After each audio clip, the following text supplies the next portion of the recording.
Well, hey there. Welcome to the 757 Spy Flight. Thanks for coming by today. Happy Sunday to you. Hope you're doing good. Hey, there's some wows in at Wow Time. And wow, look at the top of the airport here. And this is that really cool payware that we hardly ever go to. This is Ben Gurion, and it's flying time.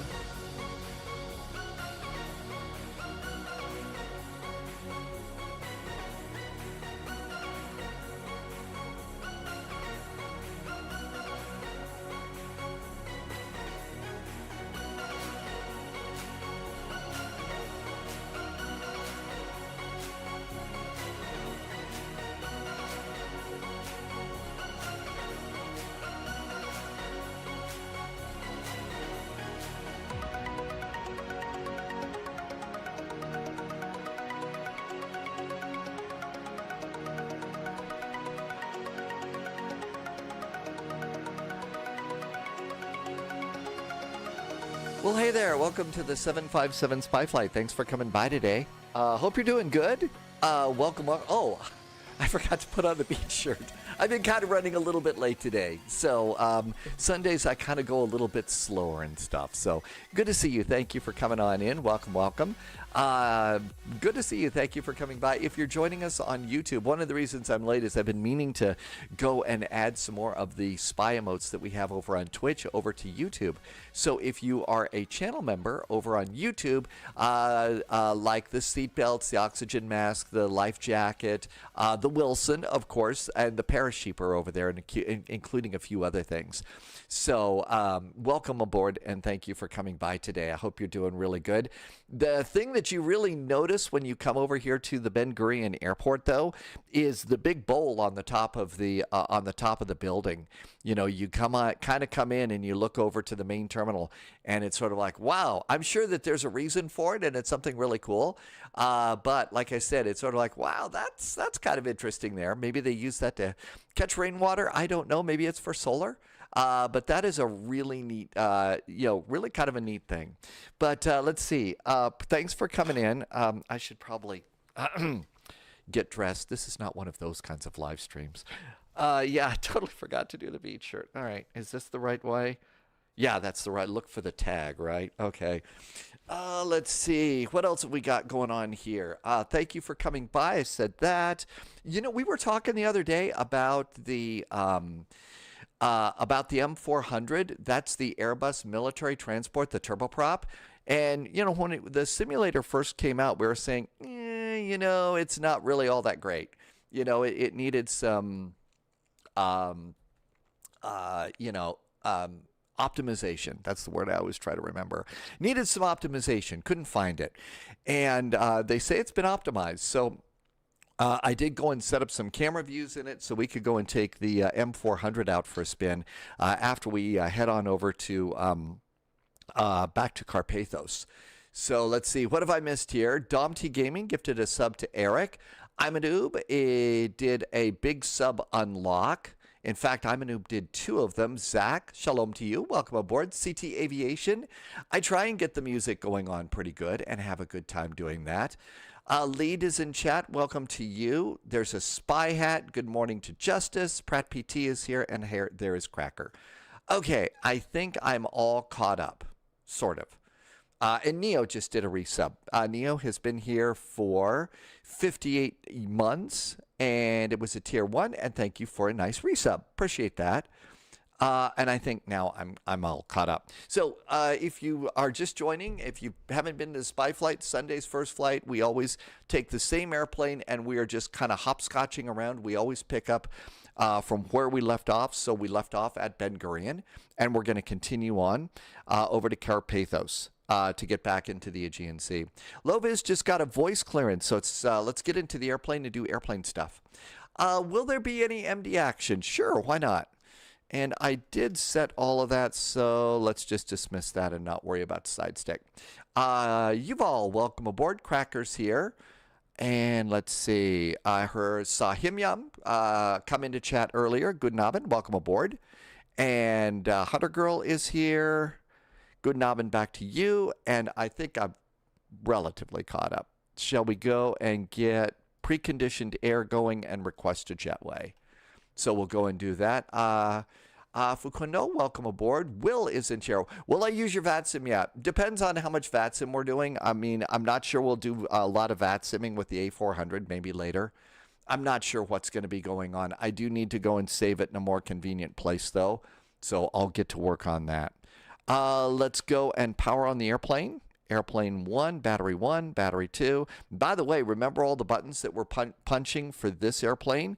You punch an awful lot of the same buttons in the same order over on the A400M that we do. Okay, looking good here. Loviz said that they did have CPDLC here, but you got a voice clearance. So maybe we'll just do a voice clearance or something here. Ben Gurion Airport information. Sierra departure runway is 26. Oh my gosh, I couldn't see runway 26 to save my life when I did the morning video this morning. Yeah, I just had no idea where that was. So I left that thing in there. So let's see. Doing a flight from Leeds to Malaga. We are at gate Chuckles 2. So Chuckles 2 over there because we need more Chuckles. And what's this? Smoke detector fault, isolation. That seems to pop up all the time. I don't know. I don't know if that's something that's normal or not. Let's see. Kubaskita? Did I say that right? This is your home airport. Well, how do you like the scenery? Is it a really good? Yes, we will be chuckling about that throughout the day. I certainly will, that's for sure. And the reason I can't hear the airport is because, see, over here on the spy desk, I've got this mixer, and it's got these little sliders on them for, you know, audio levels. And you have to turn the little slider all the way up, or else you're not going to hear the airplane, and you're not going to hear the music. I swear sometimes, I don't know. Maybe it's senility. Who knows? Nightwolf, welcome aboard. Fiocala, did I say that right? Greetings and salutations back to you. Thank you for coming in. And let's see. Flight management guidance system is on. Looking good. And let's see. Today is the 18th. Today is the 18th. Navigraph Day is the 21st. So we got Navigraph Day coming up soon. Navigraph Day is coming soon. And ATSU and Air Operations Control and Flight Init and Air Operations. No, we have to do, no, you have to init the data request before you go back, otherwise it doesn't work. Seriously, I'm really glad that I fly simulated airplanes, because if I flew real airplanes, we'd be in serious trouble. There's the load sheet, and that looks really good. Let's come on down here and do init and init request. Brawler Gaming, welcome aboard. Some people say the Greeks should stop using euros as a currency. I think they're being drachmatic. Oh. Hey, you know, one of the things is that over on my Instagram feed, the Greek euro, the €1, actually has the same stamp on it that has, you know, the Greek owl from you know, ancient Greece. What they had on their drachma back then, they have that on the Greek euro, which I think is really cool. AEE 441, and that looks good. And init, no, let's do wins. Let's do wins instead of IRS initting. Brawler Gaming getting the jokes going for us today. Thank you for keeping the getting the jokes underway. And all that looks good. Let's go and do IRS's. Pratt PT says it's time for Dancing Rudolphs. Let's see. Saban, Shabnish, Kanan. I really feel bad about mispronouncing names. I try to get them right. I really fail miserably sometimes. But welcome aboard. Thank you for coming in over on YouTube. And if you're just getting here on YouTube and you're a channel member, I don't know how you see a list of all the emotes, but I added a dozen of the spy emotes that we have over on Twitch. So I added a bunch of those. So you should be able to use those effective today. So like the seat belt, the barf bag, because I mean, it's a flight simulator live stream. Of course we've got a barf bag, you know, more because of my flying and my jokes than anything else, but still. Hey Sunjammer, welcome aboard. JJ is back in chat. Do you notice any decrease in performance when flying in specific parts of the world? Only if it's like super duper densely populated.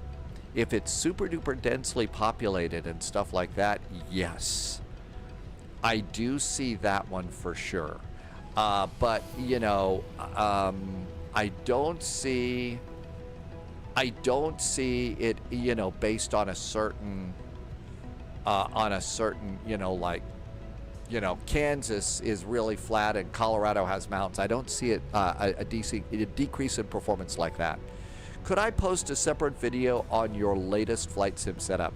So I actually have one on YouTube right now, and that is relatively, you know, it's relatively up to date and close.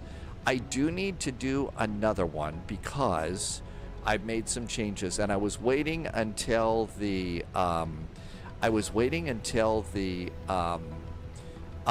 throttles were going to come in, but as you know, the throttles were, you know, a very, very big crash and burn for me. So I guess that kind of got squelched a bit.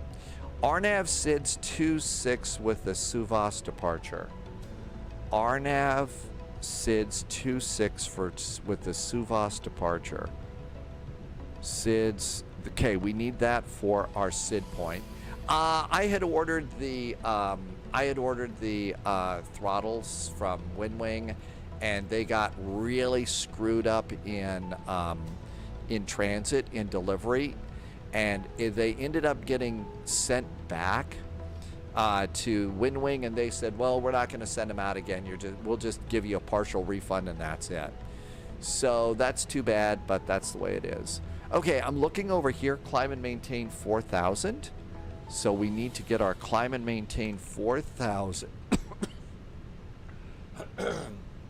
And then, sorry, boy, my voice just really messed up there.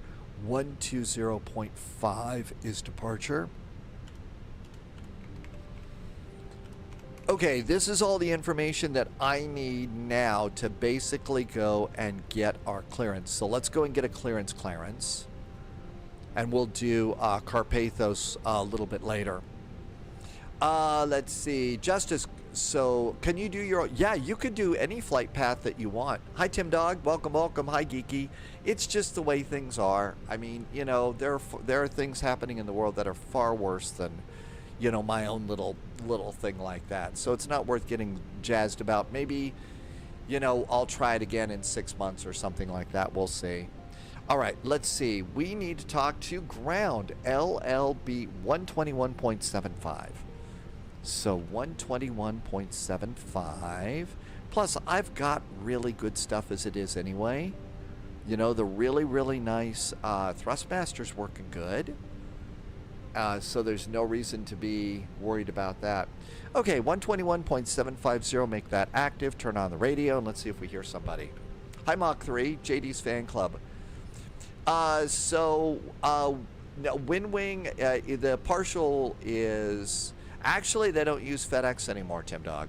They don't use FedEx. It's another delivery or company. I don't even think it got... I think it's another company. I'm not sure. So no, they're going to withhold part of it and put the rest of it in, and that's fine. Like I said, we'll see what the world's like in the summer and maybe give it another try. But you know, everything else works good, and the most important part is the coffee's hot and good friends are here in the spy flight, and that's the best part for me. That is the best part for me. 121.75, we're good, and Ben Gurion information Sierra. 121.75. Let's call in for clearance.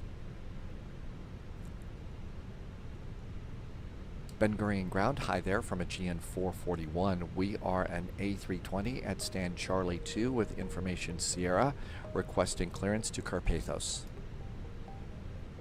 Aegean 441 information Sierra, correct. to your destination via departure Southwest 1 Echo. Initial altitude 4,000 feet and squawk 5601. Aegean 441 is cleared to destination via the Suvas 1 Echo departure. Climb is 4,000 feet. Our squawk is 5601. Hi, Nick. Hey, Santiago. Aegean 441, repeat calling ready for push and start. Call for push and start. Thanks from Aegean 441. Okay, we're good. Let's go ahead and start plugging it in. All right, so cost index. Let's do pilot brief here. So pilot brief is going to be 33. 33 is our cost index. Our cruise altitude is flight level 360. And I already got the winds. Austin, welcome aboard. Fithy, welcome back to you. Good weekend so far. I have remained out of trouble. Made some really great eggs, scrambled eggs with salsa today. So breakfast was really tasty. And it's chilly outside, so, you know, that was a tasty thing.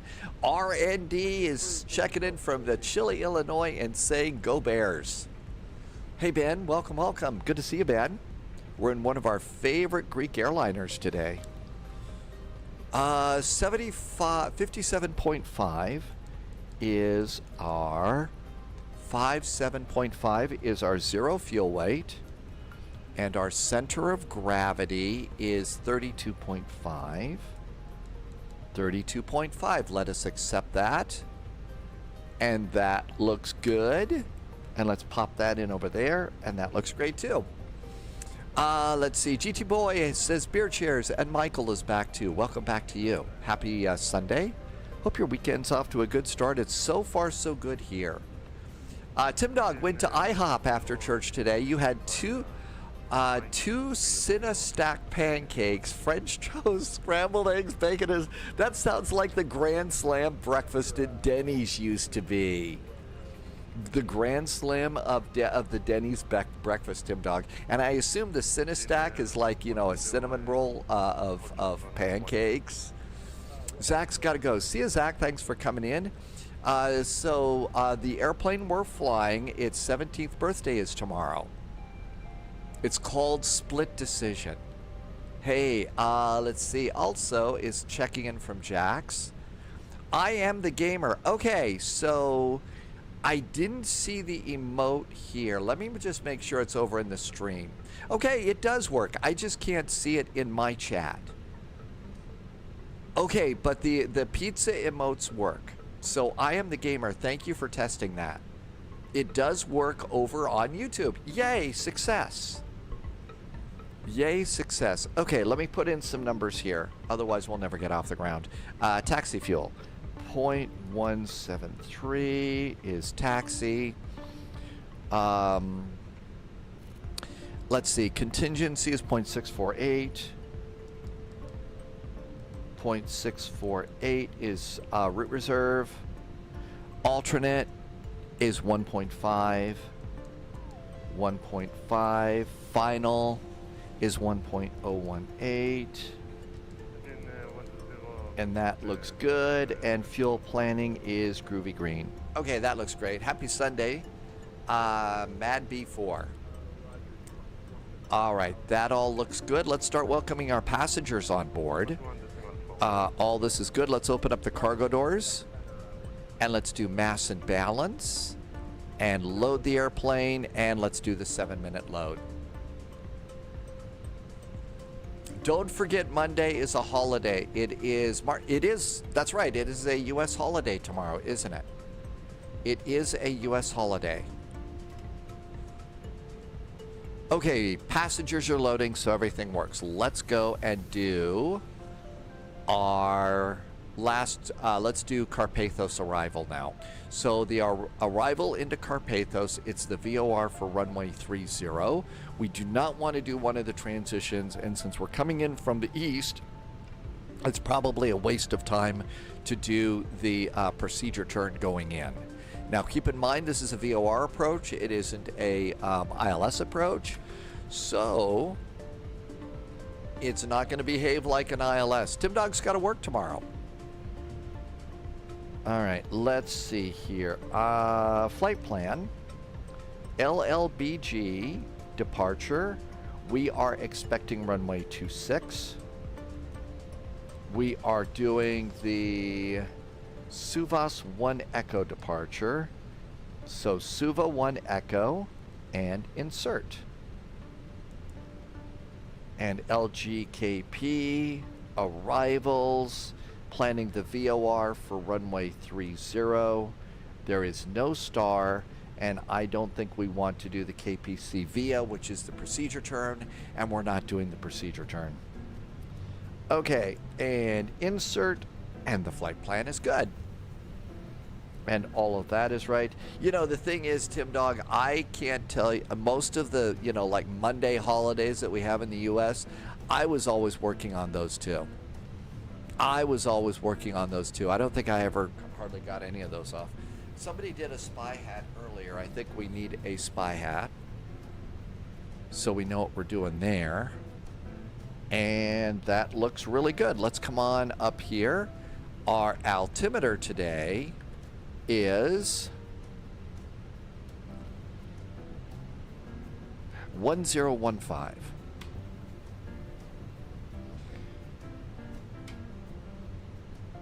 I can turn on the autopilot. It looks like it's a little bit bright, so we can turn down the backlighting on the autopilot, make it not look so bad on the camera. And that looks a little bit better, so you can do that. Let's see, we have an initial climb clearance of 4,000 feet. That looks good. And everything looks great so far. Let's see. Justice, usually you will work unless you're a teacher or a banker. Yeah, I kind of think that's the way that's kind of become. Flocale, did I say that right? Used to work most holidays when I was in retail. Now you work for the school system. I don't know, considering, you know, how much, you know, I was probably a big giant brat in school. What was worse, retail or the bratty kids? I did grow up eventually, but Mondays, Tim Dog works from home.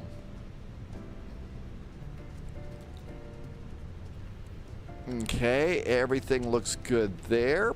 Everything's coming together. It's almost time to go. Let's see. Geeky, you have the day off because Geeky is a software engineer.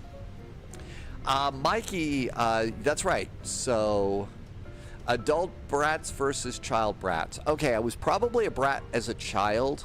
I'd like to think that I have grown up a little bit.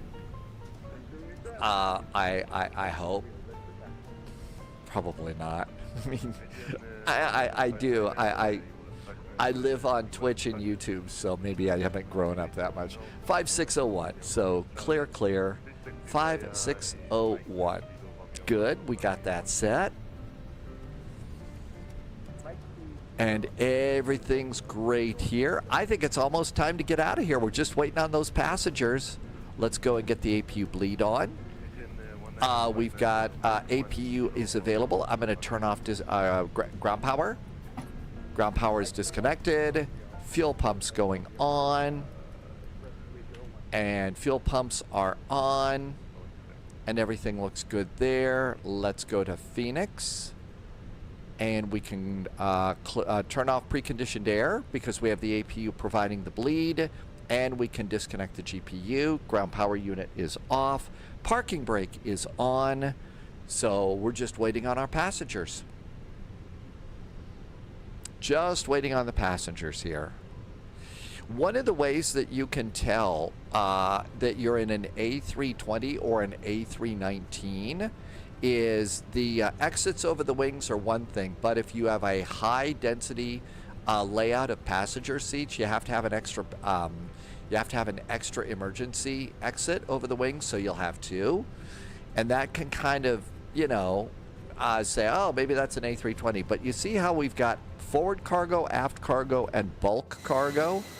Well, if you look over here, there is, for the A320, it's got another hatch for bulk cargo. The A319 doesn't have that hatch. So I think, you know, that's kind of the way that you tell. And it looks like my thrust reversers are out. Hope we'll be able to start the engines. So that's one way to tell an A320 from an A319, because some A319s are going to have 2 exits over the windows. And airplane is loaded. Let's go and close the cargo doors and retract the jetway. Camilton just did a sub. Oh, let me turn on alerts. Sorry about that. Streamlabs and alerts should be good. Camilton, thanks for the resub. Camilton has been here for 5 months right now. Thank you for 5 months of support and helping me to keep all of my silly little lights and stuff on. Load sheet 57.5. So let's do init page B, and 57.5 is correct. Page 2 is 32.5. All of that looks good. So those numbers are great. It says that we need 6 tons of fuel to get over to Karpathos. I have 7.76 because I boarded a little bit more. So 7.76 is our block fuel. 7.76 is block fuel, and that's ready to go. Over to performance. Doors are closed. I'm going to remove my chocks, and we're now done with that page. Let's go to departure perf and sync the load sheet, sync the weather, and calculate speeds. Let's see. Harold just arrived. Hi, Harold. Thank you for coming by. Camilton, thanks again for a nice resub. Captain Lorian is back. I'm afraid you won't be able to watch. Oh, okay. Well, thank you for popping in and taking the time to say hi. That's nice of you. We'll keep it going here, and we'll see you when you get back. Have a fun day today. Morning, Amargosa. No, not even close to being there. I've been yammering away being silly, so there you go. Does anyone know if the MD-11 does auto step climbs? I don't think so, but I've never actually done a step climb. Let's see. Biogaming TV says posture check. Yeah, I'm kind of scrunched over today.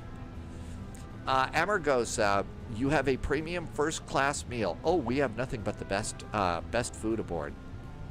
Nothing but the best. Okay, did we send that to the McDo? We did. So charts. And let's get our ground chart here. First of all, Terminal 3. Terminal 3. And we are here at Gate Chuckles 2. All right, let's come on up here. Let's do doors are closed, seatbelts can go on.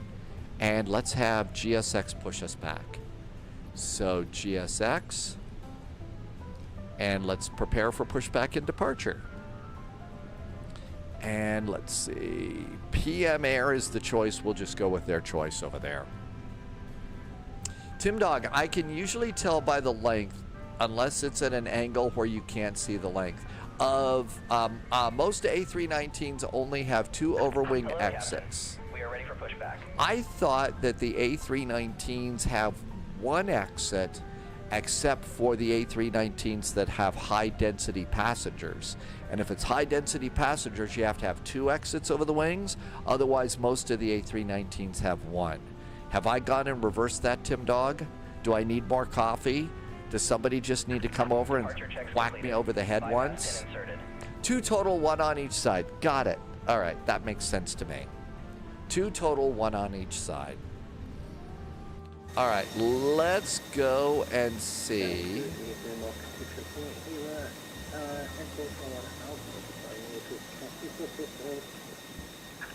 Locking gear.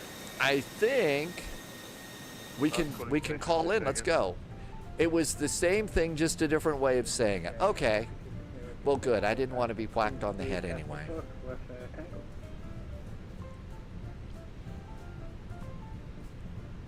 I think that the little mug has given up. I think after 2 years, I think I've toasted the battery on my little mug.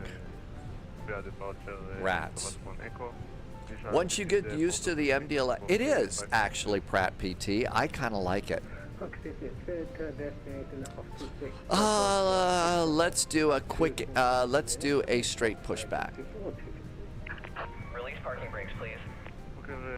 18 read correct on red. Shall we get ready to go? Let's see. Check the departure radius again. Information Tango. Ben Gurion ground. Hello again. Aegean 441 at gate Charlie 2. Information Tango is now aboard, requesting startup and pushback. Aegean 441 push start is approved to 8.37 facing east. Push and start is approved, and that was holding point 37. Is that correct?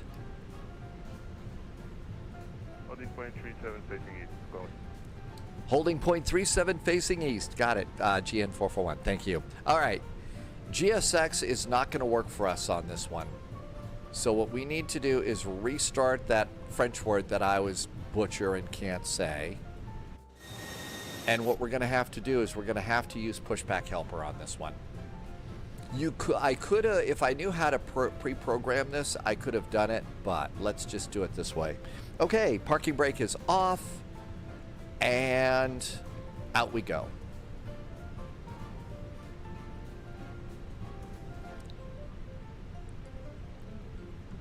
And away we go.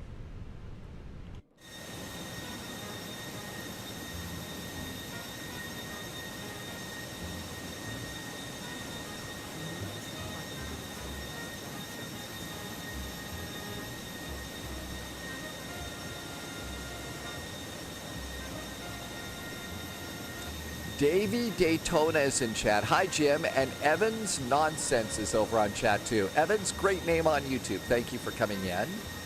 Davey is fairly new to 2024. The switchboard you're using, generic, or is it specific for the plane? You're talking about the autopilot in the video screen below? Did I have a GSX profile for the airport? I have the GSX profile loader, and I've done it for everything Triumph, but I don't know.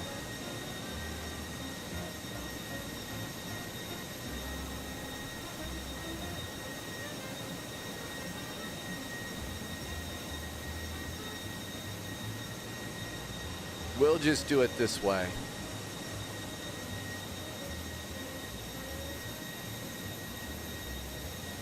Okay, so Davey Daytona, welcome into Spy Flight, and thanks for checking us out. So, what is that thing down there? That's an autopilot.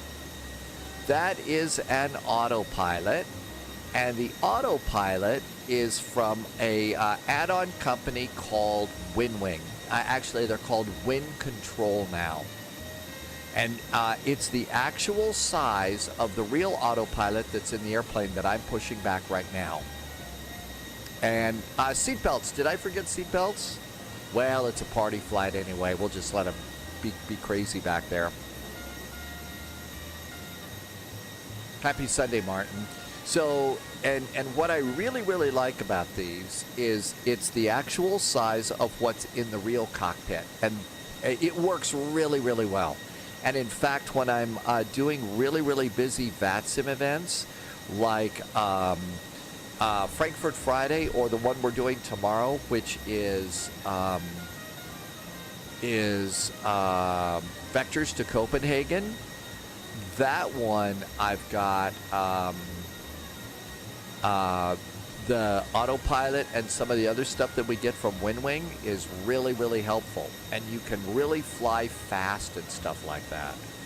So you can make a turn really quickly. And so I really think that it's awesome.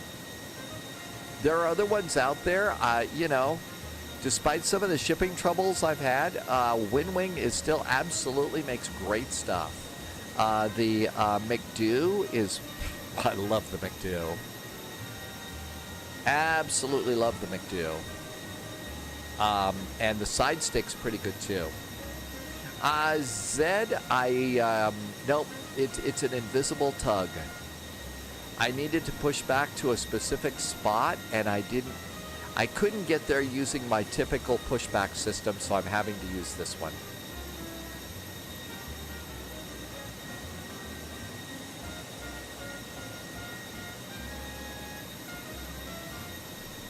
Subscriber confirmed. Top clearance granted, Agent. Loyalty noted. Spot 37, look at that. I could get a job being a pushback truck operator. Spot 37, parking brakes on, and release the tug, and release it. Somebody what happened? Somebody just subbed over on YouTube, and ID Zenoff did a really nice resub for 3 months on Twitch. Oh, hello from Naples, Italy. When is there a flight to Naples? We need to go back there. I actually really kind of like going to Naples, Italy. It's a cool little airport. And starting engine number 1. Is there any way to get aviation charts outside the US for free? Oh boy, I don't know. You could look at something called ChartFox, but I'm not that, it's not going to have everything, but it will have some things. It will have some things. But yeah, I like actually going to, I actually like the airport at Naples. Justice doesn't know about Aegean. Aegean Airlines is a Greek airline. It's got a big picture of the Greek goddess Athena on the side of this one. It's not on this airplane anymore. It's since been repainted, so it is a Greek airline. That's right, Tim Dogs. There are charts from all over the world in Flight Sim 2024. Hit the tab button. All right, let's see if I can do a start here.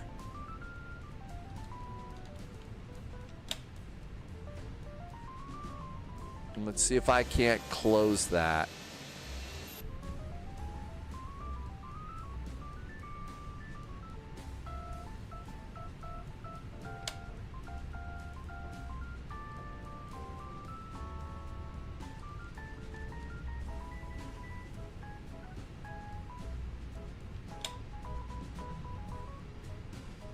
Okay, here comes fuel flow.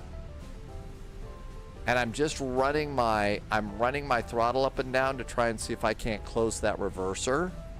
So I've got a reverser that's open, and it's kind of being a little brat. So we'll see if we can't do it. Yeah, the Phoenix is being bratty today. I got the engine up and running, so that's good. Okay, we got a good start on engine 2, but I've got the reverser on.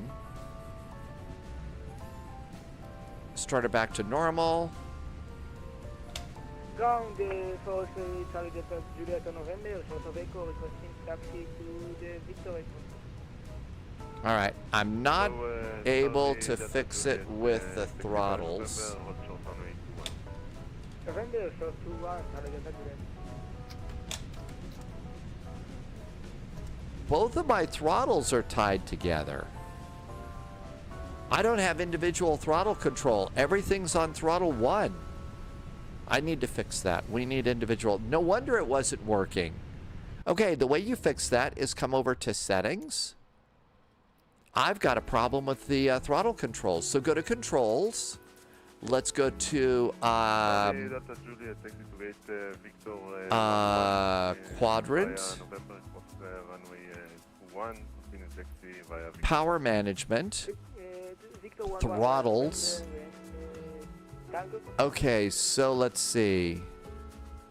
Negative. Continue taxi via November and Victor. November and Victor to Victor 1-1, Charlie Delta Juliet.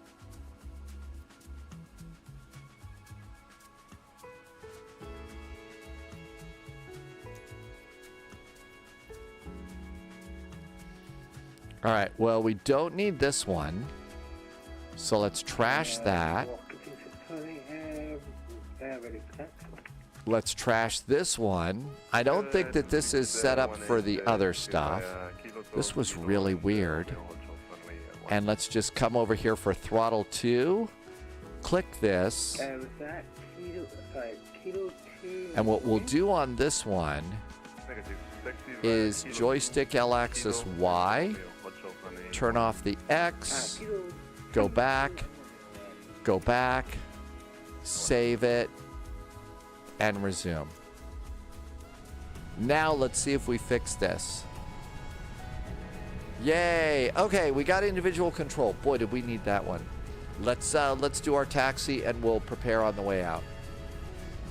Ben Gurion ground, hello again. Aegean 441 is pushed and started, requesting taxi.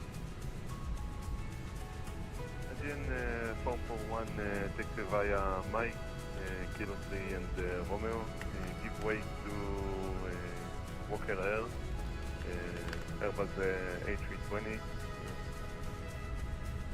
Aegean 441, we are going to runway 26 via Mike, Kilo 3, and Romeo. We will give way to the Walker Air.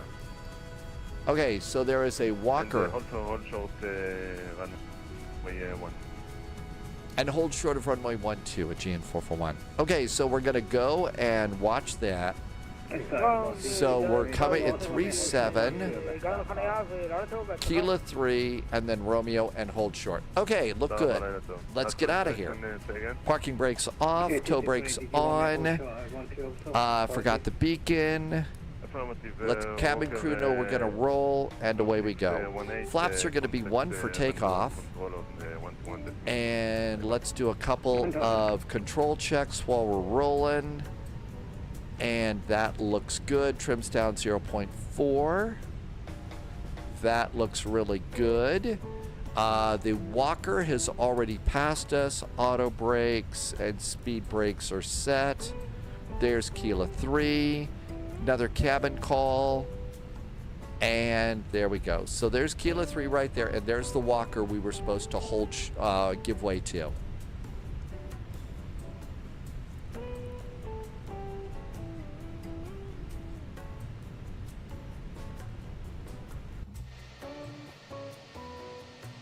And there is our really, really nice A320. Just an amazing airplane.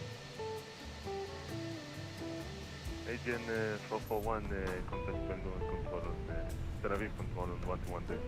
Bye-bye.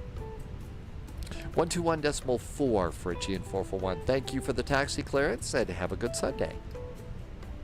You too, bye-bye. 121.4. 121.4.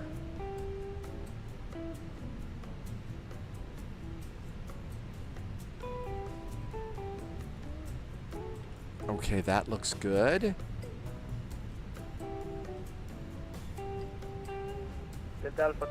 This is Tel Aviv control. אני רוצה להגיד שלום לתומר, ככה תכניס אותי לחניה ואז אני אעשה חזר להרצליה. בסדר גמור, אז תל אביב ויקטור. Harold, good to see you. Thank you for coming by. Tel Aviv control, hello from Aegean 441 on Romeo holding short of runway 12. Shalom and very good night, Aegean 441, Tel Aviv via Romeo, cross runway 12, taxi to holding point Whiskey 2, runway 26. Taxiing to holding point Whiskey 2 to runway 26, clear to cross runway 12 and taxi via Romeo for Aegean 441. And away we go. Let's do a takeoff config check. And takeoff config check is green. Let's turn on predictive wind shear. And out we go.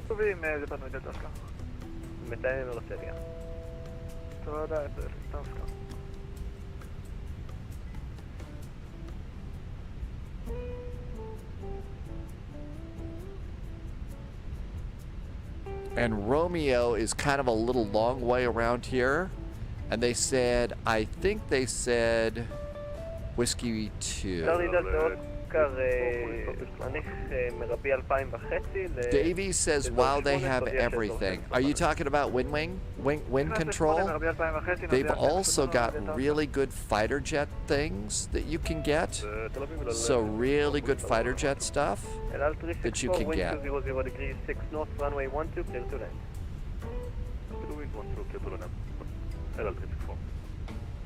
I did time shift today. I just could not handle flying at night right now.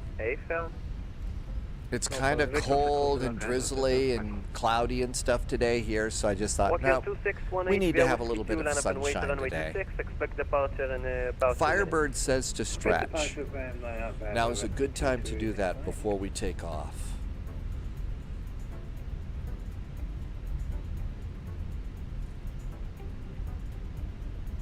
And around we go over here.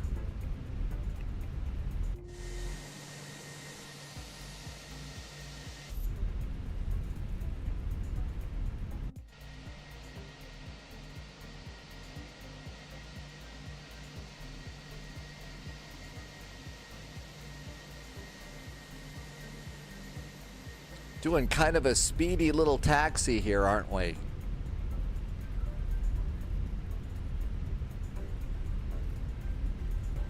דלתא אוסקר בטרנספונדר 5102. Yeah, we were kind of zipping around that corner there at about 25 knots or 4. There's two 747s. Harold says that those are some 747s retired from El Al. Is it those two airplanes that are over there in that area? Harold's, is that where that is? We could have done single engine taxi. I could have. 3,000 feet. 3,000, that's what.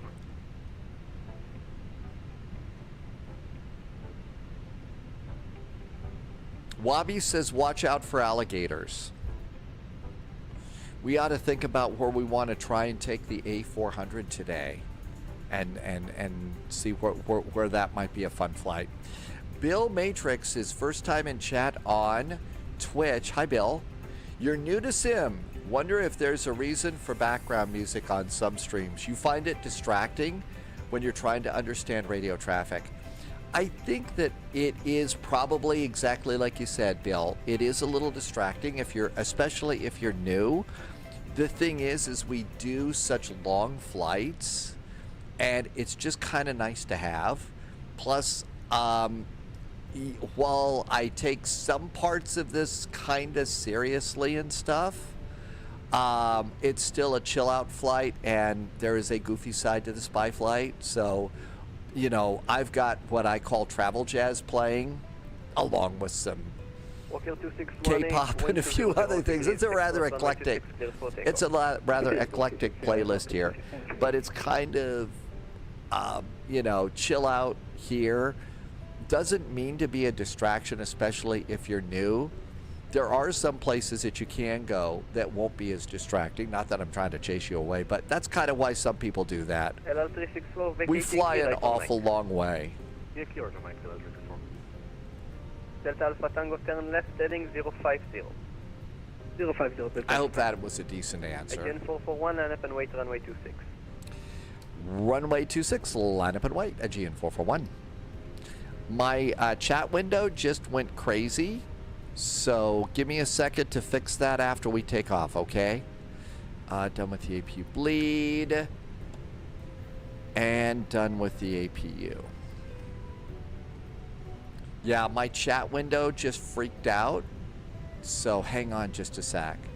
Senor Tomas, thank you for flying online today.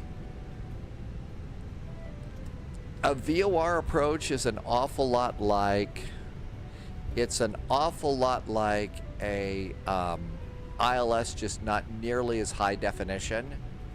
Like, you know, it's not HD TV, it's sort of like the old analog, and it doesn't have a glide slope.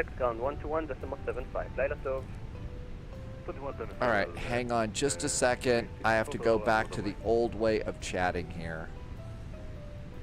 So let me pop out that chat and pop out this chat, and I'll be able to see what you're saying. Aegean 441, wind 200 degrees 6 knots, runway 26, clear for takeoff. Clear for takeoff, Aegean 441, thanks. Shall we go? 2681, report 18. Okay, landing lights. I think we're ready to go. So let's see. Throttle's going up about halfway. So throttle's up a little bit while they're going up. I'm going to hit my elapsed timer. Engines are stable, and here we go. Manual flex. SRS and runway is set. Auto thrust is blue. And if you're wondering what all that was about, that's the annunciators at the top of the primary flight display. 2,500 feet, further descent on the glide. 2,500 further distance on the glide, Delta Papa. Andre was flying to Rovaniemi, the Santa Claus airport. We love the Santa airport. Got a lot of right rudder on this one. V1, hands off the throttles, we're flying, and rotate.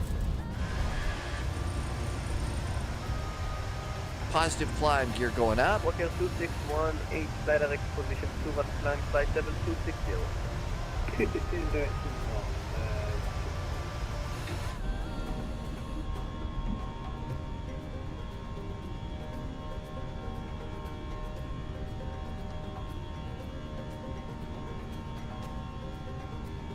Always start climbing a little bit too much.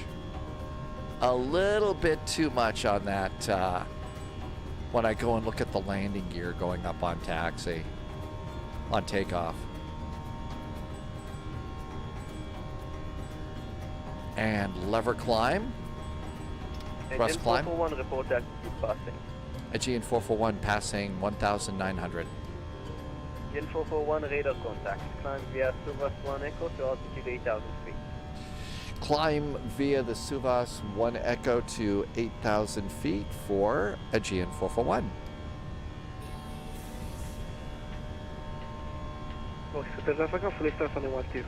Autopilot, engage, autopilot's on. Yeah, rocket mode was definitely engaged. Okay, let me blow up the text size a little here, because I can't read it, it's too small. And highlights, appearance.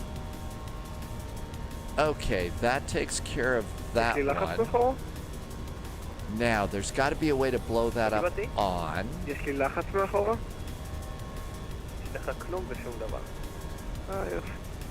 How do I do that over on YouTube? Because that's really small. Okay, we're good to go there. And there's Matov. Oh, forgot flaps. Flaps. There goes flaps up. And speed brakes disarmed. After takeoff items, landing gear is up. I got an overspeed. How did I get an overspeed? I didn't do an overspeed. I'm being good.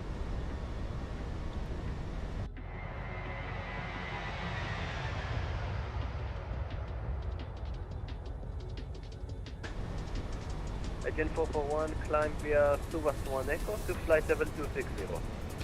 Climb via the Suvas 1 Echo, now flight level 260 for Aegean 441. Flight level 260. And everything looks good. All right, so the chat bot decided to go cracker dog on me here. That is a James Harriet line. Okay, that looks good. Let's bring the map out a click. And we're doing a fairly decent departure. We need to be below 8,000 feet at Orlev. I think we're below there. And then Tapuz, we're going to be there, so all of that's right. Wabi, actually, we got to Tel Aviv via Cyprus. That was last Sunday. We took off from one of our little Greek airports on the eastern side of the Aegean Sea, and we did a very nice flight over to Cyprus and then continued down to Ben Gurion, and now we're heading back to Karpathos. And then we're going to take the Airbus A400M. That is sort of a military transport. It's sort of like, think about a C-130 Hercules, and then C-130 Hercules, but it's an Airbus. Slarty Bart is here. Hi, Slarty Bart. Welcome aboard. Kalispéra, and thank you for coming in on a Sunday. Your overspeed was because my flaps needed some time to retract. Oh, because I was late on my flaps? See if you're late on Aegean certain... 441.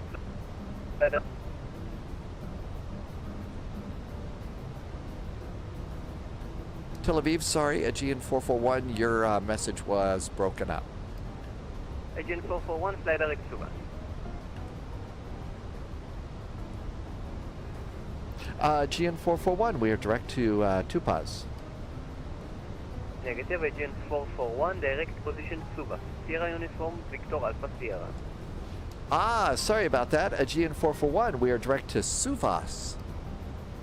No worries. And there we go, direct to Suvas, and away we go. So, yeah, I New guess the recruit problem detected. was Welcome we aboard. had a big problem with Station. the flaps because I was late, and that's what caused the flap, right, Andre? It caused a flap. Loviz says we ought to think about taking the A400 on a beer run. You really think we... Well, wait a minute. I think Polyot proved that we could... I think Polyot proved that you could do that, right? I think Polyot proved that you could do that. So maybe we should consider doing that. Wabi, that's right. The A400. So we take off from Princess Juliana Airport, we go to St. Bart's, and then we go to Saba. And none of those runways have a tail hook, you know, have an arresting wire, so, you know, could be kind of bad. Could be kind of bad there. But we could do it. I'm game. Do you want to make the next flight the beer run with the A400?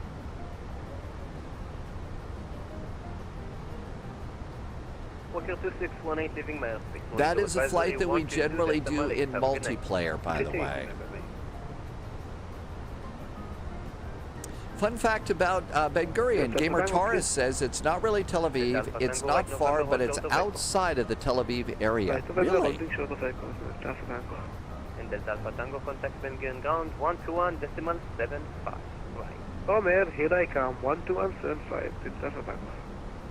Yo.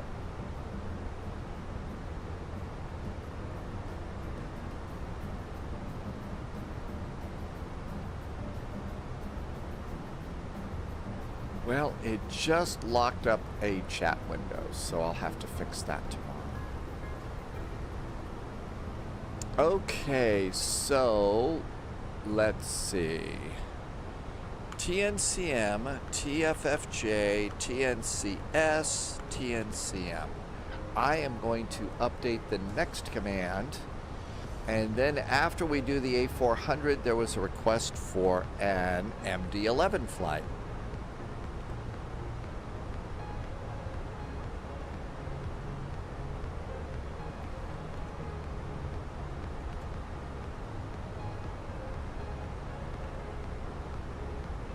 Happy Sunday, Rangi. Welcome, welcome.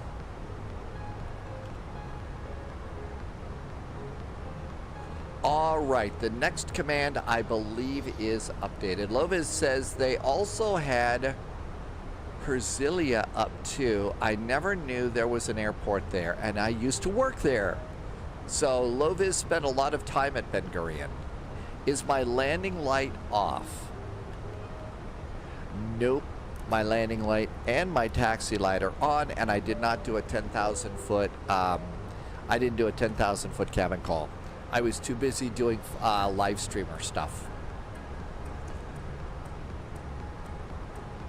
Kappa store. Did I ever say that right? I can never nail down the glide slope. Is there a proper way to get that done? So, I think the best way to try and capture that is to come in as you approach. Capturing the glide slope underneath the glide slope. So even though we don't have a glide slope at the airport that we're going to on the VOR, there is a descent path. Aegean 441 leaving my airspace. Monitor advisory 122.8 Kalispéra. 122.8 for Aegean 441. Thanks for some nice ATC out of Ben Gurion. Have a great weekend. You too, sir. Okay, 122.8. So, like here, on this VOR that we're coming to do, we're supposed to, our final plunge altitude for the runway is 2,400 feet. So if you're a little bit below that altitude, so here comes the glide slope down, down, down, and if you can catch it from underneath, then the airplane will pick it up that way. That's the best way that I know how to do that. And 122.8. Here we go. And that looks good.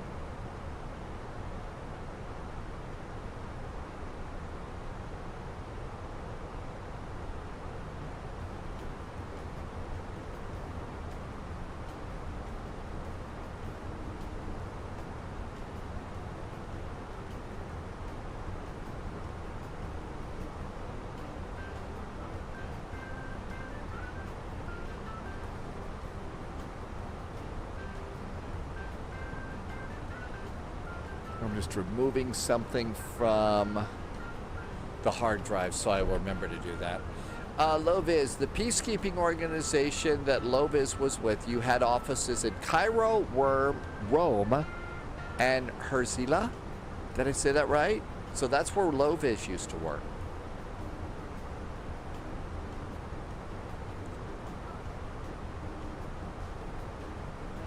Rangi, yeah, I kind of, I was moving really fast today. Oh my gosh, I'm even forgetting that. So, standard pressure. Thanks, Jim. Gamer Taurus says it's a small airport used for GA small airplanes and for private pilots. DC Gert is in chat. Hi, DC Gert. Yeah, if you're, Tim Dog, what a great way to put it. If you're trying to catch it from above, then you're behind the airplane. And you definitely want to stay in front of the airplane, right? Ooh, is that rain? I heard some, so if you listen, I've got a fireplace nearby. And the fireplace, it does have a sound like ping, ping, ping. Either that or maybe it's some bird that's pecking at it or something. I don't think it's rain, but I thought I heard the rain sound that's coming in here. Hawkeyes Gaming, welcome aboard. Thank you for coming by today. So the A400 on the beer run, what could possibly go wrong there? And then we'll take the MD-11 someplace. Then we'll take the MD-11 someplace.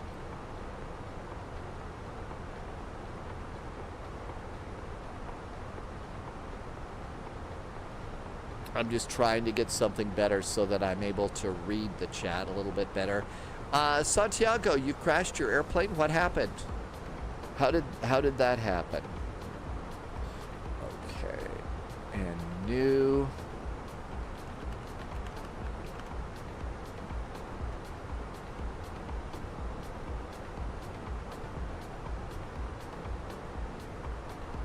All right, here comes that. All right, we got that going. Let's bring the map out a clip at our final cruise. No, actually, we're going to flight level 360, not flight level 260. Flight level 360, and we're going to make it managed so we save fuel. Let's do seatbelts off, and let's kind of run through the stuff here. So, strobes are on, beacons on, nav and logo light system is set to run to number 2. Runway turn off, landing lights, taxi lights are off, seatbelts are off, and everything else looks good there. Come on down to this one. We need to look over here and look below, and we look down here and check what the cabin is doing. The cabin is pressurizing, and that's a good thing to have the cabin pressurizing. Otherwise, you're going to give your passengers a hell of a headache, and they don't like that very much. They get cranky.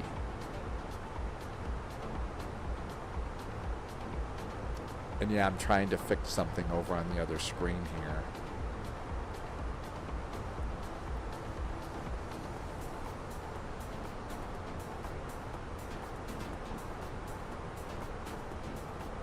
Well, where is it?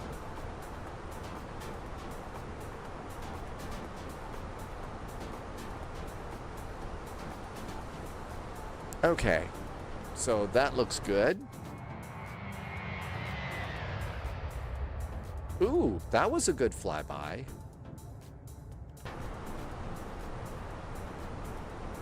JR9 9000.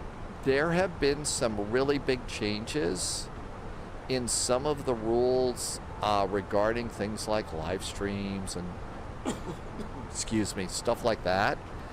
And because of that, we've kind of had to make some changes in the way things work here.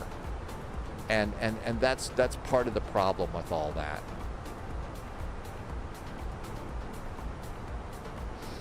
So, you know, some things have had to go to verified and all that. Okay, send to desktop.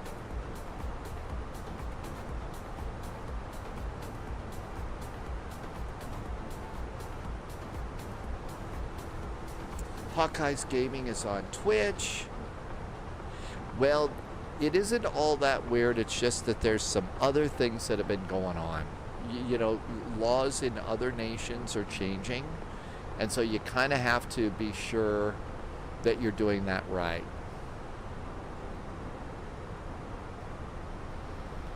Okay, looking good here. Let's come on over and do Phoenix. And we can do arrivals and hit the little refresh button here. And then LGKP METAR. Okay, winds are 350 at 11. It looks like there's hardly any clouds there at all. So all of that looks really good. And the altimeter's 1012. It's 11 degrees, so it's a beautiful day in the neighborhood. Capister, any good resources like a textbook that teaches you how to fly the airliner? You know, the thing is about this live stream stuff that we do, that we've discovered over the years, is YouTube is a great place to go and learn stuff. I mean, it really is a great place to learn, go and learn things. And that's actually the place to go and do that sort of thing, is look at a YouTube channel where they're doing something called a cold and dark. So cold and dark videos, like the 777. So the 777 for me, no, not the 777, the MD-11. The MD-11, I learned all about the MD-11 from YouTube videos, a whole series of YouTube videos. And that one was, I can show you the links to that if you want to see it. But that's how I learned that sort of stuff. And so, really, I mean, yeah, you can dive into some books, and there are a few, but that's how we learn stuff. There's a 30-minute delay on YouTube and Twitch. I don't think there's a 30-minute delay. There's a little bit of a delay, but I don't think it's a big one. And, usually the YouTube videos that I like the most are the YouTube videos that, aren't like from a live stream or something like that. They're a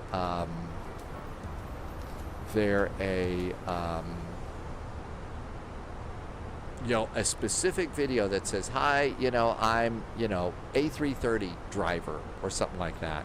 An A330 driver is going to do a big old, a full tutorial on, just like Loviz said, A330 driver. I'm also trying to get a chat window working again. It doesn't work and I can barely read stuff. All right, that works on Twitch.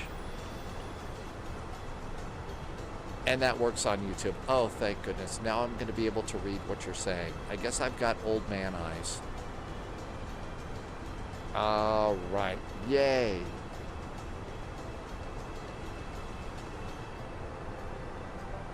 All right. Let me slide that over there. Kat, you've seen those. And I think that they're actually really, really good.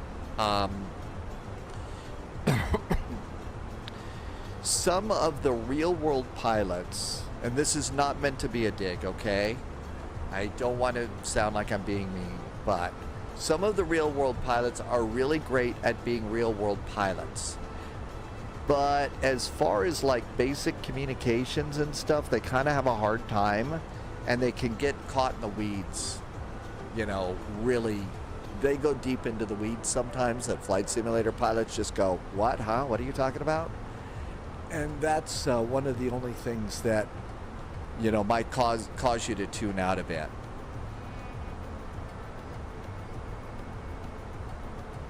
I'm just, okay, StreamerBot works, thank goodness. Sometimes it gets totally locked up, and when it gets locked up, you can't read stuff. Welcome aboard. Flying with Stay sharp. Gabo? With Gabo? Did I even come close to saying that right? Welcome aboard. Thank you for coming in today. Font size 17, 18, 19, 21. Yo, thank God I can read it. Oh boy. So what have I been doing? So this is what I see in chat. This is how I see what you're saying on Twitch and YouTube. Heyoda is back in chat. Welcome back, Heyoda. Good Nabin Tomsek. Thank you for coming by today. Welcome aboard. Flying with Gabo. All right, how we doing here? We are 245 miles from top of descent. Our next flight is going to be in the Airbus A400M, and we're going to be on multiplayer, and we're going to do the beer run. I don't know if we're going to be able to stop, but there you go. Santiago says, make a wish. Oh my gosh. I'd have to think. I'd want it to make a difference. Let's see. I forgot to go standard altimeter on the backup.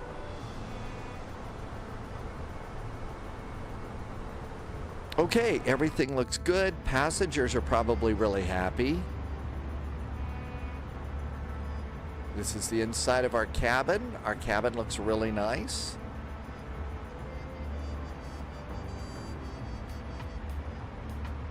If you're new to this flight sim thing, you might be saying something like, hey, wait a minute, where's all the people? So this airplane has, 150 or so seats, something like that. When we loaded the airplane, when we put the flight plan together and everything, it came up with a passenger load. And right now there's 142 passengers aboard, and our bags and cargo are 2.1 tons. Okay, so that's what we've got for this airplane. If you look back here, you say, wait a minute, we don't see anybody. And the reason you don't see anybody back here is that is how we save resources. And what it is if the simulator, if the computer had to draw each individual person there and everything, this thing over here basically it would overload your computer. So that's why you don't see, but this airplane is loaded as if there were 142 people aboard. And while I was busy yapping away there, Rangi gifted 5 subs to the community. Rangi, that is super nice. Thank you for being a super supporter on Twitch and helping me to keep my my silly little world going here. So really, thanks, Rangi, for everything that you're doing. It's called the Scare Bus. It isn't a Scare Bus. Actually, really become a huge fan of this airplane. Really like it. I mean, I can fly it like a pro when I'm flying around in, vectors to Copenhagen and stuff like that. Let's see. Capistrator, a wonderful 20 years. How do I use the chase plane settings? Tim Dog, thank you for answering the question. There's a create button. So we'll turn off GSX. And there's chase plane, and I think what Tim Dog is talking about, Tim Dog's talking about that green button at the bottom. Geeky, what happened to the 737 MAX? You mean, why am I not flying it a lot like I used to? Give you one hint. PMDG came out with their 737. I mean, I like it. The MAX is really, really good. It's really, really good. But the PMDG is a little bit better. So there you go. Never mind the approach below the glide slope because someone's hunting. Well, that would be me, Amargosa. Of course, that's the way it works over on the spy flight. You can load. That's right. The GSX application that we have called GSX, you can have it put passengers in there. They're not quite as bad as zombies as they used to be. I mean, some of those people, you know, they look like axe murderers. I mean, seriously, they were. Some of the flight sim people really looked scary as hell. They really did. New recruits But detected. it's a Welcome lot aboard, better Agent. now. Stay sharp. Jam Check-ins, thank you for the follow. But yeah, it did look scary. But yeah, GSX, you know, and you can watch them board passengers and all sorts of stuff. Generally, I don't have as much time to watch the passengers load because we're trying to get the airplane going, but that's kind of how that goes. Hi, Will.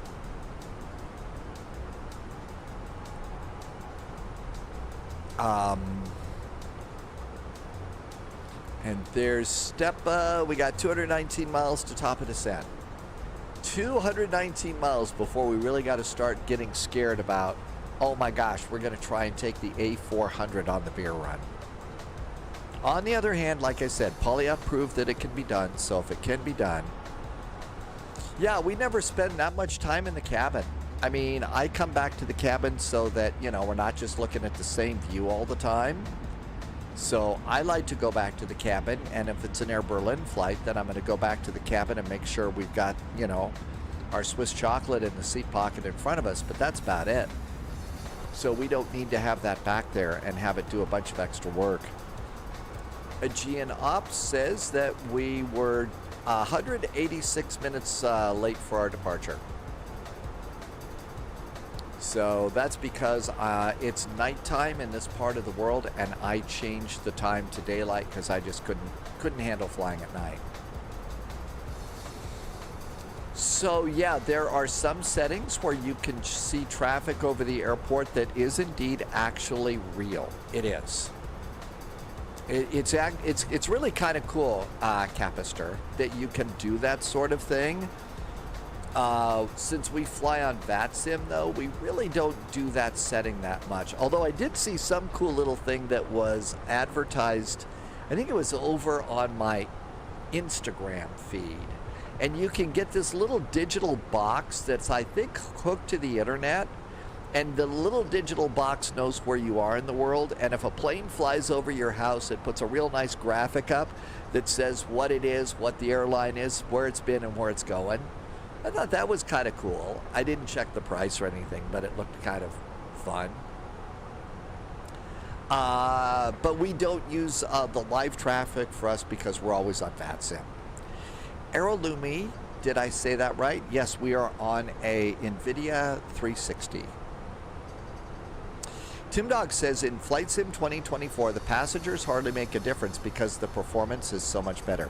It is pretty good. And RAF plays. I saw that 16 minutes ago you did Spy Hat, and I was busy trying to fix things.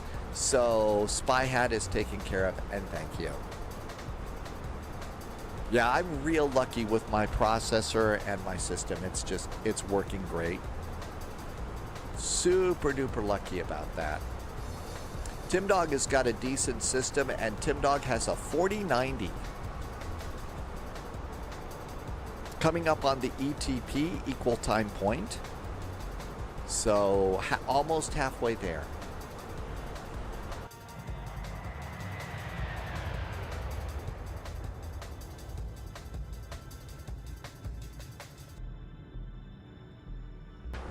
One of the cool parts about getting Chase Plane is now we finally have flyby. How it is that they did not have flyby before, I will never know. Like, really? Senor Tomas updated your GPU right before the RAM prices skyrocketed. Wow, did you get lucky on that, because boy, those RAM prices were pretty ridiculous.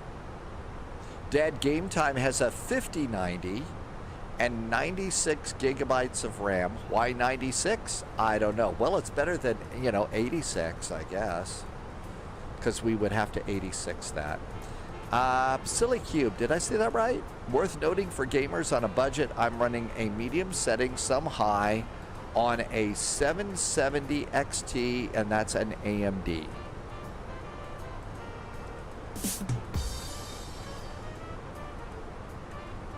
I'll get the rim shot in for you. So the A400, 96 gigabyte is overkill unless you're running a bunch of virtual machines.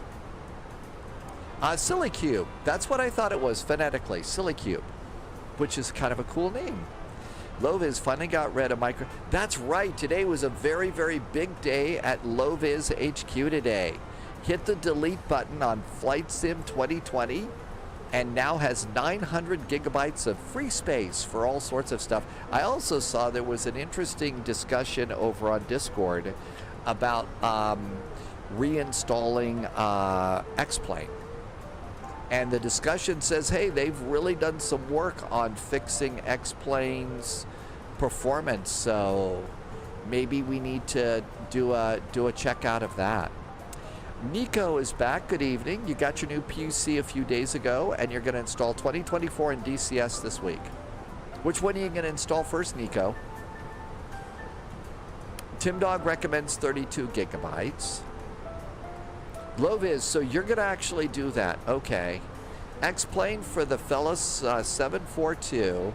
And also for me, also want the, get my flight factor 757 again.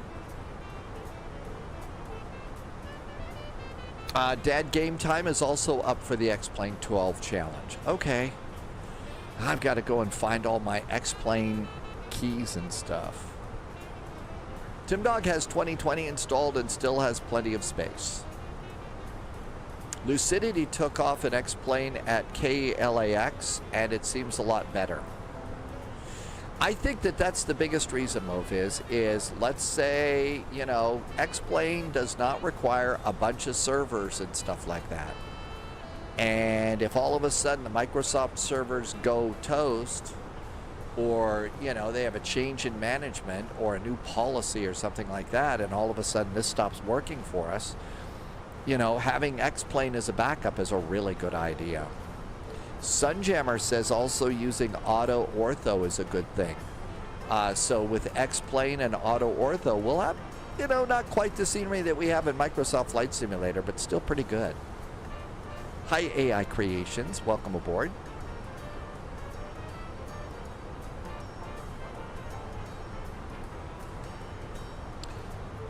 Okay, Nico says DCS first. Man, I would love to get my DCS working so it wasn't such a slideshow, but I just can't get it going with my system. Tim Dog, when you last tried X-Plane, yeah, that's what I had. My performance was horrid. I tried to take the 757 on a VATSIM flight, and it just wouldn't work. Just would not work for me. And I just thought, okay, well, Cambo wanted to get X-Plane during the holidays while it was on sale just to fly the flight factor set. They're really good, although somebody was in chat recently saying they're starting to show their age a little bit. I hope that's not too bad. Clipped Out Panda's in the 727 out of Hotlanta. Are you doing passenger or cargo ops, Clipped Out Panda?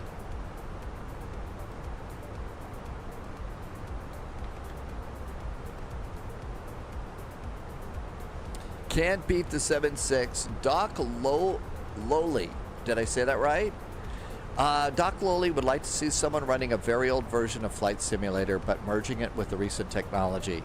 Like Flight Simulator 1 or 2, but you have access to every single other feature. Boy, I don't know if you could actually, like the Sublogic Sim or something like that.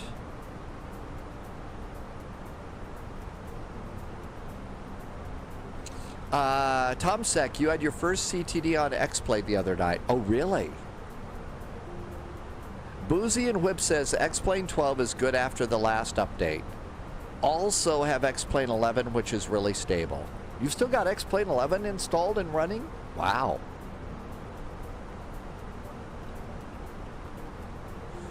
Flocala is a long haul, Amsterdam to St. Martin. Well, we'll meet you in St. Martin there.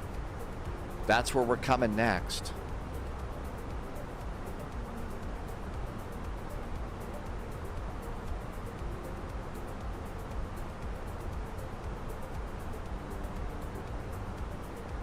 X-Plane isn't even installed. Oh, but you could install it quickly. Amargosa says to hydrate. Yeah, I'm also troubleshooting this. I fried this thing, which is too bad. But we've got Spy Tea all ready to go in the, I almost called it the Air Berlin mug.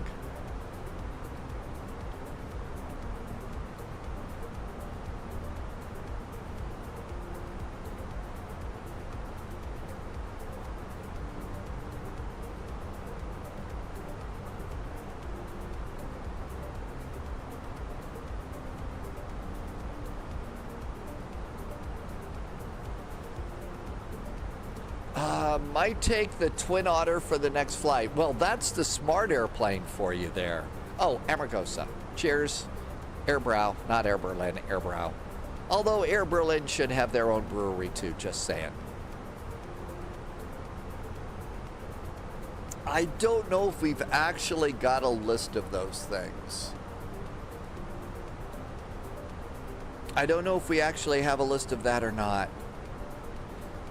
You've seen some streamers flying it recently and it seems to look better and have better performance. Mr. Jazz, hi, we are being jazzy. I hope you're being jazzy too. AI Creations has got a big cheers. S.A. Saunger? Hutter Girl is back. Welcome back. Slanger? Did I say I'm sorry, I'm lost, clueless. But I'm eager to learn. One thing X-Plane has is default airports are much better than Microsoft Flight Simulator default airports. Well, at the risk of saying something snarky,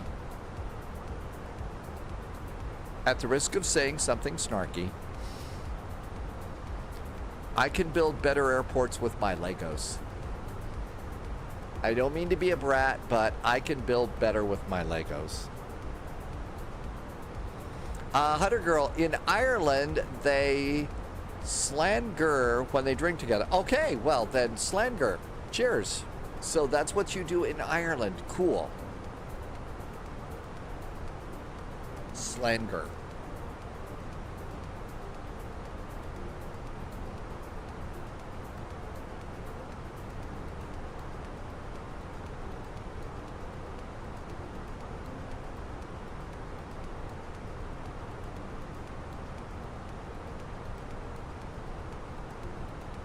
Did I say it right? Hey, Roddy, welcome. Am I not saying it right, Roddy, or AI? Probably not. All right. Well, I think the old mug just totally crashed. I think I burned it out. Let's see. Roddy, Flight Simulator is so much better than real X-Plane, including performance. Well, that's why I stopped using it ultimately, was because of performance, because I couldn't fly it on VATSIM. And that became the thing there. I couldn't fly it on VATSIM. So, okay, how we doing? We're 145 miles out. We've got the approach basically loaded in, so we're doing good there. The G in the word is spoken as a TSCH, Tish. So, slang Tish? I'll at least try. I'll at least try. Okay, 142. Good. No, but it's okay. All right.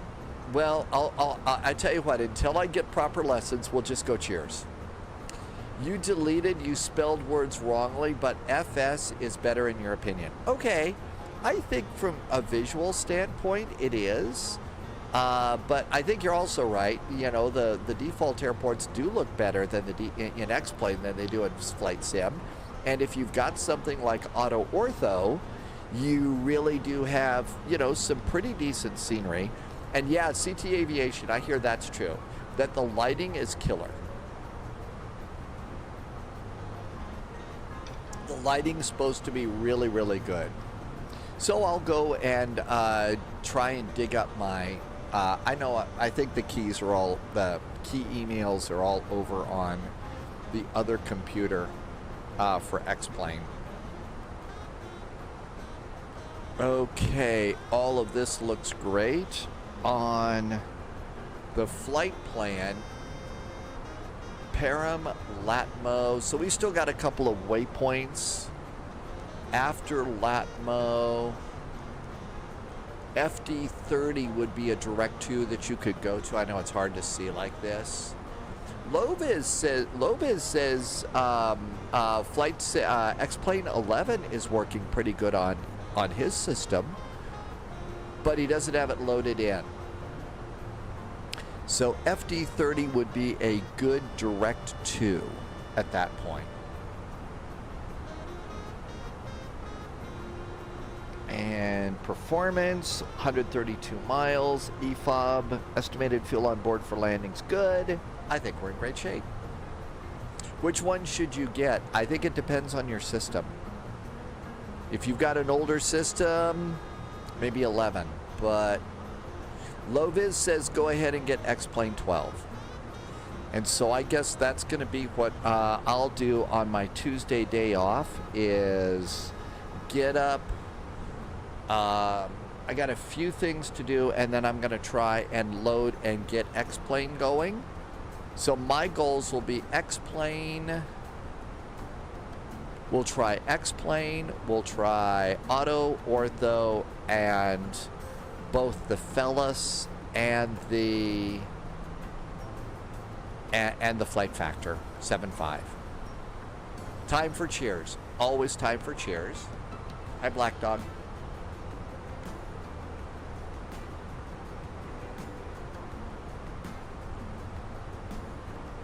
Subsonic, yeah, I did get a reply. Not good. At least I know that it wasn't stolen. It wasn't stolen. It got mixed up badly in shipping. Shipping was pretty much a big cluster, and it eventually has returned to their possession. I did ask if they would reship it. They said no, we're going to give you a partial refund, and that's it. So, you know, not the best way to go, but again, I've got a system here on the spy flight. I've got the best little spy flight cockpit I could have. So, you know, I'll try again maybe this summer, but right now it's still, you know, it's not a big deal. There are a lot of other things going on in the world that are worth caring about. There's a mod that Mikey uses in X-Plane called the Map Enhancement. Basically, it pre-downloads scenery like orthos, but you don't have to have all of the ortho. So that is a good thing to look for, Mikey, is Map Enhancement. AI Creations has Flight Sim 2000 and a wrapper. Really? That's a little, you know, something to maybe put on yourself, a little collectible or something. That would be good. You're arriving too late to see you land in SXM.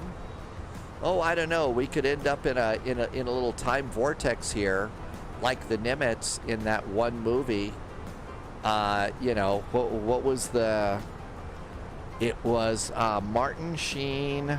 Oh, how can I forget the name of? Yeah, the Kirk Douglas, Martin Sheen. The Nimitz goes back in time to World War II. Anyway, we could get delayed. How can I forget the name of that movie? Final Countdown, NATO. Thank you. Oh my gosh. Let's see, Santiago, welcome aboard. We are doing an A400 beer run flight in multiplayer. Freaky, Final Countdown, man, how can I forget? So that would be my excuse, Mikey, is if we get, you know, sucked back into time, you know, the sonic screwdriver gets jammed in the TARDIS, and you know we're totally messed up. So maybe we'll be there when you get there.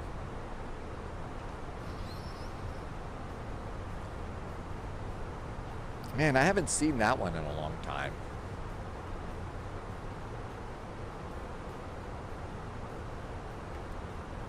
We should do, because this is such a weird, yeah, we'll be going in multiplayer for the other one. So if you're like totally new to flight simming, come join us in multiplayer. It's going to be the USA East server. The West one's gone. Let's do range rings. Airport ground chart. So we need the AGC airport ground chart and the opposite runway. Hi Saeed, welcome aboard. Loviz watched the final countdown a few weeks ago and it stands up all these years. Really? It does? No kidding. That's pretty cool.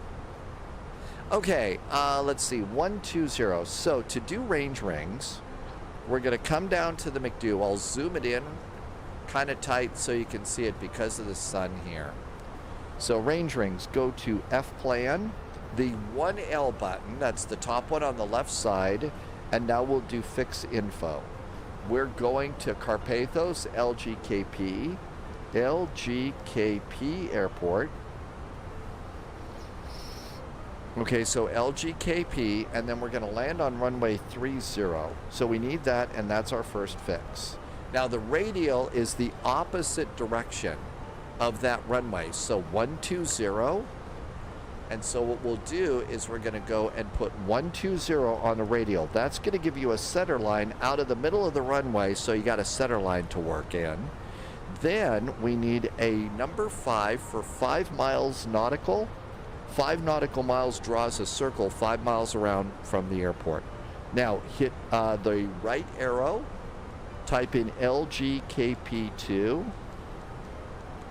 and then again the runway we're landing on is runway 30, but all we need to do now is 10 for 10-mile range ring. So now we got a 5-mile ring around the airport and a 10-mile, and we're going to do it one more time. So right arrow, LGKP, runway 30, put that in the top, and then just put 25 in radius. And what that's going to do is give us some rings around the airport. And you can't see them right now, but you know what you can see is the extended center line off the runway. There's the extended center line over there. Let's make the map a little bit bigger. And now you can see some of my range rings in there and the extended center line. So that is a way to, especially on an arrival like this, give yourself some additional situational awareness of where you are, and that helps out an awful lot. So let's see.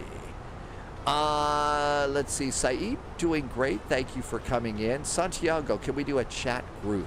I don't know how to do a chat group on Twitch, on Microsoft Flight Simulator, but we can chat, here on Twitch and YouTube. Pilot Omar, usually we are VATSIM. We sometimes do basic multiplayer for, wild and crazy flights like the next thing we're going to try, but mostly it's always VATSIM. Martin Sheen, Apocalypse Now and The West Wing. And don't forget him, young. Martin Sheen also did a cameo in one of his son's films from Apocalypse Now as one boat's going up the river and then the other boat's going the other way, and they both say, I liked you in Wall Street. That was a fabulous moment. The A310, we're going to do the A400. This is an airplane that's a default airplane. You'll get it for free. Hi, North Gaming. Welcome aboard. And Peppy is here, too. Welcome, Peppy. This is a default airplane, so you should have it in the sim. And it should work for you. So I don't know if we're going to make it, but we'll see what happens. Okay, weather. Time to put the weather in. So the altimeter is 1020. It's really hard to see. So there's destination data, phase, 1020. That's in the altimeter. And then I usually like to put it in here just to remind me what it is. Probably not the proper use of the backup altimeter, but there you go. Let's see. The temperature is 11 degrees. So temperature goes in the temperature box. Next is going to be wind. The wind is 330 at 6. So 330 at 6 knots. Says transition level is 6.5. How about we make it 7.5? I'm going to usually do config 3 in the baby bus, and sometimes in the A320. We'll just go full flaps on this. And then over here on charts, on the VOR, our minimums are 850 feet. So we'll put that in for the barrow. 850, and we are ready to descend. Back to performance. We are 75 miles from top of descent. Let's see. Sunjammer, do I have a Dupy wiener on the plane? Did I just say something really crude, rude, and socially unacceptable? Amargosa, what's the worst that can happen? On the spy flight, practically anything. P. Willman, what is my view about swap? Swap program. I don't know. The swap program? I don't think I remember talking about that. I don't think I remember and if I did, I don't know what I was talking about. Sorry. It wasn't one of those brew in the cockpit flights that we did a long time ago, was it? Okay, final plunge altitude is 2,400 feet, new ATC. So let's just go ahead and do 2,400 feet. Do I want to get canceled? No. 2,000, so 3,000, 2,400 feet. We'll make that our final plunge altitude too. I have a feeling I said something crude, rude, and socially unacceptable, but I didn't mean to.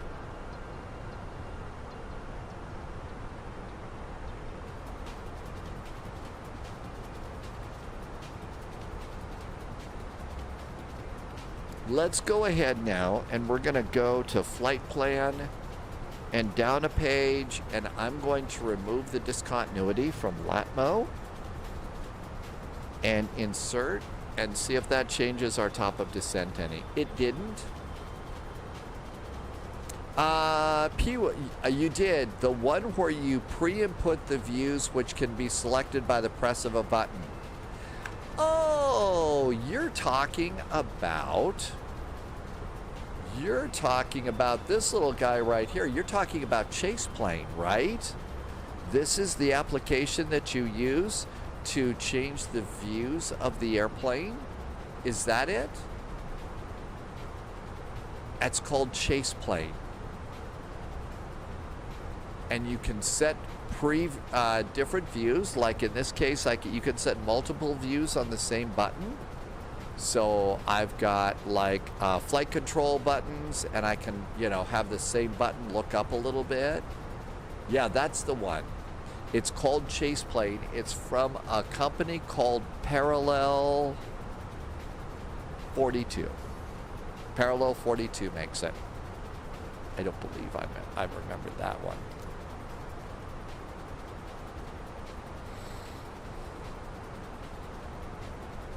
All right, 122.8. We do not need CTAF, so 122.8 will do. I am 52 miles from top of descent, and we're all ready to go.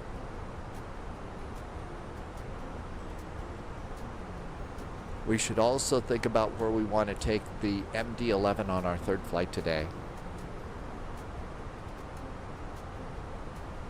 It was fun being in the A300 yesterday, but I've got to tell you,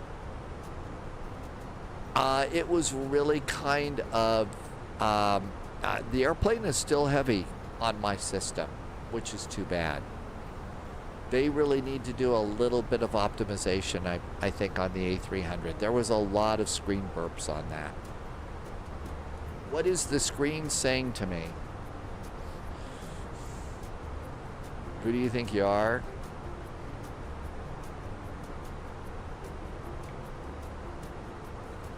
$40 miles or 47 miles to top of descent. It's going to be full flaps. Let's go over here and change from above to below on the on TCAS. So if there's any airplanes ahead of me, I can see them and not run into them.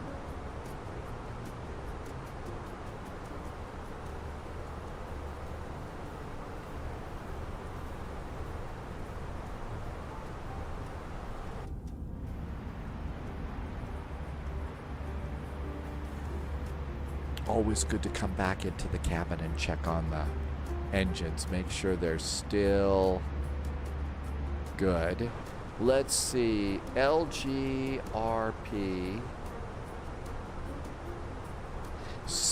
There's a Aegean flight 331. They're going to Rhodes. So somebody chatted over there about Rhodes. Still some ATC over at Ben Gurion.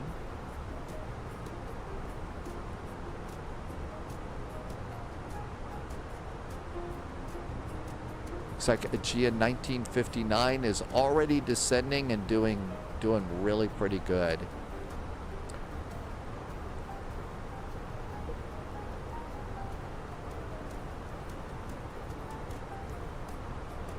There's the one. So that's the one that's going into Rhodes.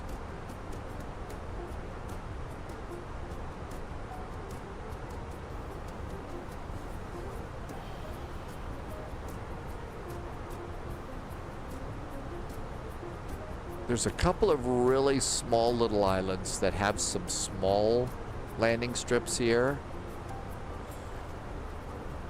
including the one just off Mykonos Island, and that's the one that has Colossus pizza, I think.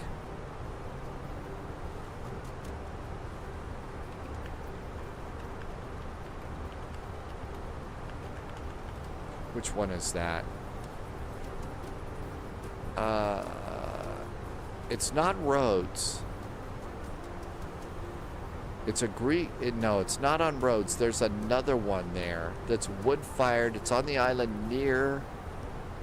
It's on the island near Mykonos, and that's what Sibby says is the best pizza in Greece.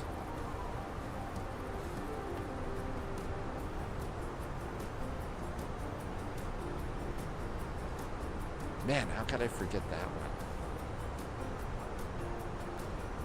Naxos, NATO 49er, that's it, Naxos. That's the one. Boy, you got a much better memory than I am right now. Yeah, it's Naxos.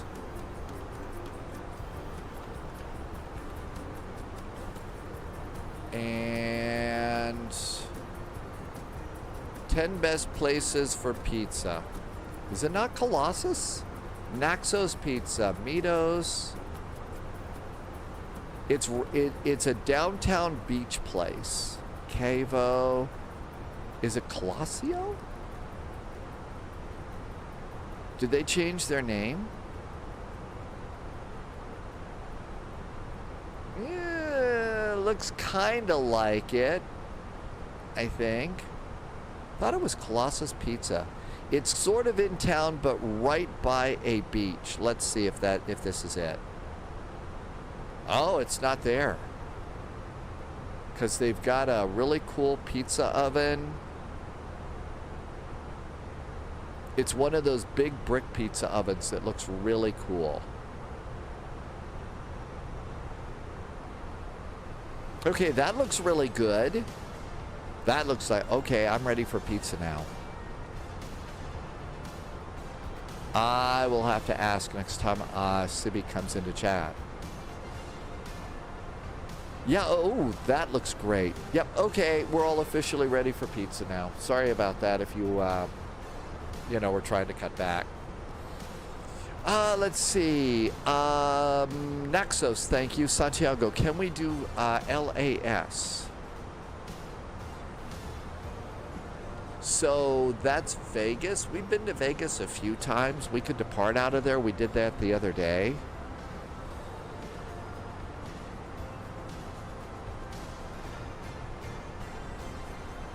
And 18 miles, almost time to press the button. And we'll come over here and we'll press this button right here for the altitude.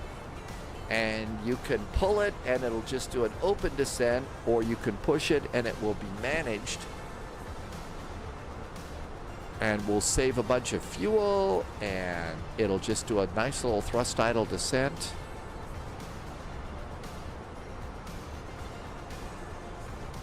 $15 miles.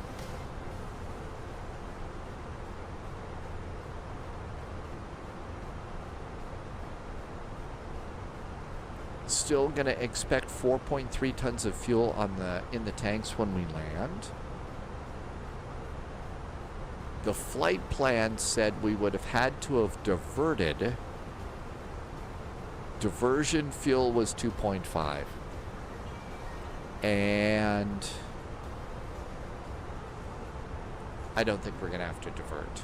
The weather looks absolutely wonderful.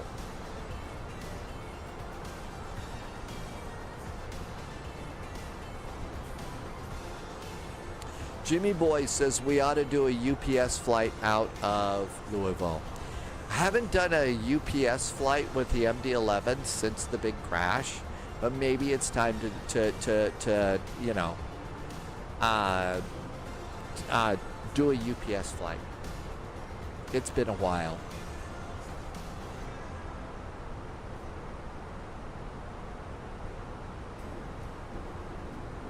Thing about that though is whenever you do one of those flights, I mean, you know, it always has its ups and downs. We could do jokes about UPS's name, right? Ups and downs. And 5 miles.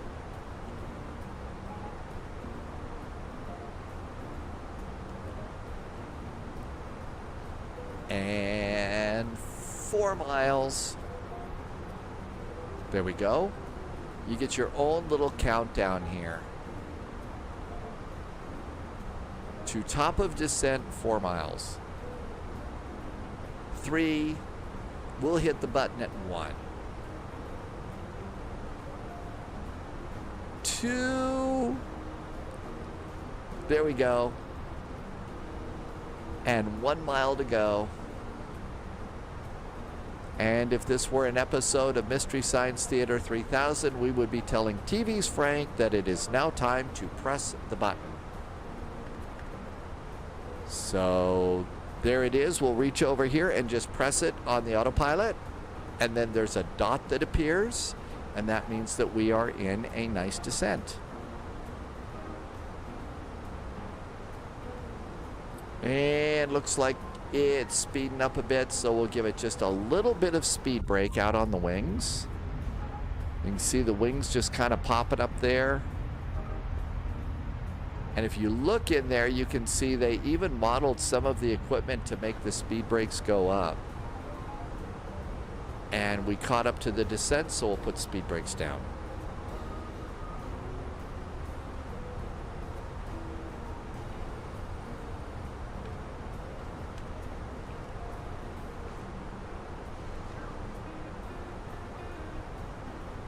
Jimmy Boy saw an UPS MD-11 at Philadelphia last Saturday. Was it just sitting on the ground, or did you see it? Did it take off and fly? Have they? Maybe they were repositioning it. Did it look like it was doing a cargo flight? Now that the airlines have had actually a the airlines have had time to sort of digest the reports and stuff.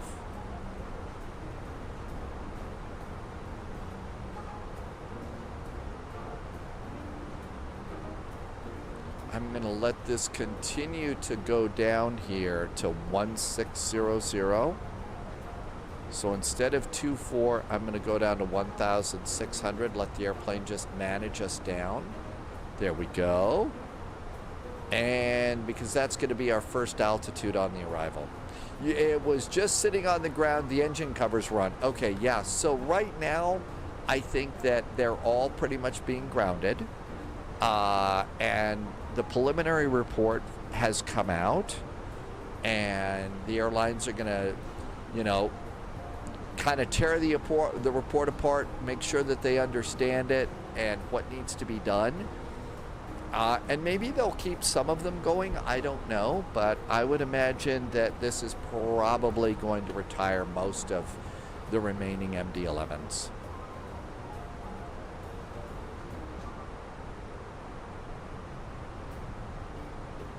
Auto brakes will go medium, not the longest of runways here. Speed brakes are armed.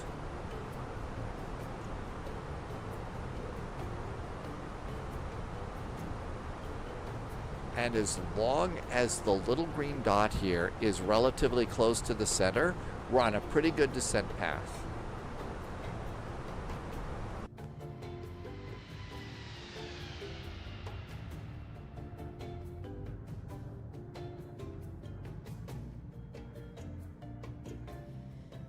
Not doing a very good job of covering our tracks with those big chemtrails coming out of the back of the airplane, right? Yeah, I know they're not chem, but I'm saying it that way to be snarky. I know, imagine that. Snark on the spy flight. Never happens. We're pretty much ready to go. 26,000 feet. We'll do seatbelts in just a little bit. We actually had an island, I think, kind of off to the side there.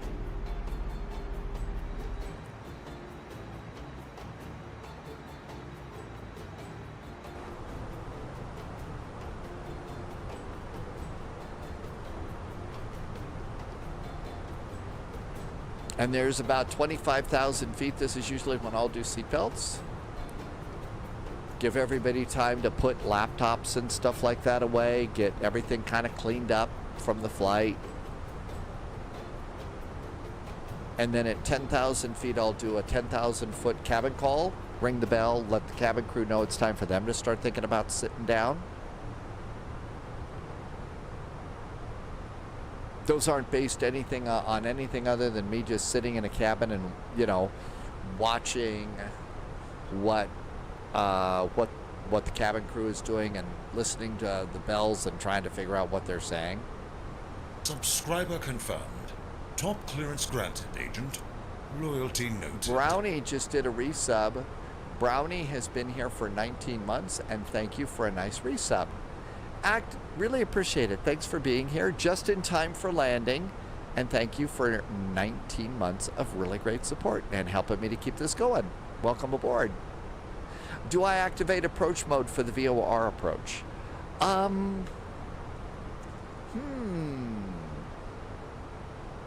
I don't usually do that. Let's do it and see what happens. Let's see what happens for the VOR approach. Like I said, I don't usually activate that. I will, so yeah, we can go and hit LS, but I think that that's mostly for ILSs. So LS button for the captain, LS button for the first officer, and we'll see what shows up. JSG Droid says, yes, indeed, you should press LS and it will work. And Boozy Sheep is here. Hi, Boozy. It was an interesting conversation you had over on Discord about X-Plane 12, Boozy. I think you inspired Sim pilots to try and reinstall it and take an X-Plane flight.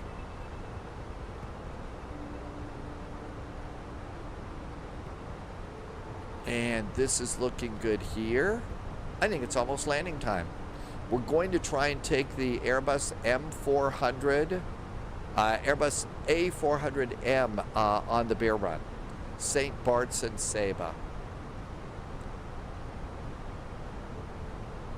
JSG Droid says on RadNav you can enter the VOR frequency and a course of F300 and turn the pilot MFD to Rose view. It's good right now, and I don't want anyone to miss out on a great flight sim opportunity. Thank you. Well, it's been a while since I've had it installed, so that's going to be a project for Tuesday, is trying to get it installed and get my beloved Flight Factor 757 going again. So what JSG Droid said we should do is come down here, and we're going to try this really rad idea to hit the RadNav button. I'm feeling totally rad by doing this right now. So RadNav, and we're going to do a VOR frequency, and then of course F300.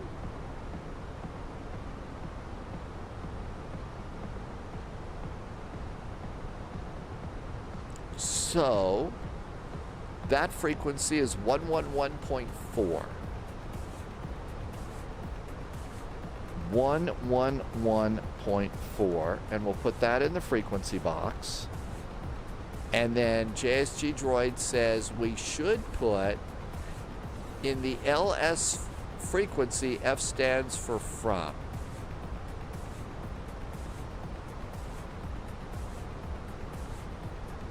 F300. And we're going to put that, so from 300. And we're going to do that. Check approach selection. And we'll see what happens.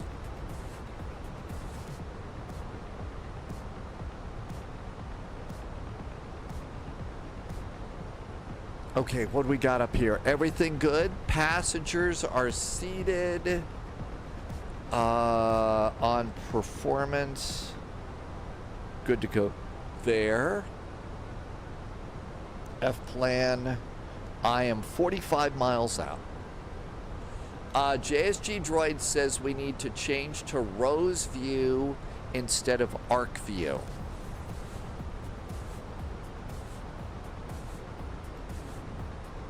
So Rose view. You sure that's like Rose from Titanic? Is it near, far, wherever you are, time? There's Rose view. We're probably not close enough to the radio station yet for it to pick up, right? Let's go back to arc mode until we get a little closer. Low vis, I just shut my eyes and landed after coming on 2.5.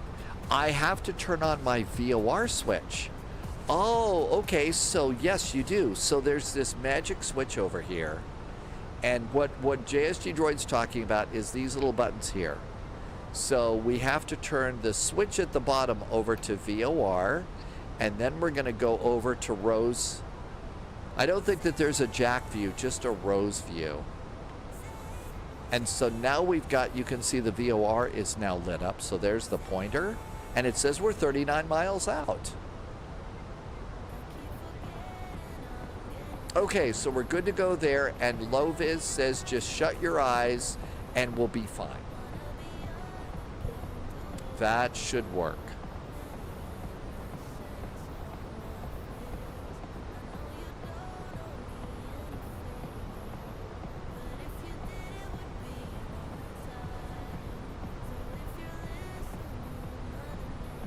JSG Droid says it could be from 2, but it might also be, it's AFAC, front and back course, F and B.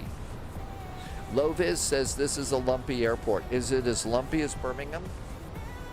The roller coaster airport? Landing lights. Cabin call.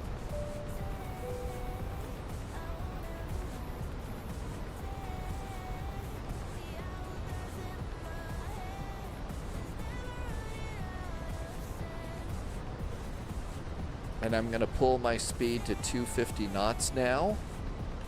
And we'll now go and activate approach mode. And everything looks great.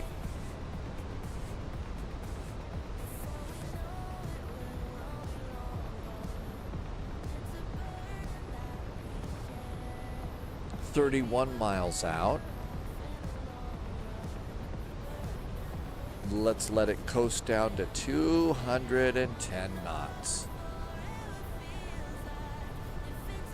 If you don't know why the crack about Birmingham in the UK, the airport goes up and down like this, the runway, because it's built on like some sort of a marsh or something doesn't have very stable ground and stuff. So it's hard to keep their runway, straight and flat. And there's these incredible videos that show just how lumpy it is. So, some of us call it the roller coaster airport.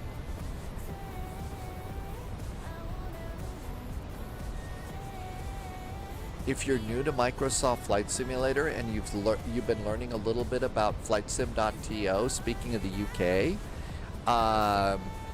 do a search at FlightSim.to for Hogwarts. And somebody made a really nice version of the castle and the Quidditch pitch and everything else over at FlightSim.to, and that's up in Scotland. Let's see. Sunjammer said, or a plowed field.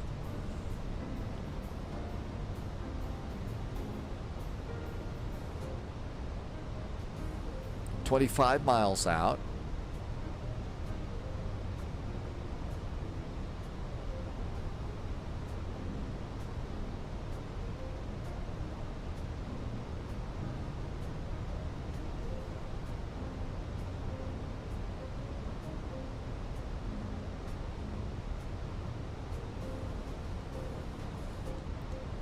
We're going a little bit faster than I wanted to go, so I just threw out my speed brakes again. I wanted to be closer to 210. Okay, altimeter set, and I put it over in here as my reminder, 1020. So push the stud button, 1020 there, 1020 over for the co-pilot, and our altimeter's checked and set, and we're speeding up even more.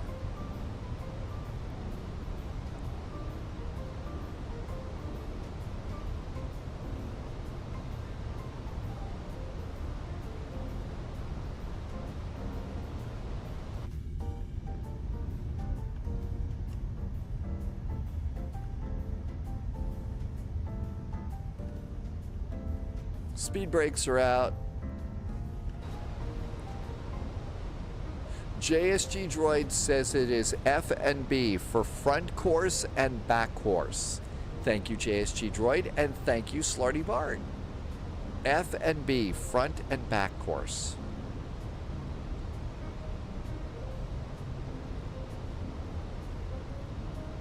Reducing my speed now down to 180.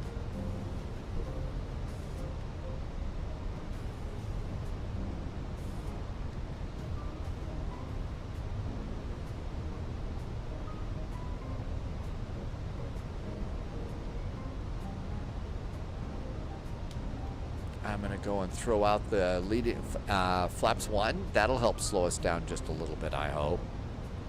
Because the airplane's kind of coming in hot here with 15 miles out. What's, let's see, it's 230. Extend is 250 for landing gear.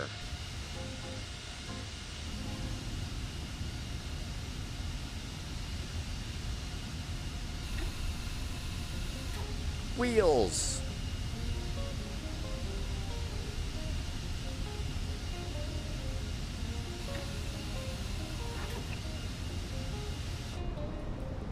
That'll help slow us down. When all else fails, wheels.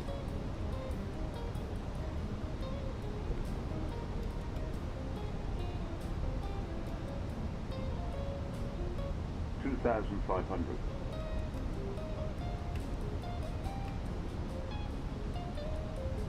I must not have set it up right. I'm not getting many indications there. And flaps 2. And speed brakes. And speed brakes are now armed for landing. Geeky is sad that we don't fly the Citation X. I've never really been big on the biz jets. And so that's been kind of a thing, is I've never been big with the biz jets.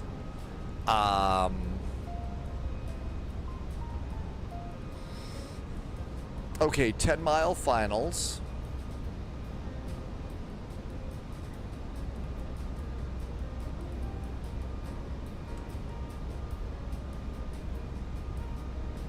I didn't do it right, JSG droid. I will have to try it again. Not going to do a procedure turn. And our descent looks good, so I think now is a great time. Yes, that's right. Yeah, Geeky, you know, Slarty Bart. Slarty Bart, you know, has, you know, been talking about the CJ4 for a lot longer than the Citation 10 has been out there.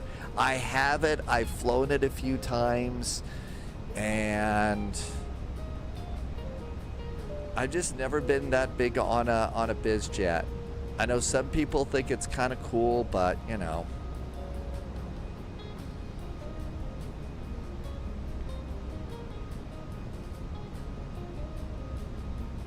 It's one saving grace. It's got pizza. It absolutely does. Yeah, I don't think it went well. I think you're right. Yeah, it didn't go so good, as so many things seem to be doing lately. I don't know. There we go. Are we ready? I got the airport. I got the runway. Slarty Bards. You could get your pizza with pineapple on it. Autopilot off. Captain's got the airplane.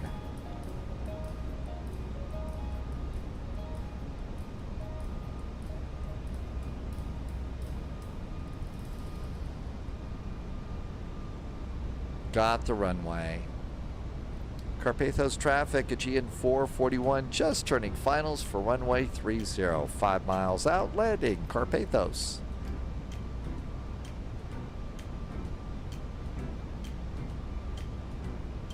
Wind is from the left, blowing me to the right. It's already blown me off a little bit there.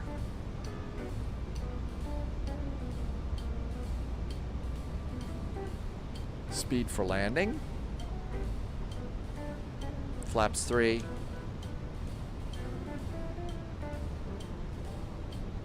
Greetings, DMK. Happy Sunday.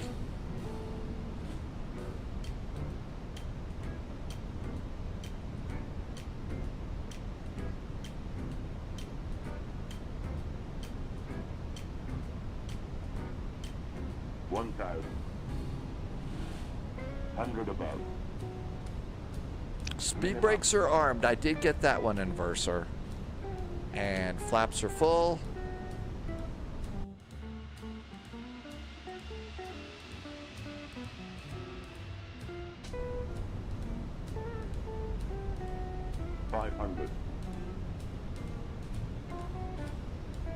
Go outside, looking around, you get blown off the runway.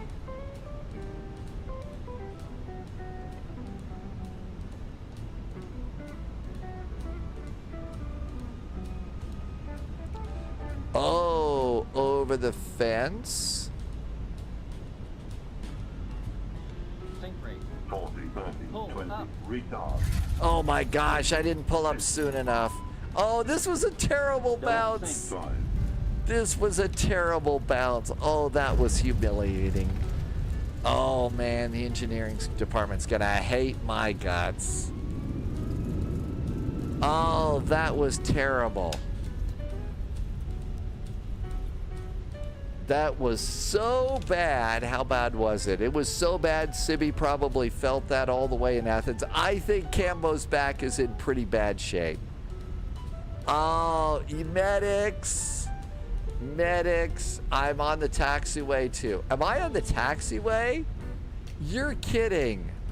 No, I'm not on the taxiway, am I? That's pretty terrible if I am. Well, I hate to tell you this. It was probably so hard. We're going to have to call the fire team.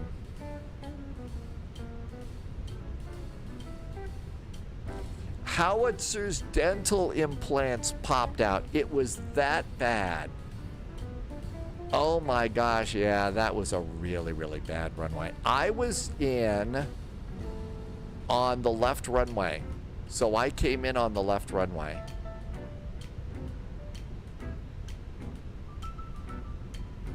BSG 972 needs a hip replacement. CT Aviation wants the money back. I think you're right. I think I just did a Harrison Ford. I think I just landed on what is the taxiway. So I came in over here and the runway is on the right side. I am a bad pilot. No brew in the cockpit for me today. Sunjammer, a yellow card, a Charles Yerkes, a Louis Renault, and a cat. And a cat, too. Yeah, straight to jail on that one. I know if it's real life, I'm in such big trouble.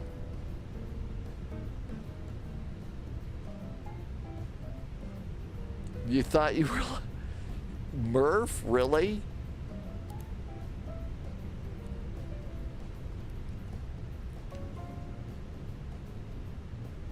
Lead has got a sore neck.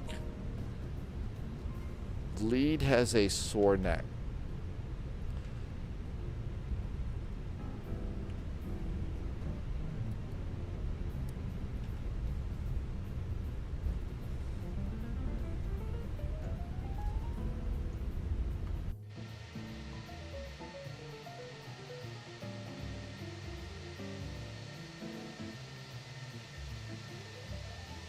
We're spying on the plane. I did not end up in the car park, no. That's kind of a cool taxi by with the trees and stuff. That's kind of a cool little taxi by. That's right. I'm just like everybody. Definitely not Top Gun here. Well, fortunately, we've got a whole week for them to repair the plane, and we'll take off from here a little later on. Uh-oh. Oh, auto throttle was off. I was going to say, what did I do now? APU bleed. Inverser, come fly in South America. We're getting kind of close. We're going to be flying in... the Caribbean next. T-Bird, thank you for sending a couple of Air Berlin chocolates. That makes it all better. The right side had Pappy lights. So we'll come back to this cute little airport next Sunday, and next Sunday, let's go for pizza in Naxos. Slarty Bart, thank you for some Air Berlin chocolates. Would I like a list of what's wrong? Well, you mean what's wrong with the airplane? Quite a bit, probably. APU is up. Engine number 1, engine number 2 can go off. We'll get off. FATSIM puts the buttons back in the normal position for the next crew. Everything looks good to go up here. We'll turn off ADIRs. Those can go off. Crew oxygen can go off. And we'll do beacon, and we'll do seat belts, and deboard the airplane. And we will be back here at Karpathos later. Looks like we got a nice lineup of Aegean jetliners for next week. Was it a WestJet landing? You know, it's going to be next is next. Inverser wants copy break. In real life, when you fly like this, I would think 2 of the time it'd fly passenger. No, you would think twice? No, you don't want to fly with me. Volonta says, I did not need to call the maintenance crew for landing gear. Really? Was Volonta, like, kind to me? Volonta said minus 1,111. Yeah, that's probably not just call the maintenance crew. That's probably a call to the chief pilot's office, and that's a call to the chief pilot's office, and probably lose my license and get yelled at a lot. I mean, yelled at a lot. But we made it, and we will be back here a week from today. Back a week from today, and we're going to Naxos. So let's go and try this M400. If you have not set up multiplayer is kind of a pain in the butt, but I will show you. Oh, look at this. Lovis got a group shot. All 3 Aegeans. So we'll see you there next week for sure. Thank you for the group shot. That was really nice. And yep, there's actually, we have a nice scenery for this airport at Karpathos. Dad, game time is going to Nairobi today from Frankfurt. Oh, wow, that's a long one. Loviz, thank you for that. That was really cool. Three cool Aegeans. Losing the license and getting yelled at. Yeah, airborne, yeah. Airborne Idiot. Is that like the Ren and Stimpy Idiot there? I should have that name. Yeah, normal Sunday for me. All right, so it's going to be the A400. Boy, I think this airplane might need a flight plan. I don't know how we do this flight like we normally do. So to do this flight, basically what we're going to do is it's all visual and stuff like that. So let's unload the flight plan and start a new flight overhead. Hi, Ruben. Okay, departure airport is going to be TNCM, Juliana. The arrival airport is the same one, TNCM, and add it to your route. Guten Abend, Benjamin. Hey, happy Sunday, right? Okay, so there's Juliana Airport. There's Juliana, but we're going to zoom this out a little bit. There's St. Bart's, and there's Saba. And now if you want to use this for tracking your flight, you can go and hit the little pencil and come in here and put the 2 other airports. TFFJ space TNCS. Those are the 2 other airports we're going to, and hit done. And then it'll show you this little devil's triangle of where we're going. And that's going to be our flight. Moving from FNP2 Airbus A320 to Microsoft with only a joystick feels rough. A little bit rough, but you can add to that down the road, right? In real life, you would never... Oh, in real life, absolutely. In absolute real life, okay, so here in Flight Sim land and stuff like that, I'm reckless and crazy. I'm cutting corners. I'm being an idiot. I'm being goofy. The real world, oh, I was all over my checklists. Literally every time. And, you know, when it came to cutting corners and stuff like that, I would never do that. You know, just because I had absolutely no desire to ever, you know, not even scratch the plane. I didn't even want to do that. So, real world, never cut corners. Flight simming, you know, I'm like a drunken sailor here. Beer Rod Ruben, that's right. Warhawk Ronan, you just got Microsoft 2024? Welcome on in. We're going to do kind of a group flight in multiplayer if you want. So if you'd like to join us, you can take the slowest plane that you've got or something like that. Those are the airports, Derek. So TNCM, TFFJ, TNCS, and TNCM. But welcome on in. Yeah, if you've just started this, welcome aboard. So what we're doing is we're loading up the sim. We're not doing Volanta. We're not on VATSIM. We're not filing a flight plan. None of that stuff, okay? You've only got basic planes. That's okay. That's okay, Warhawk Ronan. This airplane is, I believe, a default airplane. Let's see. I don't think the Wing and the autopilot works on this. So I don't think I need, I don't think I need the autopilot or the McDo. That's right. It's flight sim fun. And yeah, there's some things that we get a little into the weeds with. We go out, you know, we go down some rabbit holes, and, you know, when it's like tomorrow's flight from Nuremberg to Copenhagen is vectors to Copenhagen. And okay, I'm going to get more into that one, a lot deeper into the rules and flying the airplane right, because that's a big VATSIM event out, and that's sort of how you level up in the world of flight simming. In Assassin's Creed, you level up by how good you are at hacking and slashing, right? In flight sim, it's, you know, how well do you fly your plane in vectors to Copenhagen, Frankfurt Friday, and Friday Night Ops. If you can do those really good on VATSIM, then, you know, that's warrior status for you in flight sim. So that's why we do that. So, Andre, you bet. We'll take our time. Now, if you've never set up, if you have not set up multiplayer the way we're going to do this, I'm going to try and go slow. So be sure that you're ready to go in the next, I'd say, 5 minutes to set up multiplayer with me if you've never done it before, okay? Let's see. What did I miss? Manaphy, it is a beer run. It is.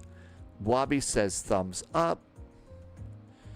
I use the F-20. It doesn't work. You can still fly. And if you do come over, somebody joined.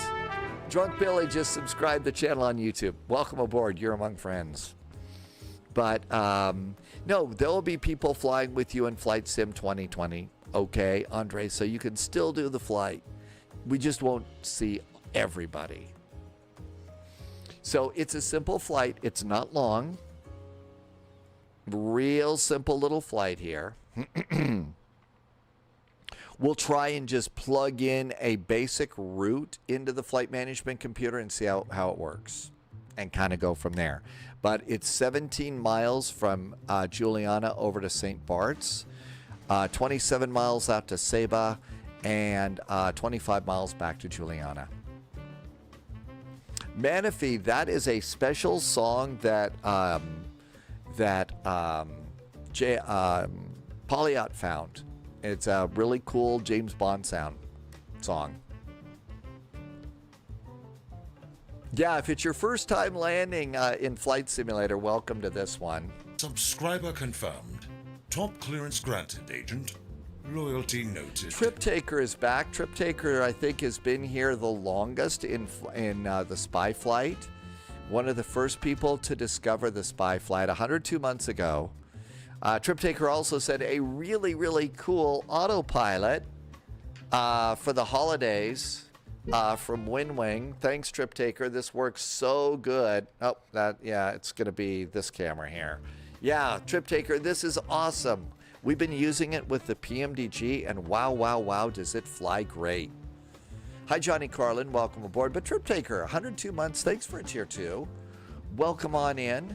Trip Taker, we're going to do a beer run next in a military cargo plane. What could possibly go wrong? So let's see. This is going to be an Airbus A400M. We're going to do TNCM, TFFJ, TNCS, TNCM.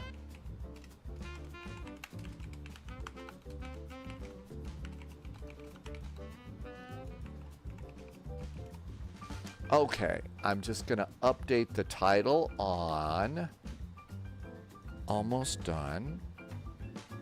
And look good. Okay, got the title updated there. Flight Sim Aviation is back in chat. Yeah, it's going to, yeah. You bet it's going to be crashes. And then we need to figure out where we want to take the MD-11 later on. Okay. Yeah, I think we don't just have to load in the airplane. I got a couple of views set up in the plane. I think it kind of started an awful lot like, we're going to try, P.S. Morandi. We're going to try. Actually, it's not that big of a mystery. So last Sunday or the Sunday before, Polyat took this airplane, or maybe it was the C-130. I think Polyat took this airplane, and I think it was okay. I think, maybe. I'm not sure. That's the airplane we're taking. So we're going to do that cargo plane next. P.S. Burundi wants popcorn. Yeah, I'll bet. Now's a good time for popcorn. A very good time for popcorn. Let's see. You're going to fly the next time with you. Time is short. Andre, see you when you can fly again. Thank you for taking the time to come in. We'll still be here, and it'll be silly and crazy.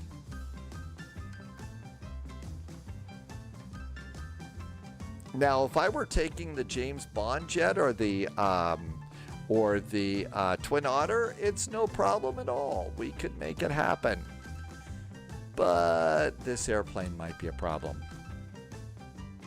Well, the whole thing is Manafee's right. This airplane was designed. It was designed for short field landings and unusual places for a big airplane. So that's pretty good. Mikey, it was kind of chilly and windy the other day. The wind has shifted direction, so I am not nearly as cold as I was yesterday. The wind was kind of blowing in here, and it was just really frigid almost. But today, it's much better. CT Aviation is doing DFW to Newark. A321LR. I don't know about that. Okay, are we ready? Ready to go and set this up? It's 9 degrees in Wisconsin. I will avoid cheesy jokes. All right, ready? This is how we do. This is how we go and set up multiplayer if you fly on VATSIM. In fact, let's see. Polyat wanted me to try something here, so I'm going to try something that I haven't done for a while. If this works out, I'm going to try and use this as a YouTube video. So give me just a second here, and we're going to record this for YouTube. Let's turn off music. Hey YouTube, welcome to the Spy Flight. We're going to set up our multiplayer. Normally the Spy Flight is over on VATSIM, but some of our flights are so wild and crazy that we need to do this on multiplayer. So what we're going to do is we're going to set up multiplayer in Microsoft Flight Simulator 2024. And here are the steps that you do to set this up. So we just started Microsoft Flight Simulator, and before you select your airplane or anything else, don't select anything else. You need to go to the little wheel in the upper right-hand corner. And in the upper right-hand corner, we're going to go to the online setting here. Here, this goofy guy's in the way. So let's go to the online setting right there. And then the first thing we're going to do is we're going to turn on multiplayer. Now, if you want to fly with your friends, you need to choose a server, and the server that we usually do is the East server. And then we need to do show multiplayer aircraft in close proximity. So we need to get those things turned on, right? The other thing that we might need to turn on is something over in graphics. So we're going to go down to the graphics tab and go to global rendering, and then come on all the way down to the bottom. And I think what we do is we do airport aircraft traffic quantity. And then I usually turn that up to ultra, just so that you can see all the other airplanes and stuff like that. And then the last thing that you might want to do is go over to flight interface. And if you go to flight interface, you would turn on the nameplates if you want to see the names of the people that are flying with you. Problem is for some of the flights that we do, there's so many nameplates that you can't even see the runway. So I'm going to turn mine on, but you may not want to turn yours on, especially if you need to be able to see the runway. And so those are the first things that you're going to do for this. Now hit save and go back. And now we're set. That's step one. Step two. Let's go to free flight. And now what we're going to do is we're going to choose our airplane. And if you've heard about it here, the Spy Flight, we have a little thing that we do called the Brew Run. And we're going to go from Princess Juliana Airport at St. Martin, and we're going to St. Bart's, Saba, and back. And this time we're going to take a ridiculous airplane that you would never take, and that's going to be the Airbus A400. So we're going to take that military Airbus prop liner. It's supposed to be able to stop really fast. At St. Bart's and Saba, you better be able to do that, but I think I'm going in the drink. Anyway, select your airplane, save and go back. Now then, before you go and select your airport, this is the last step in doing multiplayer. Go to flight conditions, that's in the upper right-hand corner. And in flight conditions, let me get that goofy guy off. So weather and time, I go live. Air traffic data, I go off. And then in multiplayer, turn on all players. All players is what you do. Okay, and then save and go back. And then at that point, now you can go and select your airport. So the airport is what we do over here. So that's TNCM, Princess Juliana Airport. Come on down there. And now we get ourselves a parking place, and then we can go. Usually got to wait just a little bit to see how all of this sets up here. So we can zoom in a little bit, and it's loading in the maps here. You can see right now there's a lot of water here. So it's loading in the maps in the airport. And that's how, so if you like us and you fly on VATSIM all the time, that's the way that you go and set up to be able to fly multiplayer with friends. And the way to get back into VATSIM is just go back in and check off everything that you checked on, and it should be ready to go into VATSIM mode. And I hope that that works for you over on YouTube, a nice quick tutorial. And so we're going to go back to the live stream, and thanks for watching. Cheerio. Okay, I just tried to do a little recorder. We'll see how that works. Andre, we're going to be on the USA East server. And let's go and start flight. And let's see if what I did was right. If it doesn't work, then I probably ought to delete that video. Because, you know, you're going to try and use the F-18. Good luck on the F-18. Flocala, I've seen videos of the A400 doing crazy takeoffs. That's what this is supposed to be. That's what this is supposed to be. Okay, JSG Droid is at Alpha 1. I see other airplanes here. So it actually looks like it worked. There's another Reuben. And let's go ready to fly. Hi. See, there's a more appropriate airplane. Looks like somebody's over there in an otter. And JSG Droid, you went to the Alpha 1 gate? All right. So this is the A400. This is the Airbus answer to, say, a C-130, only it's much more modern. So before we go, the first thing we're going to do is we're going to pull the chocks. So we did that. Hi, Martel. Welcome back. And then if you want, you could go and open the door from the outside, and it will transport you into the cockpit. Just magically transport you into your cockpit seat. And here we are. And like anything, you got to sit and wait for it to, you know, be a little bit funny and bump around a little and all that. And then if you want, you could go and use Navigraph charts and just have that track your flight.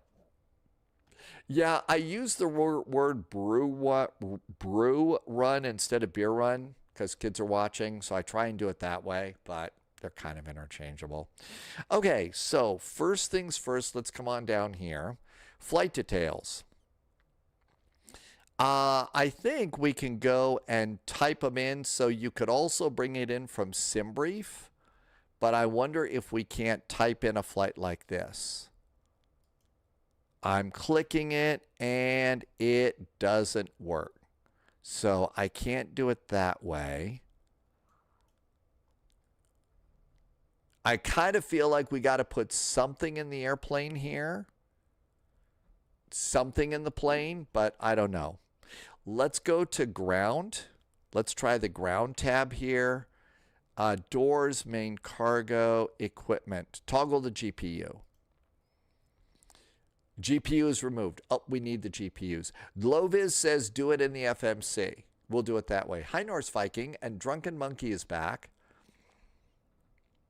All right, so let's go ahead and get ready to go. So the next thing that we need to do is just like the other airplanes, it's a lot like an Airbus because, well, it's an Airbus, but we're going to come over here and we need to do our batteries first. And we've got some batteries, so battery 1, battery 2, battery ESS, and then come down here and do external power. There we go. And just like our other Airbus. Now let's see if my throttles are good. Okay, I got to do a little work on my throttles. I only have control of 2 throttles right now. So let's let the airplane power up, and then we've got to do some work on the throttles. What's my gate number? I'm just over by the... I'm over by the... I need to come over here and get a few things turned on. I am over by just the GA stuff. Okay, let's see. I need to do a spot view. So you kind of see where we are over here. Save it. And let's give it a spot view. Okay, so we're over here, and that looks good. So you can see there's JSG Droid over there. Okay, so we're good to go there. Now then, I need to make a change with my throttles, because my throttles, my left throttle only turns up engine 1, but we have 2 other engines. So what we need to do is we need to go and escape, and we need to go to settings, although you don't actually have to escape anymore. Let's resume. There's another way to do this, and it's a little bit smarter. So come over here and hit the game controller. See the game controller? Now I have my basic controls. So now we can do the throttle quadrant. And what I'm going to do is make this a specific A400 set of controls. Create, and we're going to call it a name, A400M, and OK. And now what we need to do is come down to power management and throttle. And now let's come down here, and what we're going to do is throttle 1 axis is set to X. So what I need to do is I need to go over here, throttle 2 axis. I need to change that one to X2. So we'll just click it, click the wheel, and we're going to come down here and put that on throttle X and turn off Y. All right, so we did all that, and now we're going to go back and go back. No, let's go ahead and do the other ones. So now let's do throttle 3 axis. And throttle 3, we're going to click the wheel so we can go and select it. I found that's either. And now we're going to go and do throttle Y for this one. Go back. And now let's do engine 4 axis. Click the wheel and put that on the Y as well. And go back. And go back. And that should save it. I hope. I think it saved it. Clear, delete, create, rename. I think that's good. So now we'll just X out of it and see if we did a good job. So throttle. Nope, I really didn't do a good job there at all. So that's up there, and that's over. Okay, I got these 2 engines tied together, so that's good. But let's see if we can't figure out what I did wrong here. So let's click the little guy again. Spy hat. We've got Airbus, so that should work out right. Let's do a throttle quadrant again. And there's the A400. Let's come on down and grab power management and see what I did. Throttle. Andre, I should be right there. joystick L axis X, L axis X, L axis Y, L axis Y. Throttle 4, throttle 3, those are good. X should have worked, but this one, throttle 2 axis, and that one should have been working too, but it doesn't appear to have been working. L axis X. Okay, it looks like it's saving.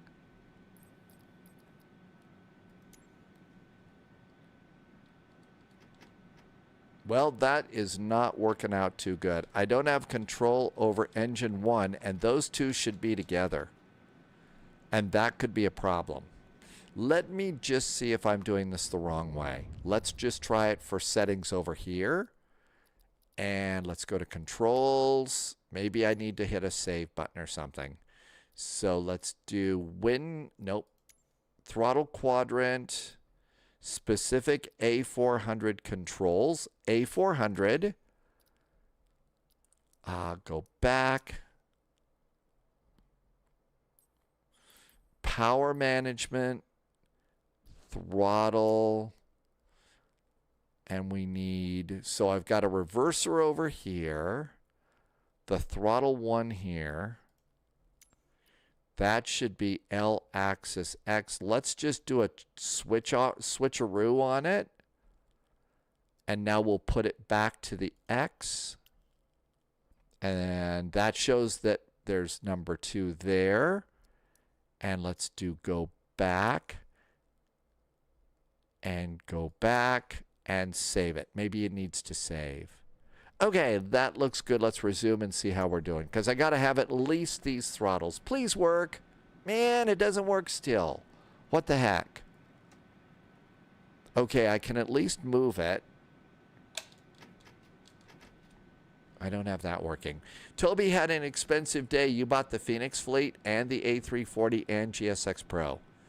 That's not so bad. I think that's really pretty good. Man, I don't know what to do about this. It looks like these are in the reverse detent.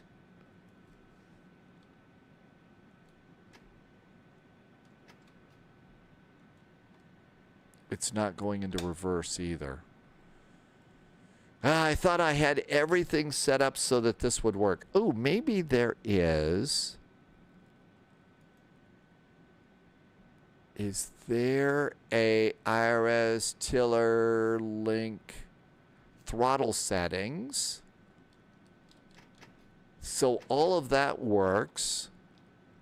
So these actually work really good. Those work great. But this one, that one works too, but throttle 1 is upset with me. Okay.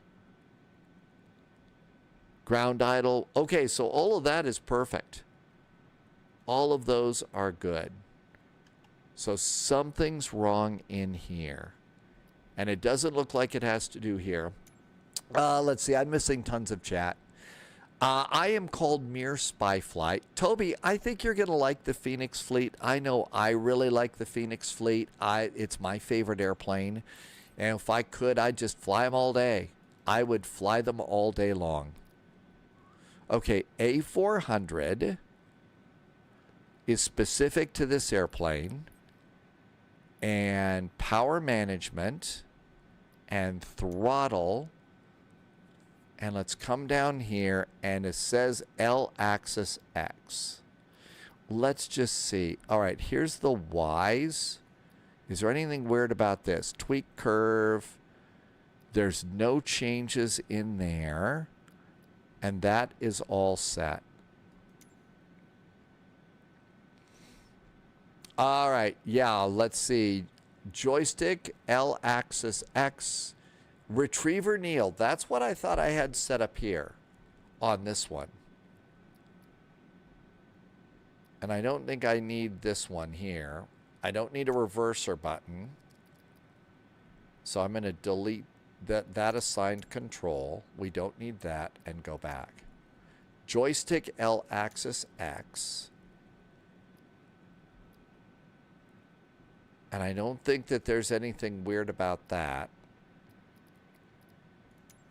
I'm going to delete that assigned control and go back and get out of it. Okay, so that works. Those work. Now we'll go and try and add it back in. Sorry about this. Sorry to be doing so much fixing of stuff while we're flying, but it is a flight simulator, so we do that a lot. Let's come back in and see if we add it back in, and that'll work. Quadrant throttle. Ryan just did a resub. Hey, Ryan, are you back from your trip? Good to see you, Ryan. Thanks for coming in. Ryan was on a trip recently. Did everything go smooth? Or are you still enjoying your party? All right, so throttle 1 axis, just like there's throttle 2 axis. And we want to change this to L axis X. X. There we go, just like that. And we don't want to make any other changes there. And it's the primary control. And that's tied into number 2. And let's go out and see if that worked. Hey, okay, so apparently what you had to do on this was delete it and put it back in. Ryan, wife and I are back from Mexico City. It was a great experience. You got back today. Ryan, where was the best food that you had? What was the best food you had when you went there? APU master, APU start. Let's get that going. And Loviz said, let's plug all this into the flight management computer. So FMC, and this is going to be just flight 441. Oh, I think we have to put it in here, 441. And is there an enter? There we go, 441. From TNCM,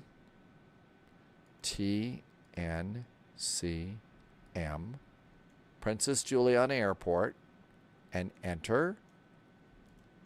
Now, let's see how this works. Ryan said, Google the taco tasting room in Mexico City. Loviz, have you heard of the taco tasting room in Mexico City?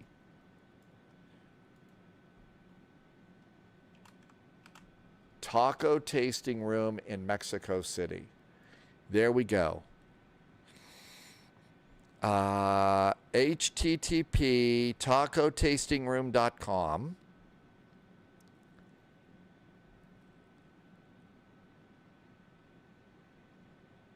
Let's see. Here's their menu.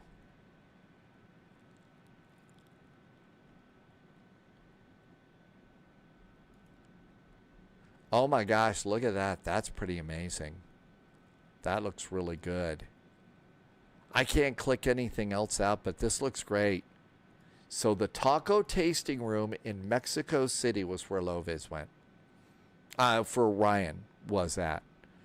That sounds awesome. What a great trip. I'm glad it turned out to be okay for you. Okay, let's do our arrival. TFFJ. TFFJ. And enter.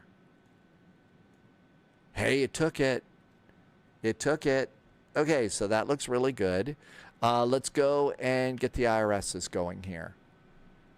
IRSs are going to be up here, I think. Are they in the same place? Oh, it's GAD IRSs. 1, 2, 3, 4, 5, 6. That's how you do that, I believe. And let's get the APU bleed going. And that should start the alignment there. Okay, and let's just look at the IRSs, and they are in alignment. 5 minutes. Yay! All right, we got that good. Now then, let's come on over here and do our departure. We're going to be departing on runway 10. There's going to be no SID, temporary flight plan, and insert. All right, here's where it's going to get real weird. Let's try arrival, runway 10, right? It's 10 going into TFFJ. There is actually some charts for TFFJ.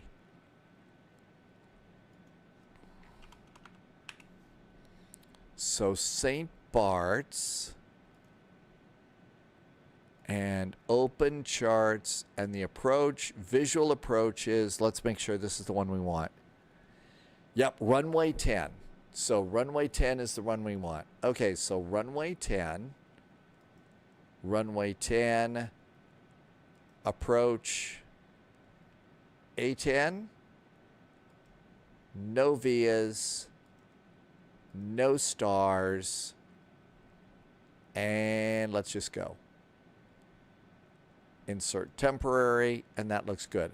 Let's see, route discontinuity, delete, and we appear to have a flight plan.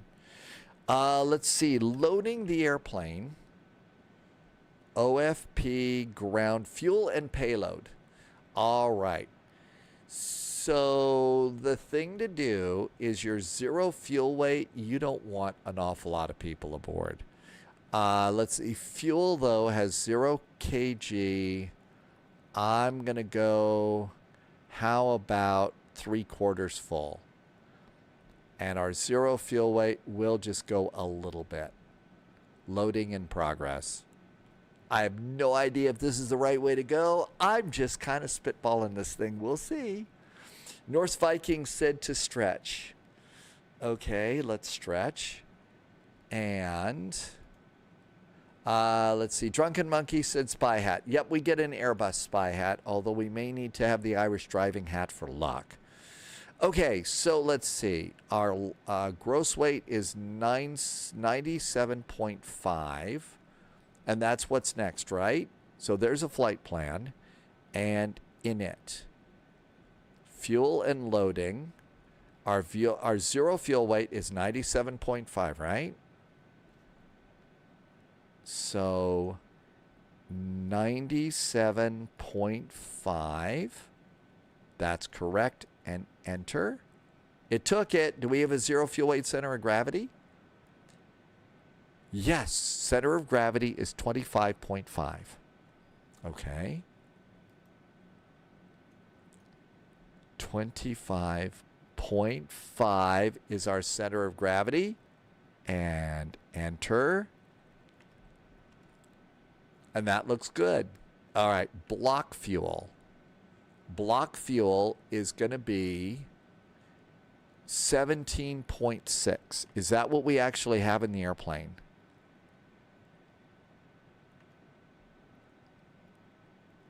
Fuel on board, 17.6. I hate to say it, our numbers are kind of adding up here. Okay. Can I type numbers? No, you can't type numbers. You have to do this. 17.6. Enter. Okay, so that looks good. Taxi fuel, route reserve, alternate, and final. Oh, boy. Let's see. Percent. Can I put in just 5%? No, it didn't like that at all. So if we're at block fuel 17, okay, this is 2.2 for 30 minutes. So for 15 minutes, it would be 1.1. 1.1 is 15 minutes. I didn't like that one. How about just 0.5?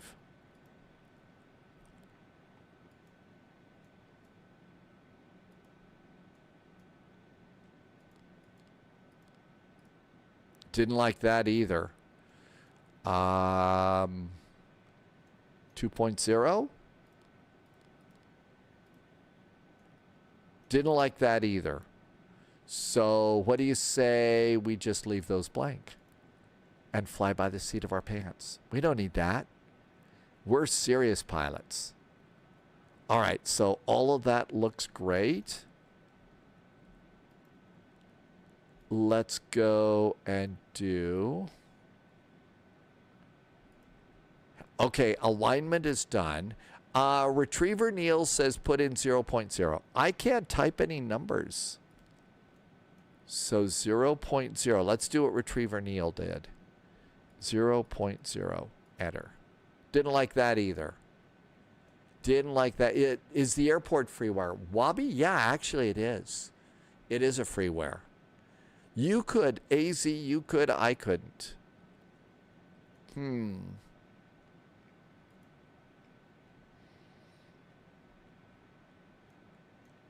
All right.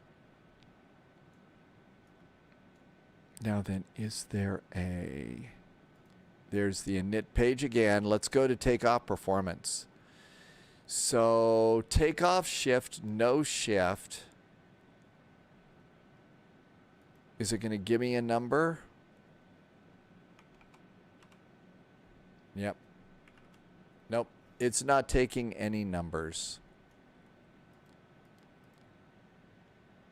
Is there by any chance, do we get data over here for that? I don't think we do. So 125, F2, F1, 180 is clean speed. So let's do rotate at 150 and V2. How about 135 for rotate? I have no idea if this is right. I'm just messing around. Let's see. Trim is going to be 1.5 up. So for flaps 1, it's up.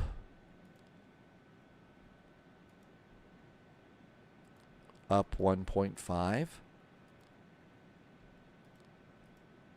No, it didn't like that at all. How about plus 1.5? Didn't like that either. Retriever Neil, 122, 122, 125. Let's do what Retriever Neil did. So let's do 122, 122, and 125. Let's do what Retriever Neil's doing. Okay, that looks good. Hi, Melvin Leroy. Welcome aboard.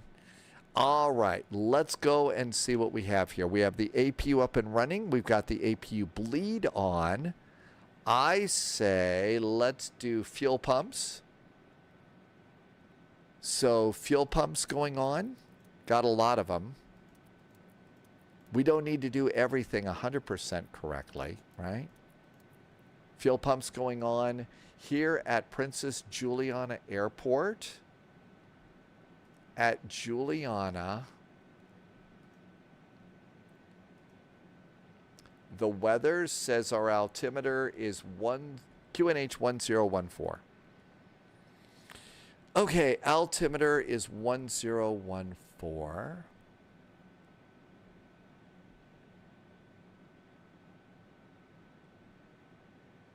That looks good. I usually go to 1,000. I usually bug 1,500, but we're not going to be engaging the autopilot here, right? I think it's time to go. Let's close all of our doors. Ground. Our doors are closed, right? Let's toggle the ground power unit. Make sure it's toggled off. External power going off. External power is off and the plane didn't go dark. That is a good sign. I'm missing a ton of chat because I'm kind of making this up as I go. Melvin, welcome aboard. Dogs is back. Not a jet, Dogs. It's a turboprop. It's a turboprop, so it's not a jet. All right. Let's see. Some lights here. Beacon. Let's do both. Beacon is on. Nav should have gone on. Everything else is good. Emergency exit lights are armed. Seatbelts going on, because of course. And how's everything look up here? Everything else looks good. Lights are all off except for the APU. Let's see if we can start this sucker and fly it. What could possibly go wrong? Okay, ready? Engine starter. Ignition on. Okay, so what we do is we come down here and we've got feather. So I think you go to feather and then look over here and this starts to go up. And then there's a special number. So there's that engine going up and I'm going to guess it's what? 20%. And then you go and do fuel.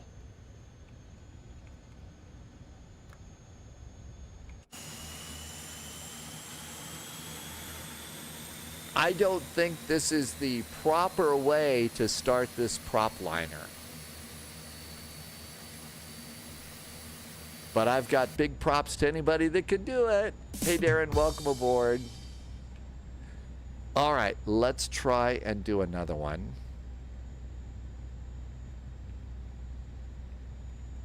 Starting 2. And that's going up. Santiago is here. Thank you for coming in. It's a little similar to the A350. It was a proper joke. I try to make them as proper as I can. All right, and that looks good. So start that one, and apparently after that you can just start the next one. And here comes engine number 3. Pratt PT, that was not the proper way to start it. Bradler Gaming says to hydrate. Yeah, we're going to get all the hydration we can get today. Hi, Angry Wolf. What are we doing today? We're being really reckless and crazy, Angry Wolf. And run and starting engine 4. That's right. We should not call it a prop liner. It's a military transport.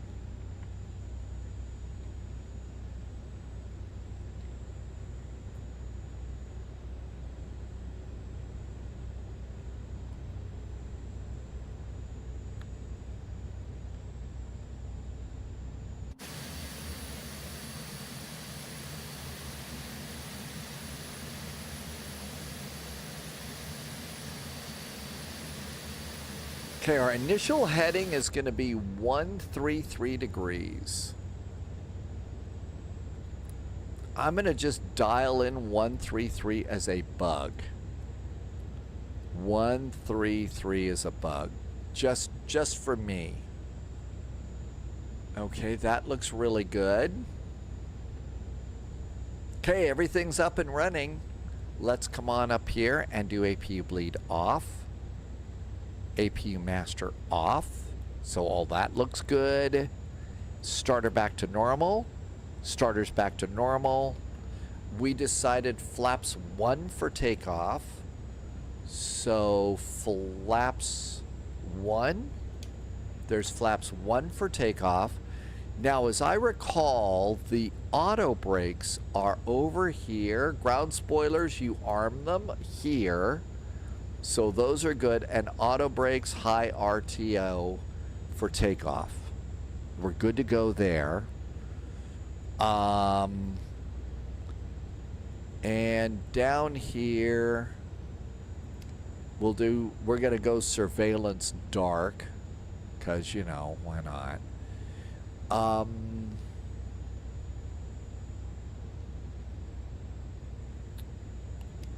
Hold down the takeoff config check button. Takeoff config's normal. Let's give this a shot. What could go wrong? How realistic? Yeah, this is the default. Hi, Red Baron. Yeah, we're in the default A400M. I don't fly this very often. So taxi and takeoff lights are on. And parking brakes are off. Tow brakes are on. Are we ready? Parking brakes off.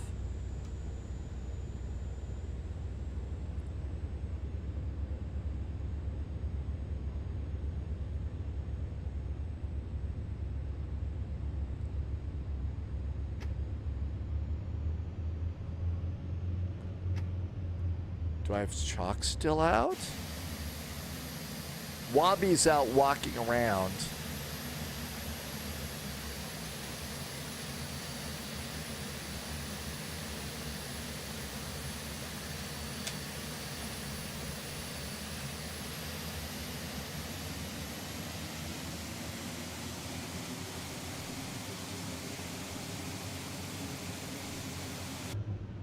Okay. I might have some sort of brakes on here. I may have some brakes on here. So look down here. Yeah, the parking, no, the parking brake is off. Parking brake is off. Door 1 main cargo. Let's just do Shift C. I thought I pulled my chocks. I don't have chocks out. Nope, I don't have chocks in place. PS Morandi says touch the brakes. Shift C.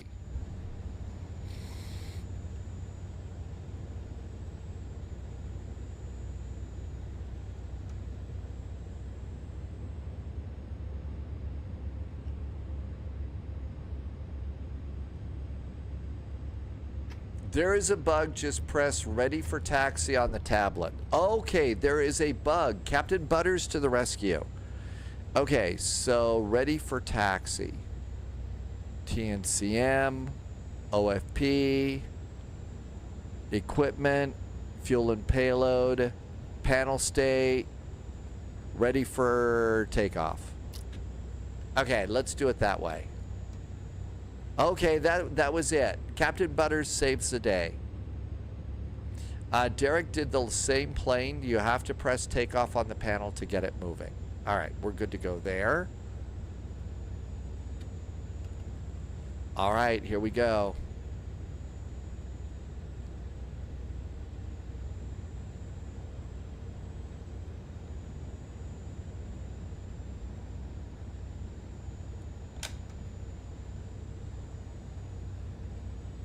Hi, Barry. Welcome aboard. Socialism is here. Good to see you.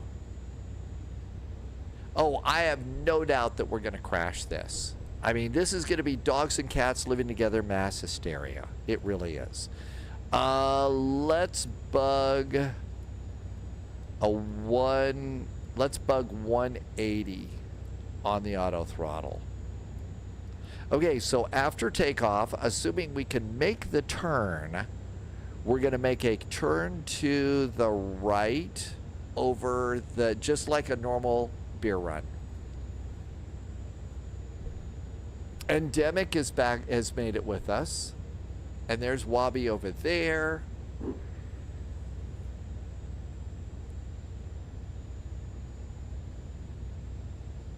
Do you know what runway to land on in Cleveland? Based, I don't know. You need to look mostly at the wind.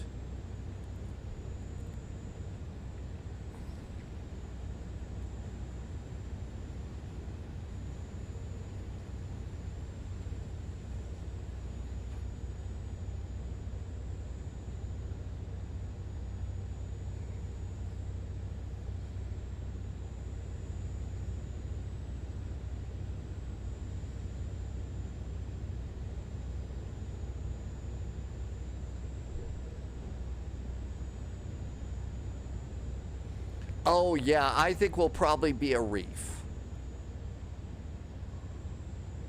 The thing that worries me is it won't go into reverse.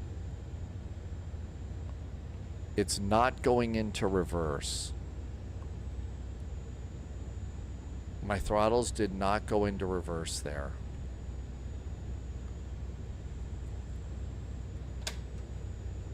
The thing is if you look at options and throttle settings, it shows that we're all set. Reverser's on axis, but the prop reverse is not engaging.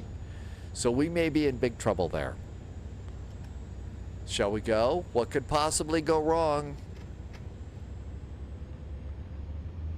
Manual toga. SRS is set. Auto thrust is blue.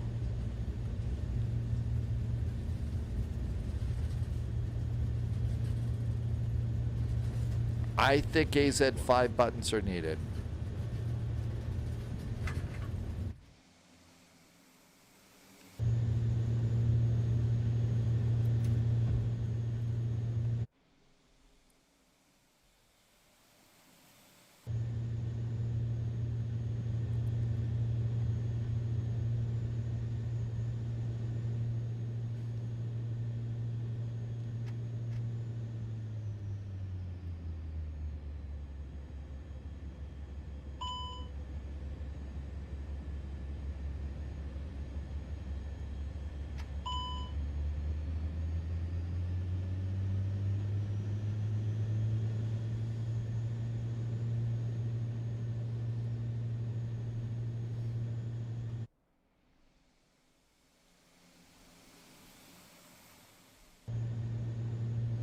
Yeah, the airplane itself is actually long, probably longer than the runway.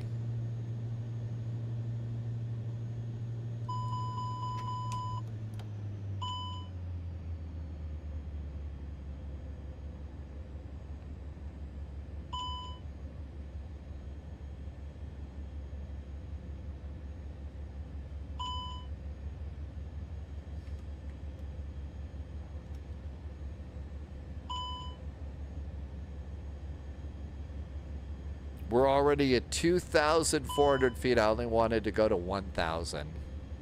Amargosa seems to think that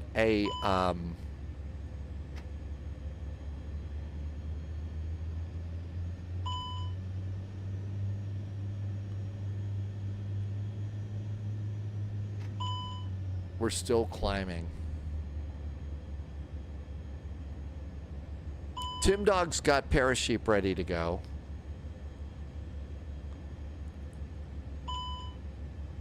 It's upset. It says it doesn't like my throttle setting. But there's the speed that I want, and we're slowly going down. Mustache has been on an Airbus A400 Atlas in real life. It's a huge airplane. Yeah, it wants 10,000 feet. Oh, I didn't want to do that. Yeah, we're going to 1,500. But I don't have that engaged at the moment.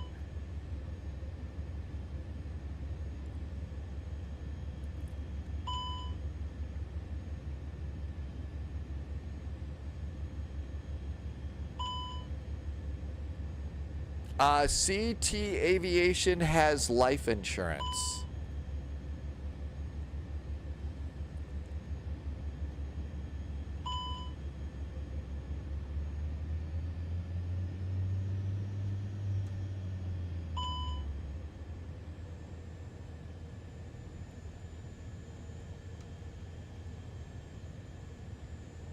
All right, auto brakes, high. I'm starting to slow down. We're halfway there.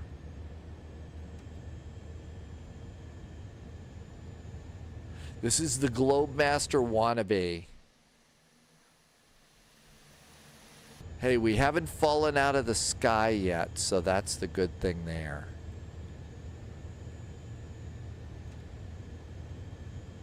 Okay, here's Shipwreck Shoals. There's the little comma island over there. Flaps.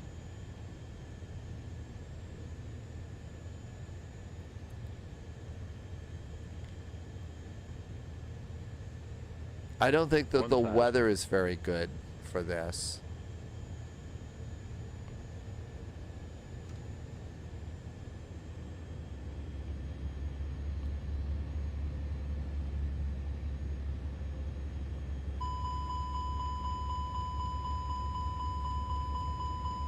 Wants landing gear. Gear going down.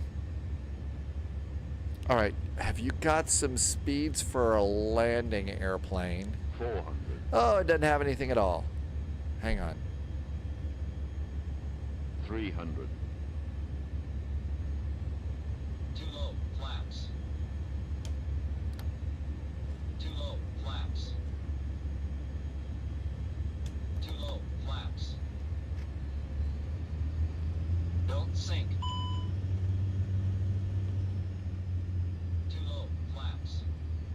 135, VREF is 115.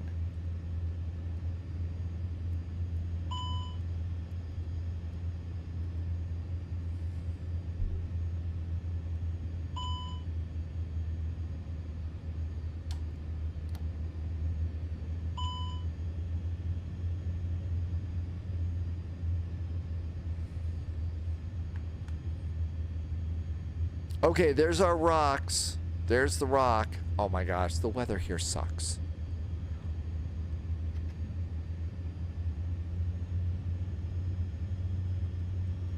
How low are we? 500 feet. Oh yeah, this is perfect. Not. And there's our rock. Let's start the turn in. It's still up in the air, kids. There's our second rock.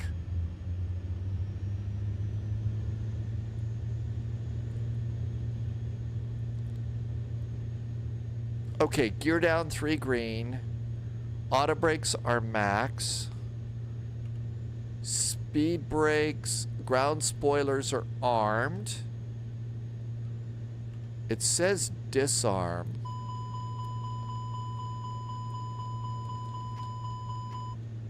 I was overspeeding. Okay, we're going in.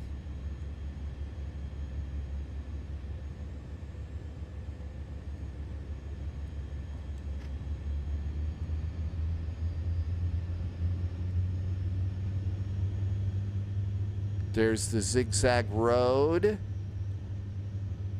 Where's the runway? Ah, we're off to the side. Okay, I see. Sync rate. 400, 300, Pull 200, up. 150, 40, 30, 20, 10, Pull up. 30, 20, 10.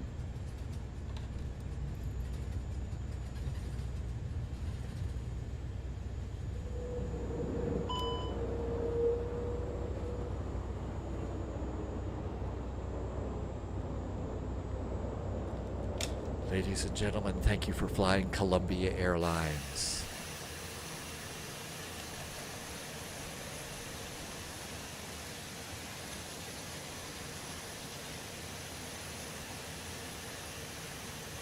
I think we made it. We stopped.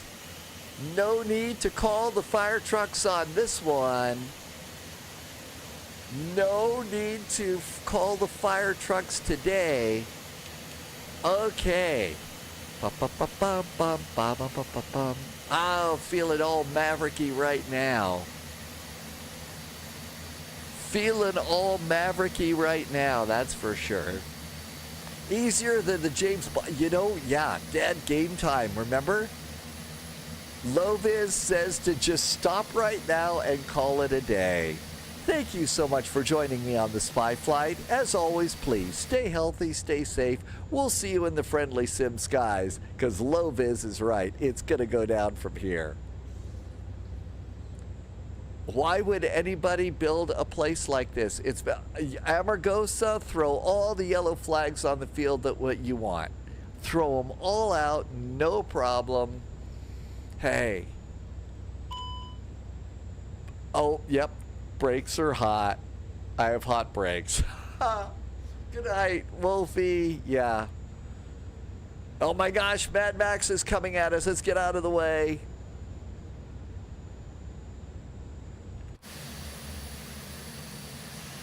Oh my gosh, we did it.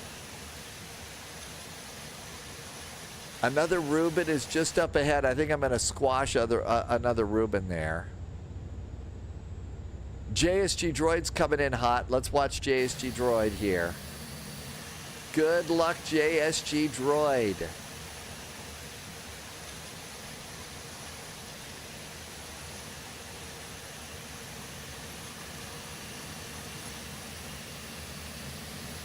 And stomp on those brakes. It looks like, let's see, X-Man made it. And I don't think JSG Droid's going on the beach. JSG Droid, Ace Lobby, welcome aboard. No responsible, that's right, absolutely no responsible pilot would even think of doing this in the real world. Absolutely not. Absolutely never ever in 100 million years would a real pilot do that. That's why we have Flight Simulator. And you can't tell me that the real world pilots do not go and do crazy stuff on their flight simulators at home too. Shall we just fly the flight to the next one? I think we got plenty of fuel. Brake fans. Do we have brake fans on this one?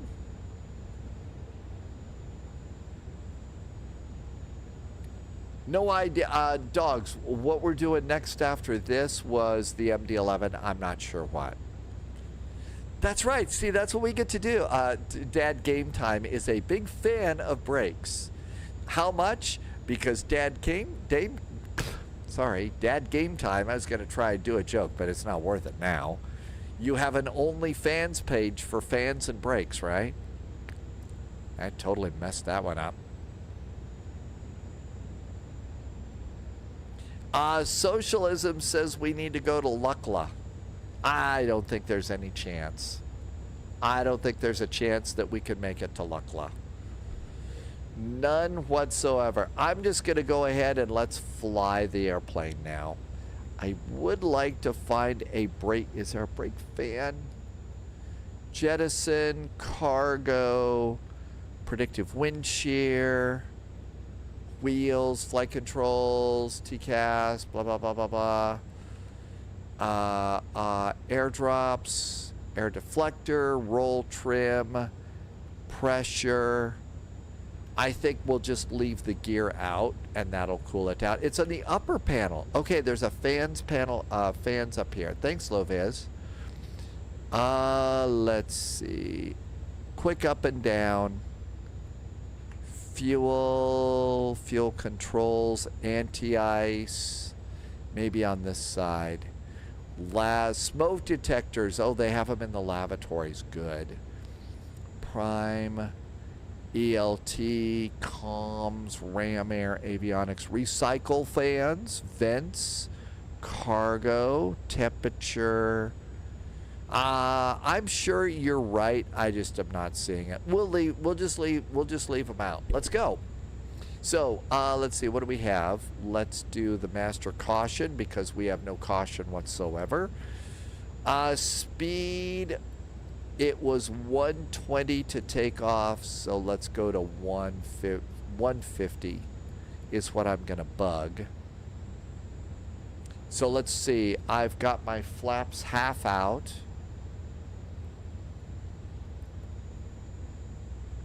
And you can see another Reuben is all set and ready to go with a short field takeoff.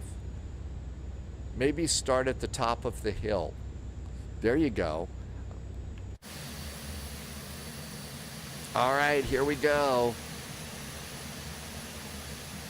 Man, somebody needs to save that one because I think Pauliot tried to do this one a few weeks ago and didn't make it. So I'm feeling really super, like, really great right now.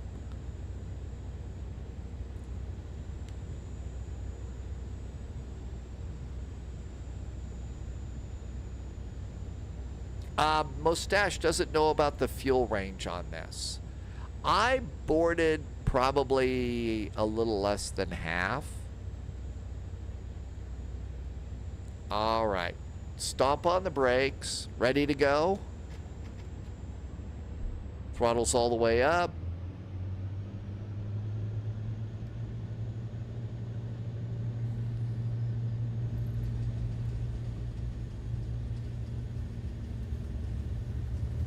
$100.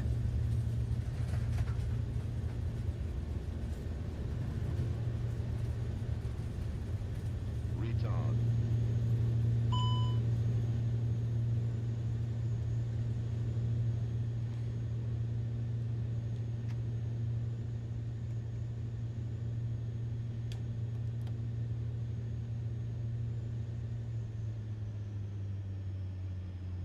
Hey, we made it.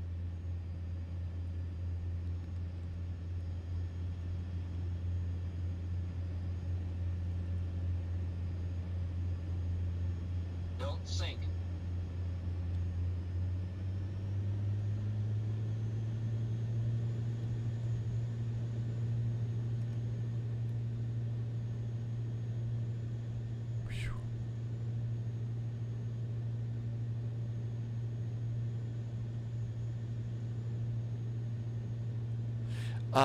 The A400 has a range of 4,800 nautical miles. Thanks, Wolfie.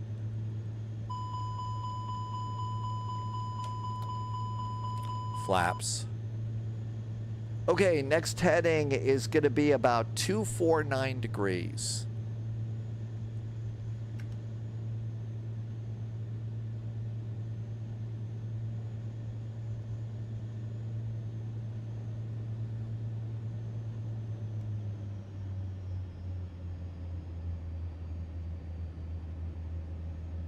Maintenance will have a few questions, as they usually do on the spy flight.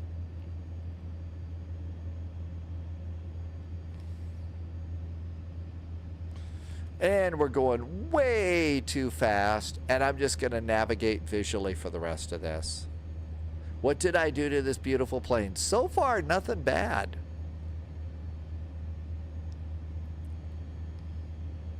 Okay. 249 degrees is our next heading. We'll use this as a bug. So 249. There we go. Got a bug set, so that's good.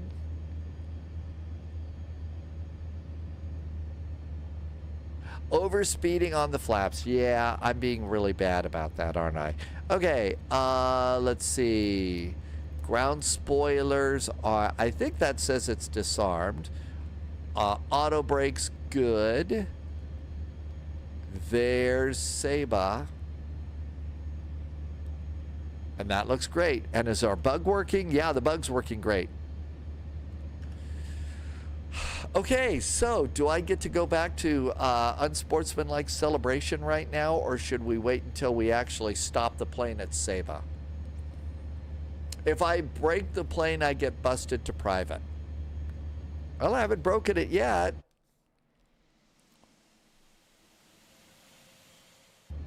I do have the brakes out, and you can see the brakes are now green. So they're now green, so they're cooling off, so just leaving them out is really good. Oh, is it over here?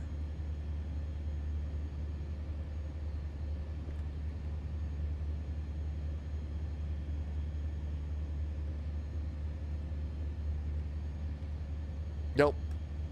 I was looking for brake fans. Land it first and then celebrate. Got it. That's the smart way to go. And we're descending a little bit. And I was trying to hold about 1,500 feet. We're at about 200 knots. I was going to try and fly this one at 150. Landing again about, well, we took off at 122, so 120, 122, something like that.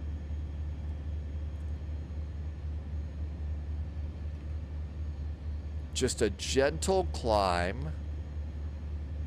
And speed's coming down to 150. There, that's a better spot. I think we ought to go out a little bit further than usual than the Twin Otter. Probably doesn't turn as tightly as the Twin Otter does.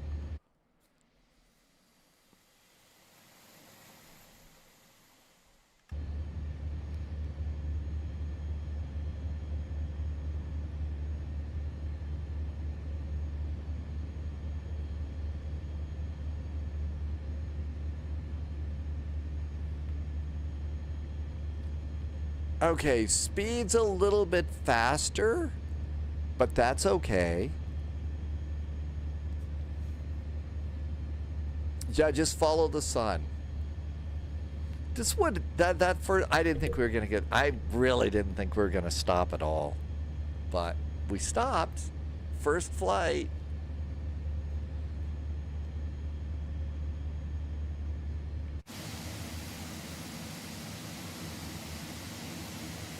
Mustache says the A400 develops a total power of 44,000 horsepower, allowing it to reach a top speed of 750 kilometers an hour.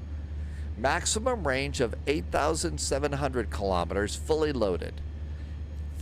3,300 kilometers and take off and land on an unpaved runway.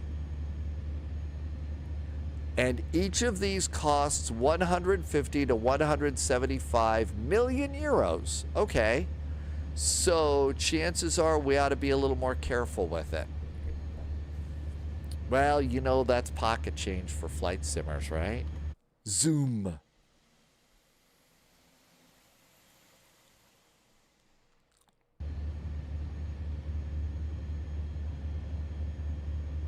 Loviz says that's a pretty good deal for an airplane.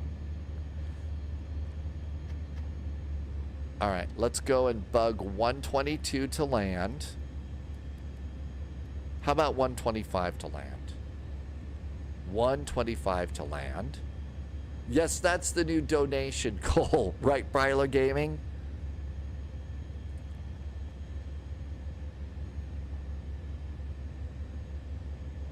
For those capabilities, and these are really cool capabilities. Loviz, did they have this around when you were jumping out of airplanes and transporting in military cargo airplanes, or were you just elsewhere? Flaps 1.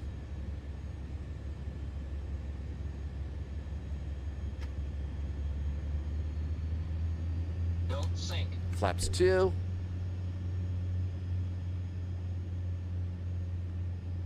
Stan Hawkins just became a channel member over on YouTube. Thank you, Stan.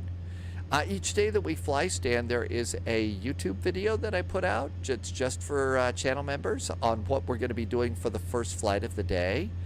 And also, I added about a dozen of the spy emotes that we have fun with over on Twitch with, and you can use those now too. And thank you for becoming a channel member. That was really nice. Loviz only did C-130s, C-5s, C-141s, and C-17s. You've never even... Oh, you didn't get a chance to do this? AZ says Belgian Air Force at Brussels Airport. You got to see these? And even at a distance, they're huge. Stan, thank you so much for the really great support. This is how I keep my life going, so thank you for doing that. All right, speed's coming down a little bit. All right, this is looking good. So far, so good. Flaps coming out.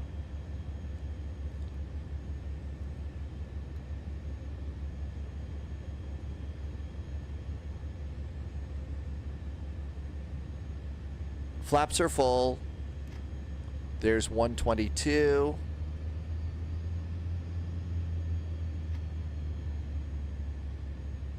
There's the cliff, there's the rock, there's the runway. I'm going to do more of a gentle turn since it's slow airspeed. Uh-oh. 1,000.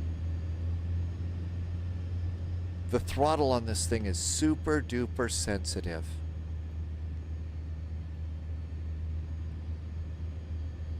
I'm also using a little bit of trim. Although I guess I probably don't need to. The airplane is an Airbus. It probably auto trims. I'm looking carefully at my airspeed for this.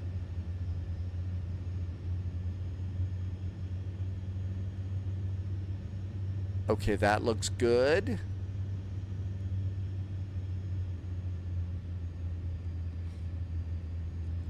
No, I use rudder pedals, Stan. Not that great at it, but they're there, and I kind of push them back and forth. Mostly I just use them to stomp on the brakes. Sort of like, oh my God, we're gonna die. Okay, there's the rock, there's the runway.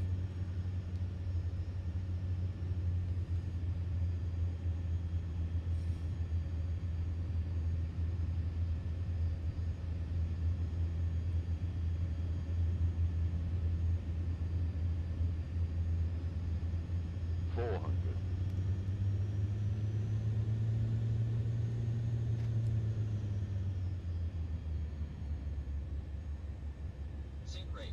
300. No way. I'm over controlling it way too much. Going around. 200.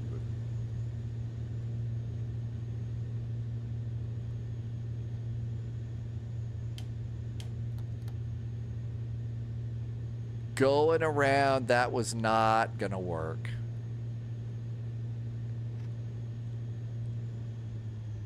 And after my success over at St. Bart's, I just have to tell you, I'm going for it. So, Tim Dog got to go into the back of a C-17 at the air show and says they are huge.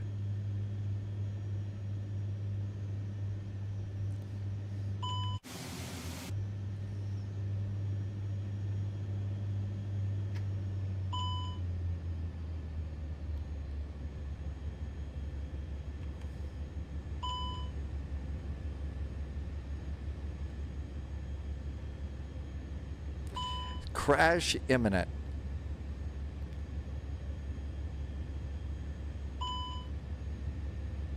Okay, there we go. That looks good. Okay, what do we do with our altitude here? A little high, a little more flap. 140, let's try and hold that. And we're descending to 1,500. Flaps are out. And that looks good. What are you yelling at me about? Auto flight, auto throttle. Yeah, I'm doing kind of my own stuff here.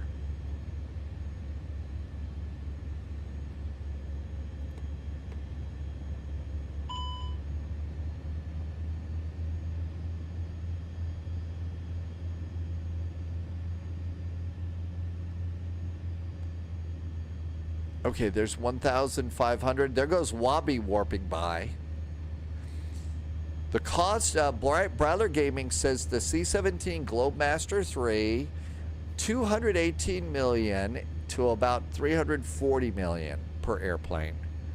Again, you know, pocket change for us flight sim pilots, right?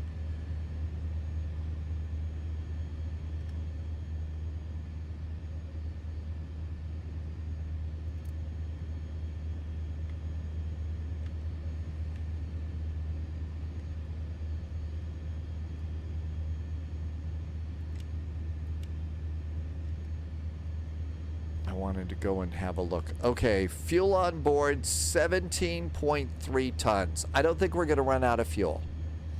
I don't think we're going to run out of fuel. Okay, that looks good. How about a nice gentle turn back?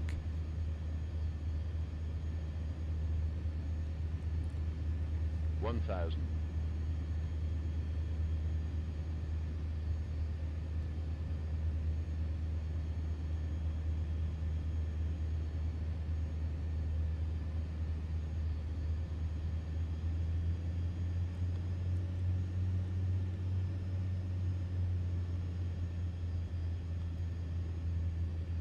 Okay, that looks good. We're a little tight. Let's come back out.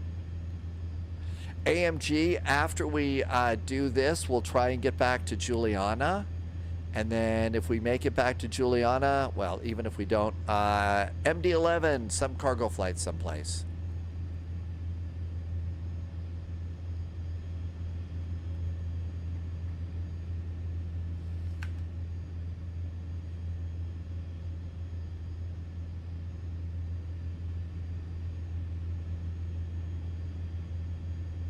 Gentle turn in.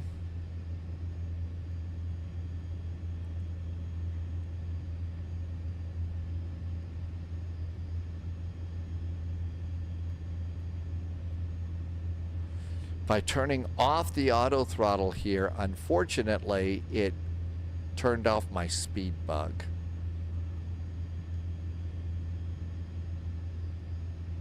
Is it 3 Sundays in a row? Well, we certainly haven't done it with this airplane, right, AMG?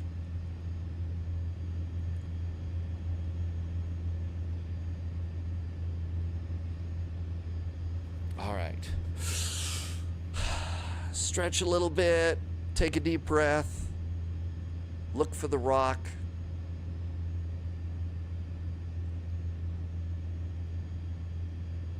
Gentle descent.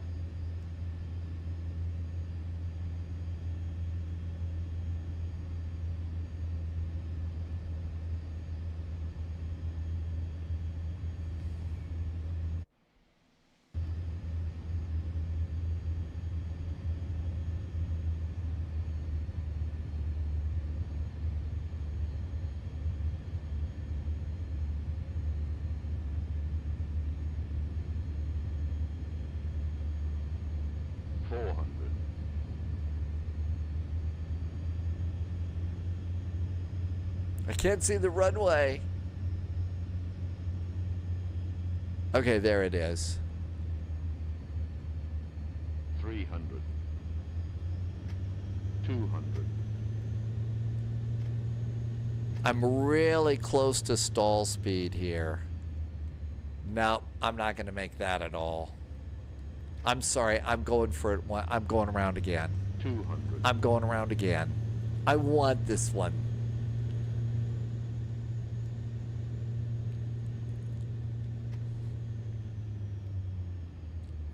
I know. Going around twice in a row is highly unusual for the spy flight.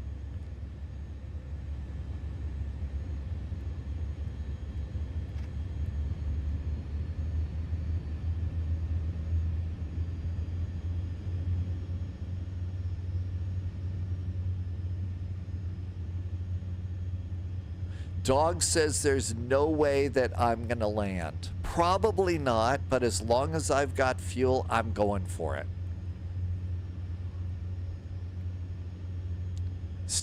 I don't know that it's that windy. Over at Juliana, the Windsor's just 080 at 10. So I think it's basically just 080 at 10.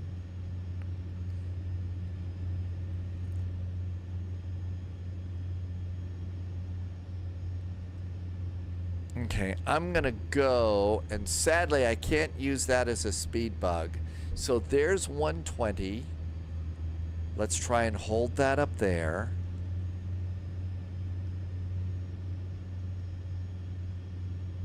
And about 700. Am I lost? No, I know exactly where I am.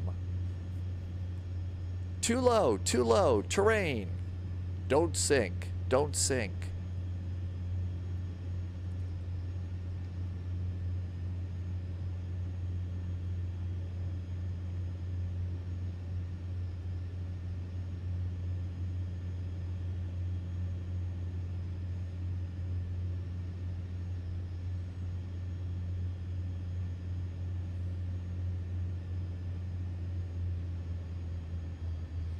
So I'm looking for two things. I'm looking for the little yellow arrow for speed up and slow down. And then I'm trying to make sure that I'm staying at about 900 feet right now.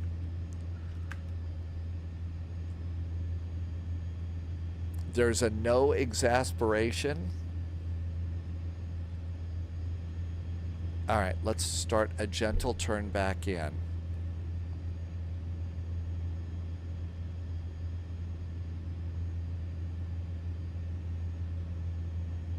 Some fish could be sucked up into the props. Well, you know, sushi's always a good time.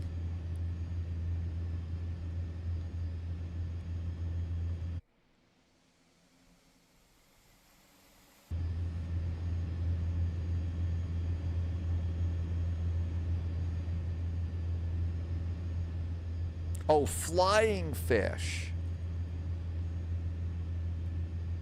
Wabi's in a very sensible airplane, a Cessna 172.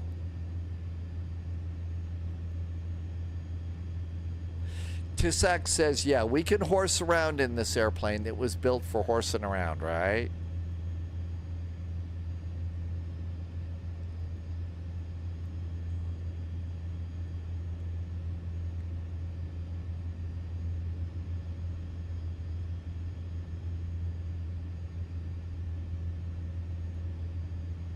I'd like a little bit more out here.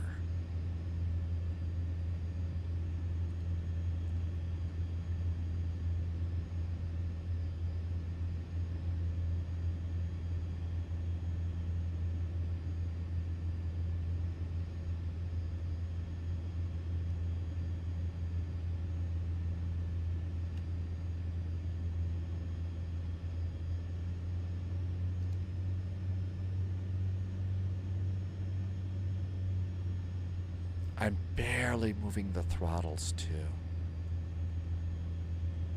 We have to put it down this time. That's right. If we don't put it down, Blofeld's going to get away. And James Bond needs to get out of the back of this airplane with the Aston Martin DB5 to go and catch Blofeld. Do I have parachutes ready? No.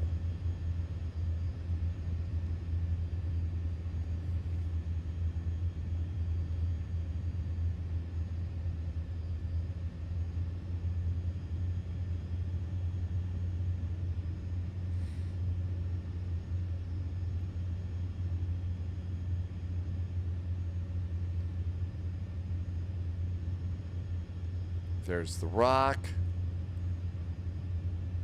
There's the runway. We're kind of nicely lined up here.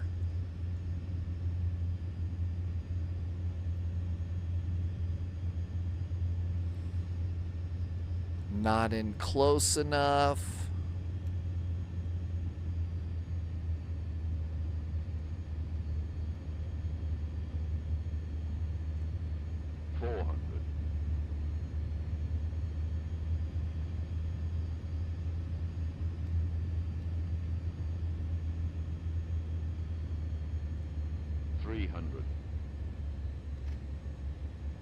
Sync rate.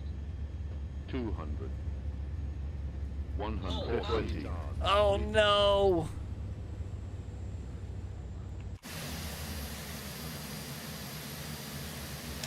Well, we didn't end up in the water. That was a real oof kind of a flight. Well, we made it. You know, not very good, but we kind of made it. Wabi was standing out in the middle of the runway there. We sort of made it. Oh my gosh. Yeah, nailed it, boy. I think we broke Delta Yankee's neck. Oh my gosh. All right, well, let's see if we can't get the airplane out. I mean, it wasn't exactly the kind of landing that I wanted to do. Yeah, I know, the beer bottles are totally messed up now, aren't they? They're just totally messed up.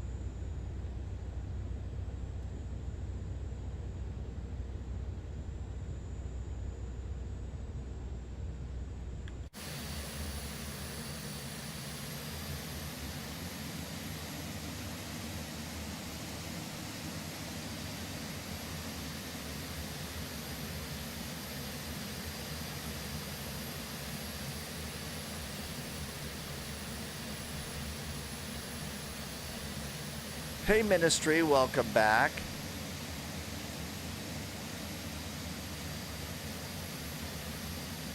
Okay, Dogs is getting ready to go. There's Wabi in a sensible plane.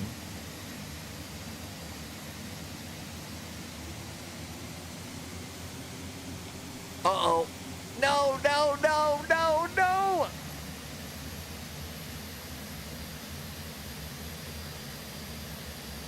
Oh no. I can't get back up from here. I can't get back up from here. Dogs did a really great reappear. That was good. I think I'm out of it here. I don't think I've got my props full reverse.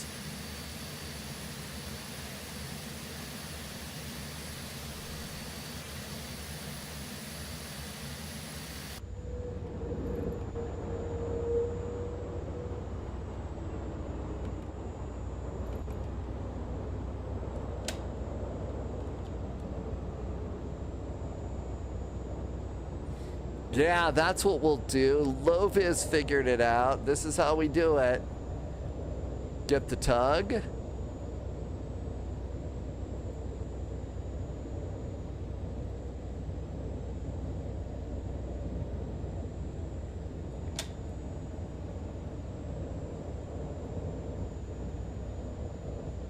I don't think even pushback helper's gonna do this for me.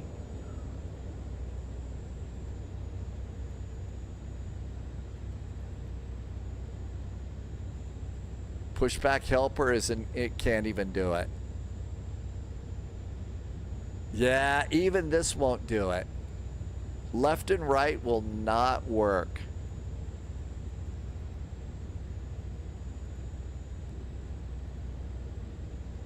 Yeah, pushback helper won't do it. Let's see. It's Y, right? Let's see. Which one is that? Slew. Shift Z is slew.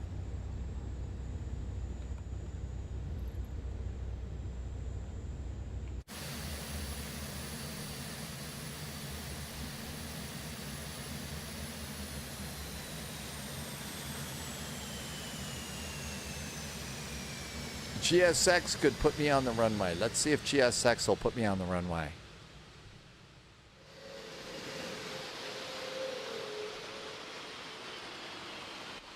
Oh, look at that. Low-vis saved the day. GSX, how about that?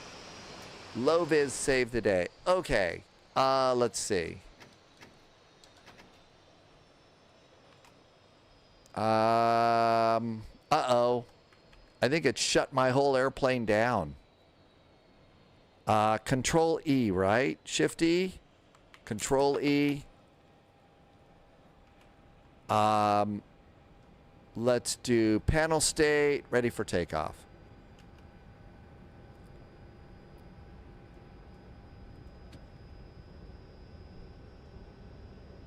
All right, there we go. I think we can. I know we're cheating so bad right now. It's bad. Lovis says, open the door. Lovis is getting out. All right. I really think I need a little more space here.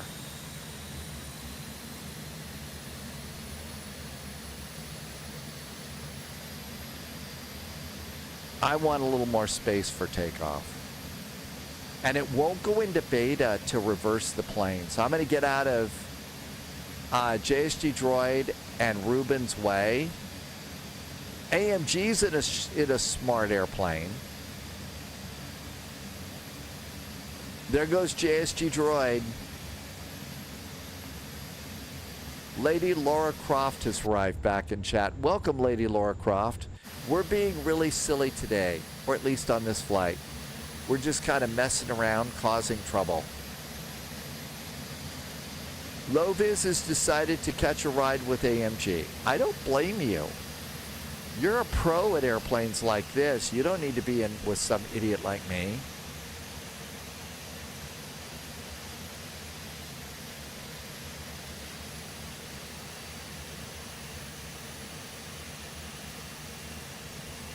Hey, Roddy, welcome back. Now, don't catch the damn tree over there.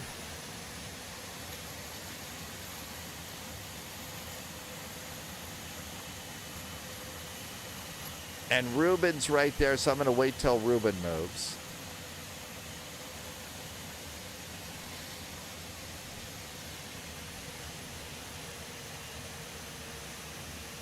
We love silly. Will this take off without full power brakes on takeoff? I think it will. Let's see. Platin TV, this is when we're all being crazy and silly right now. We're going to do a big cargo flight. We're going to do a cargo flight in the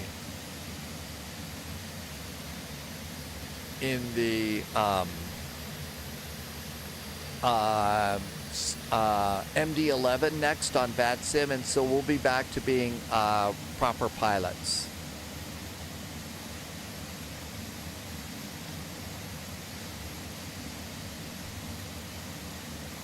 I don't know where we're going yet.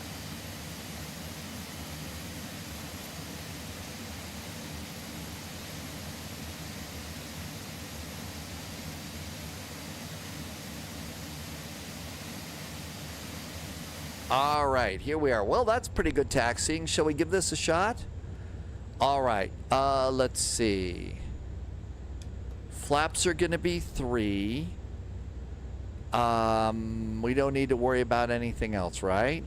Okay, trim's down, nose is down a bit, throttle's up full, manual toga.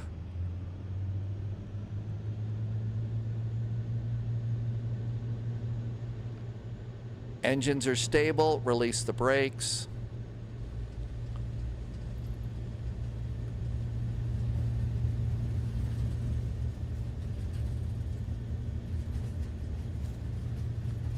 Don't sink. We made it.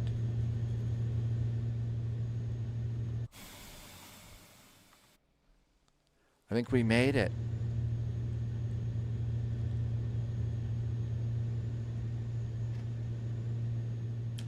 IRL, I flew a Cessna 150, 152, and a Citation, and got a private pilot's license.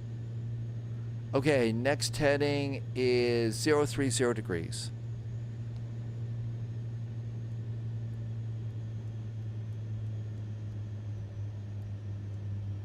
There's a bug.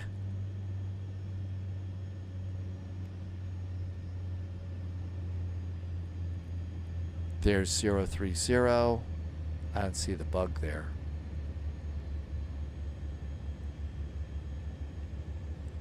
And off to Juliana we go.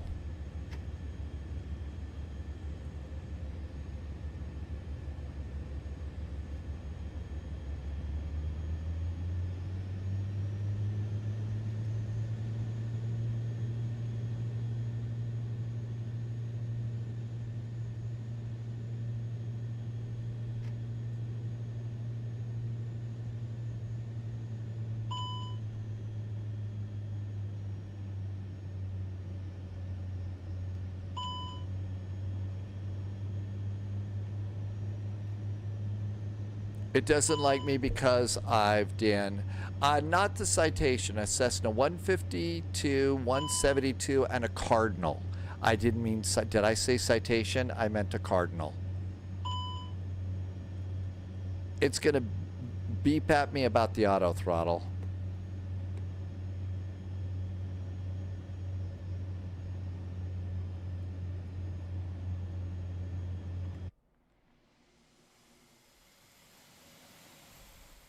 And I'm just leaving my landing gear out because the brakes are hot.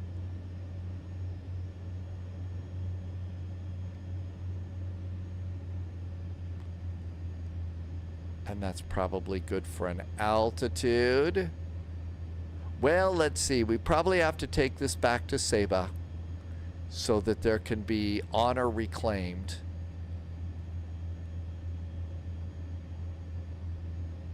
Because without honor, a Klingon is in bad shape.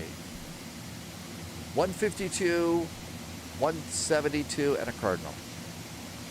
Bryler Gaming said brake fans come on automatically. Oh, okay. So that means that we don't have to worry about brake fans. It's automatic.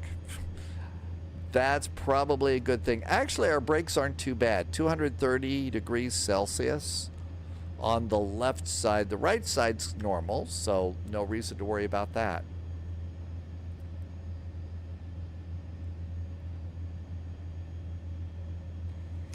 We ought to also start thinking about where we want to take the MD-11, and we can go and get on VATSIM for that. So what's going on in the exciting world of VATSIM here? It is an Airbus. That's right. It's an Airbus, so it's going to be automatic. Thank you for telling me about what Bryler Gaming said. Okay, anything going on today? We have got Atlanta is up. Let's see. Albuquerque is up. All of Texas is up. We could depart out of DFW. They've got a cargo ramp on the north side. And take it over to Atlanta. We could depart out of Houston. I guess they probably have some cargo. We left the airplane at Phoenix, so we could go Phoenix to someplace too. So that's where it looks like there's ATC. Albuquerque to the DFW. AZ says Albuquerque to DFW.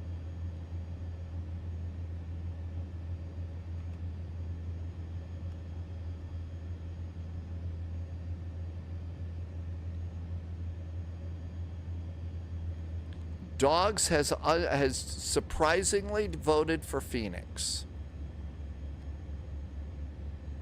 If you hadn't been, we would have assumed that you were an imposter and not a real Dogs.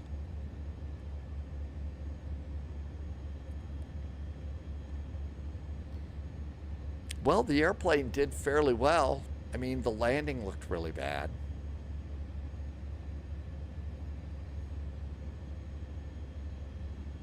Stan says Salt Lake by the mountains. I didn't think I saw any.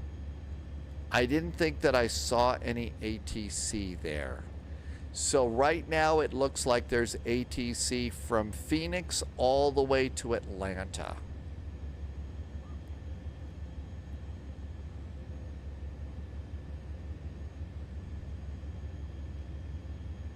Airplane is great, pilot is not so great.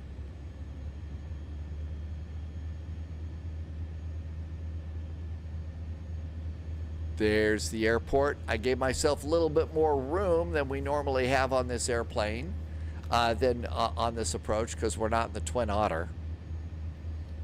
And it would be nice to maybe be in the James Bond jet, but you could put a couple of those James Bond jets in the back of this thing.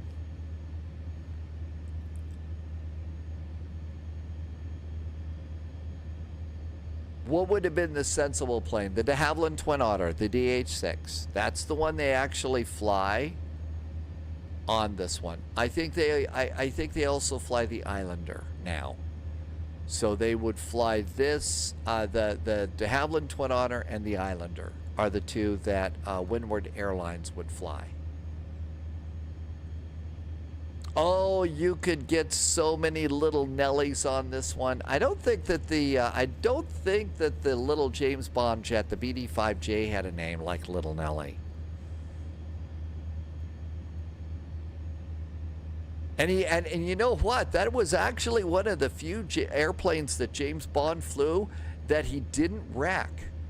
The BD-5J, they didn't wreck it. He ran out of gas. They'll also do the Cessna 208 Caravans and the stationary and the B-350.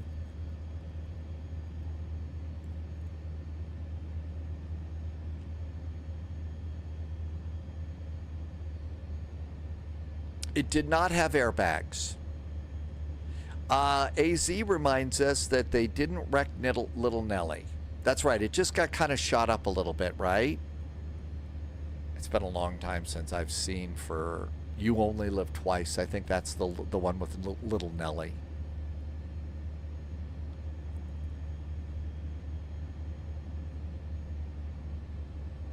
Yeah, just a couple of bullet holes. And of course, James Bond totaled the Islander in Skyfall, right?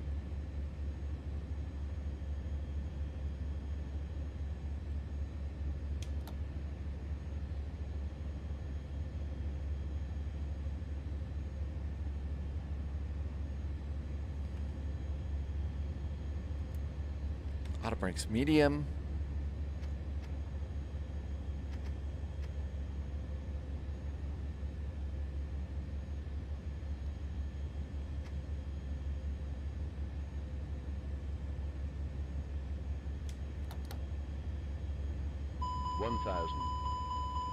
Yes, yes, yes, I know.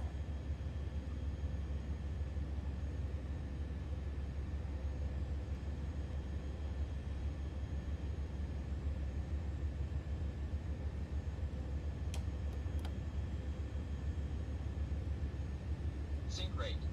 Should we just go over to the SXM bar for today? 300. 200. 100. Sync rate. 40. Oh, you've got to be 30, kidding me. I'm 20, putting it on the 10, beach. retard.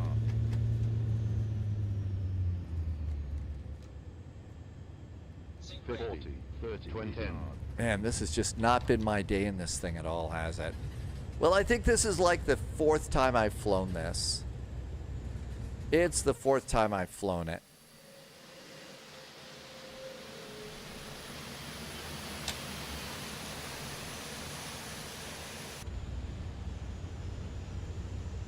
Very close call. One of the things that I've noticed is with the throttles and stuff, you've got very little room to move them. The people on the beach probably got a little bit of a haircut. I think we fell out of the chair for sure. Like I said, shut it down after St. Bart's. Low vis, I should have done what you said, but oh well. Well, I guess, you know, next Sunday we're going to have to take this thing back and give it another shot. Paulette, yes. Well, the thing is you weren't here to see the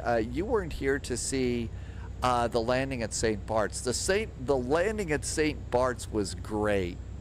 I know the last two landings weren't that good, but the landing at St. Bart's was really, really good. So we'll try it again next week and see if we can't do a little bit better. We ought to take this airplane on a real flight, though. We really ought to take it on a real flight and learn how to fly it a little bit better. It looks like it's handling everything really good. So it really was good. It doesn't have nearly the stutters that it used to have. So it's really pretty cool airplane.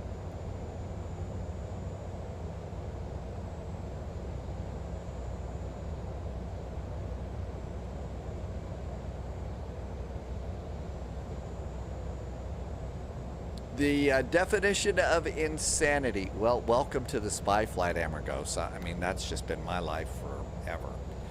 Okay, this was fun. We made it. Nobody was really hurt. Just, you know, somebody's pride. That was about it. But this was really nice. Really enjoyed this one for sure. Let's go ahead and did any of these airports interest you? It looks like Phoenix is up, Albuquerque is up, El Paso is up, so there's 3 good airports there. Let's see, we've also got DFW, Houston, Nolans, and Atlanta, and Charlotte actually has some stuff too. So those are the places. I could do a fast little poll here. So we could get really Polish for a second. This will be over on Twitch, and I will try and find a way to do a poll over on YouTube. Where should we take the MD-11? All right, let's see. Q, all right, let's see.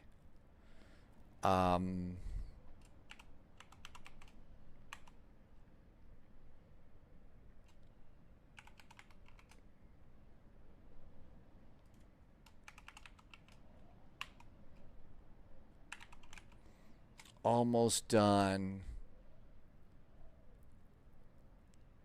And is anything else? It doesn't look like Memphis is up or anything like that. So Memphis isn't up either.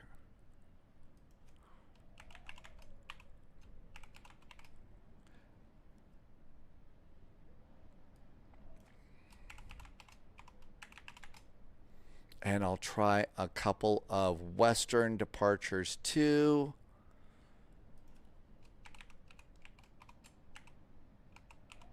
Okay, there is a poll. It's over on YouTube, on Twitch. If you're on YouTube, just come on over to Twitch and you can vote in it for free and kind of go from there. So let's go over there. Thank you for jumping in. So to get out of multiplayer, Jed Lawler, welcome aboard. Thank you for coming by. We got one more flight we're going to do here. This one's going to be a little more serious than we usually do. So before you get out, be sure you go and hit the little wheel again. And the little wheel, we're going to go over to online. And we need to turn off multiplayer, the 2 multiplayer settings. So pop those 2 off. Then go over to graphics, go to the bottom, and come to the bottom here and turn air traffic quality to off. So you don't need that one. And then if you feel like it, go to the flight interface. And I think you could actually leave nameplates on, but I just turn everything off. So we need to go ahead and save and then quit, and then everything else will be ready to go. There is a poll, Jeff, and welcome in. So we're going to go back to VATSIM. Looks like Houston to Atlanta is winning pretty good. Albuquerque to Phoenix is a distant second. Phoenix to Albuquerque and DFW to Nolans is both got 1 vote. It really looks like IAH to ATL is winning by a mile. So Houston to IAH is what we've got. There is ATC, so let's look at IAH Houston.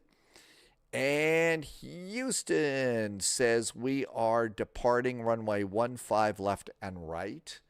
So 15 left and right is what we have for departures. Coming on into Hotlanta. Is that what's, yeah, Atlanta's winning. So there's no, there is Atlanta Center there, but they don't have an ATIS up. So what we could do is go to Digital ATIS. And at Digital ATIS, we'll go to ATL there. And from there, what we can do is look at arrivals and see that Hotlanta is landing 26 right, 27 left. So 26 right, 27 left. Then go back over here to VATSIM radar and realize that we're going to probably FedEx this one. So we're going to want to land on, we're going to want to go for 26 right, but be ready for 27 left on that one, because FedEx parks up on the north side. Okay, that looks really good. Let's come on down to Houston. And Houston, George Bush Intercontinental. I don't know, did they drop the Intercontinental name? We're going to be over in Cargo Land. Now, there's two cargo areas. There's East Cargo over here, but I think there's a cargo down here and there's FedEx down here. So that might be closer. And I would guess they'll blast us off on 15 left. So 15 left is what they'll probably do. Okay, controls looks good. Parking brakes off. Throttles into Boeing mode. And let's go and get our sim. Another Ruben is going to call it a night, right? Wabi, thank you for doing the brew run. It looks like we're starting to get the multiplayer thing down really good. And poll is complete. So Houston to Hotlanta it is. Houston to Hotlanta it is. All right, I just need to check and KIAH. Do I have it? I think it already loads. Yep, it's an FS Dream Team and Houston is loaded. As should be your pilot, but isn't. Okay, you got early meetings tomorrow and you got to head into the office. Ruben, get a good night's sleep. Good luck with those meetings. Take care. The next flight for us tomorrow is going to be Nuremberg to Copenhagen. That's going to be Vectors to Copenhagen. Probably some other silly thing we'll do after that. And then we'll start flying again on Thursday. So safe travels. Watch out for crazy people. Let's go do a flight plan. Sim brief. And create a new flight. And we're going to go and do FDX, Flight 441, KIAH Houston, KATL Hotlanta. And let's go and get an MD-11, but be sure you get the one that has an F next to it. So MD-1F is the freighter. And we want to get the Panda plane because we love bears. Okay, and then we want 15 left and 26 right. So 26 right is what we think we're going to get for that. There is ATC all the way.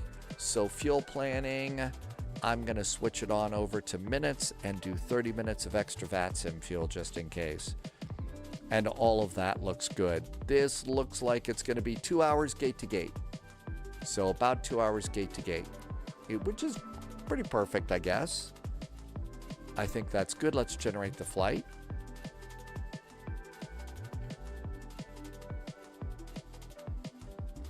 And if you're new to the Spy Flight, thanks for coming in. Yep, we mostly fly like you see here and kind of try to follow the rules and all that. But every now and then, at least once a week or so, we do something ridiculous. Like you just saw. Because it's flight sim and we get to do that sort of stuff.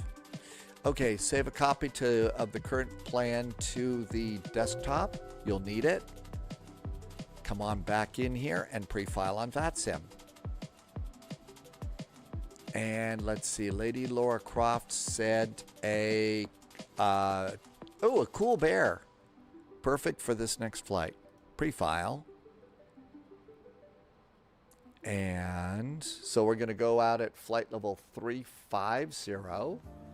Flight level 350. We're doing the Mugs departure and the Hobbit 3 arrival. We're filed on VATSIM. No chickening out possible now. Slide that down there, and let's go get the flight plan package and make sure it's the current one. Houston to Hartsfield. Perfect.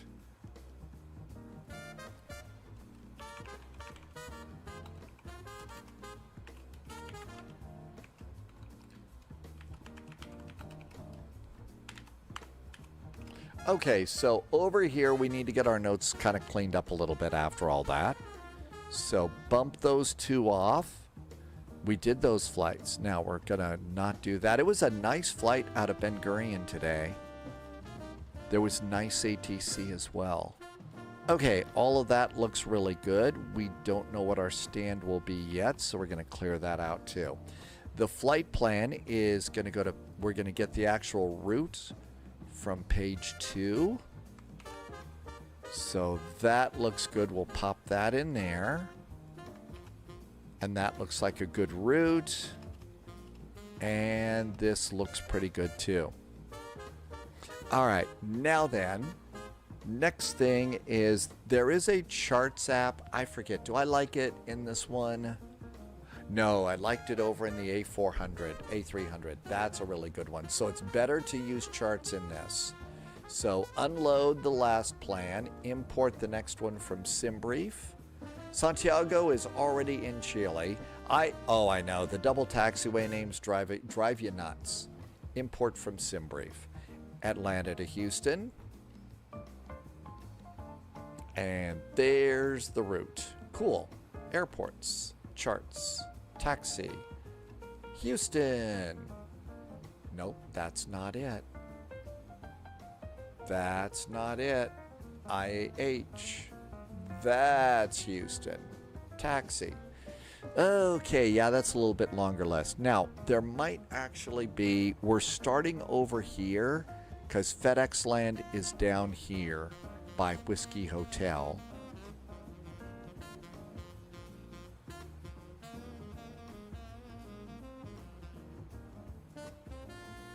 I don't think we need that one.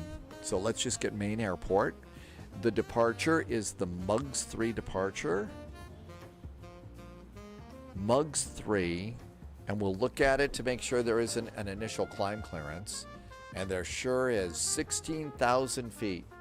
And sometimes the controllers won't tell you about that. So initial climb and maintain is 16,000. Now, they could tell you a different altitude, so don't be fooled about that. And then after departure,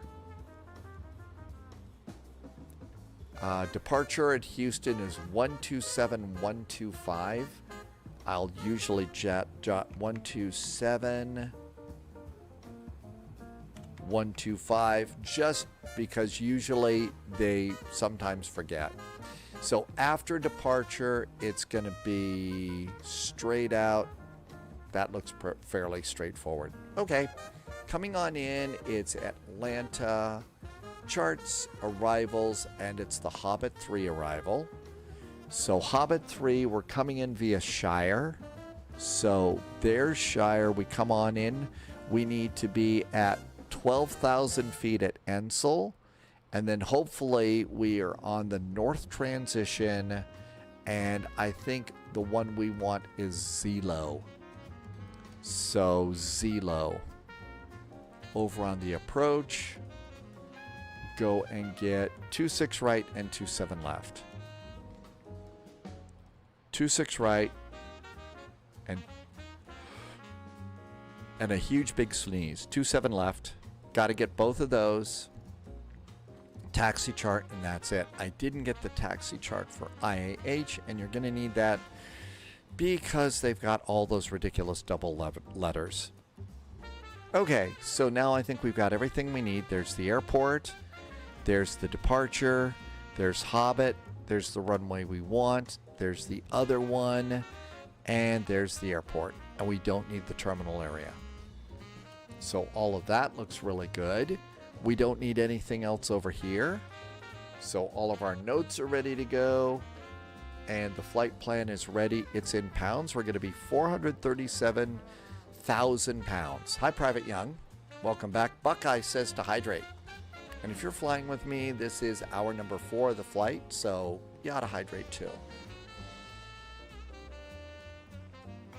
Okay, that looks good. And it's time to load the plane. Start. Now, we've already turned off multiplayer, so we'll go to free flight. And let's go get our MD-11.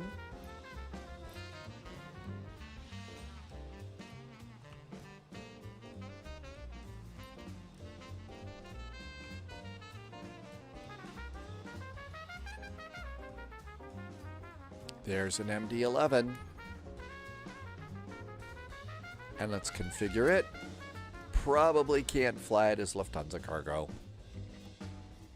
So Lufthansa cargo, we're going to need for FedEx, it's going to need to be a freighter with Pratt & Whitney engines because they use GE over on the other.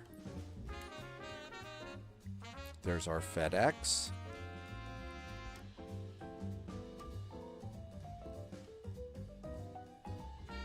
And that looks like a FedEx to me. Save and go back.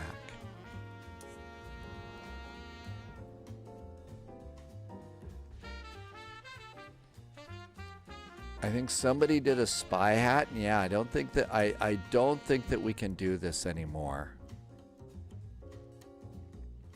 Okay, all of this is good. This looks great. Okay, let's go and do KIAH. Houston.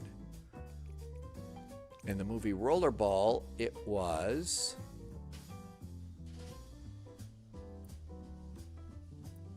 the Energy City. Okay, and we're coming down to this area down here.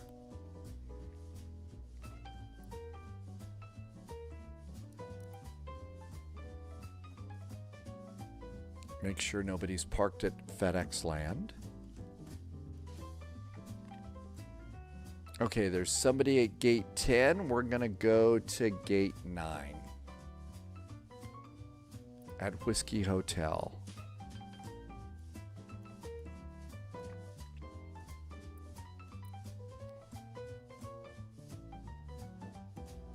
It's more up here, isn't it? There we go. I think that's it.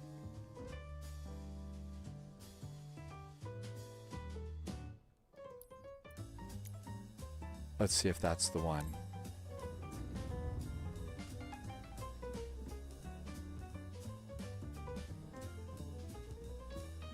Okay, I think we're good to go there.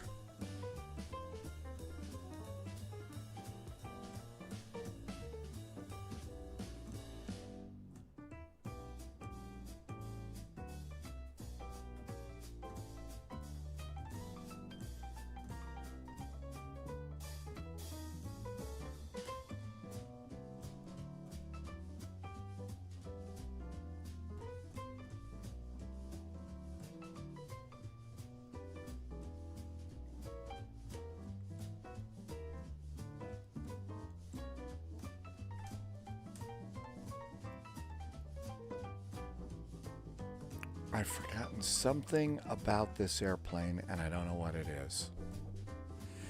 Private Young, right now you're doing L777 Whiskey, Heathrow to Vegas. How long is that flight going to be? That sounds like a pretty long one to me.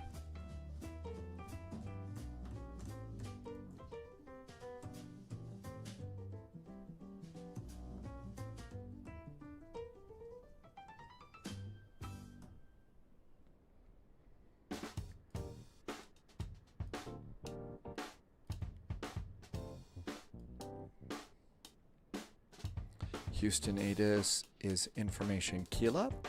No change there, and the runways are still good for our departure. So all that's great.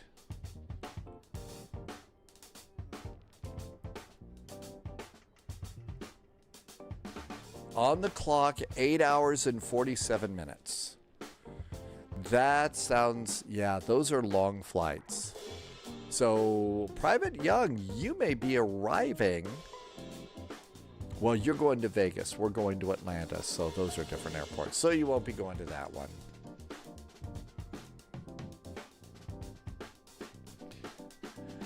Let's see. We haven't been to this airport, Houston, in quite a while, and I think it got updated by Flight Sim Dream Team. That's the same. Those are the same people who make. GSX. So it's actually a really cool airport.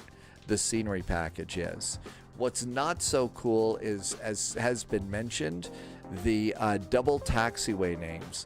Each taxiway has 2 letters, not 1. Oh, the Las Vegas flight yesterday? Yeah, the Vegas flight was good, and the ATC was really nice going out. That was a huge VATSIM event. That wasn't just a little VATSIM event. It was a huge VATSIM event. I think what it's doing is it's loading in... I think it's loading in...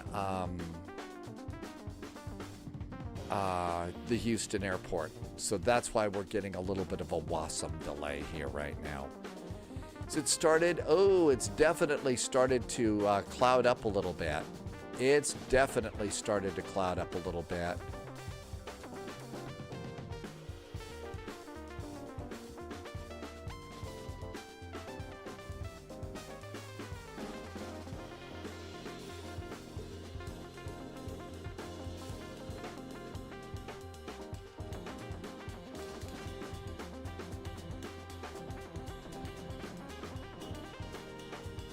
Okay. I think it's going to be just a light chance of a little bit of precip tonight, but not much. What else can we do? Just kind of wait a little bit. Hate waiting like this, though. I think we could start VATSIM. Let's try that while we're waiting.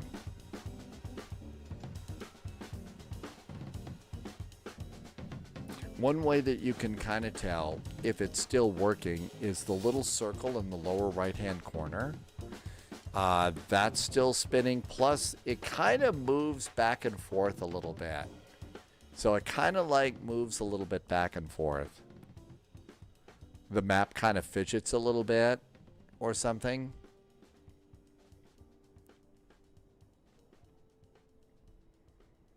But it's impossible to tell how long it's going to take to load. That's the hard part about doing these. And sometimes it'll just sit there like it's frozen, but you can't even tell from looking at Task Manager, excuse me, if it's loading. Usually you'll see that the CPU and everything is kind of going up there. But yeah, this one's a long loading. Sometimes it will eventually show, though, that it's hung up. But that's about the only way that I know to tell on this thing. Mitch Bush, what it would be nice is I understand that it is probably doing... It's probably doing WASM processing. That's it has to do that if you update the... Oh, wait a minute. No, it's doing it because of the airplane. There was a small update for this airplane.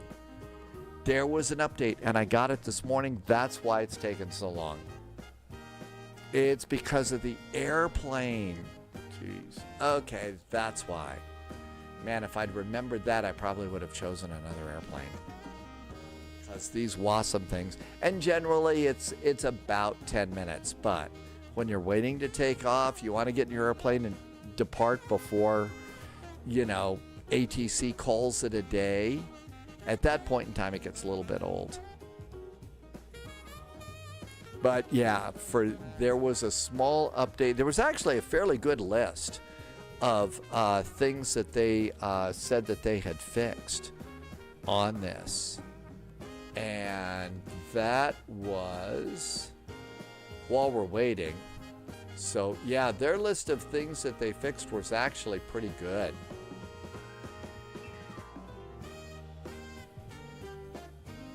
So this was it today.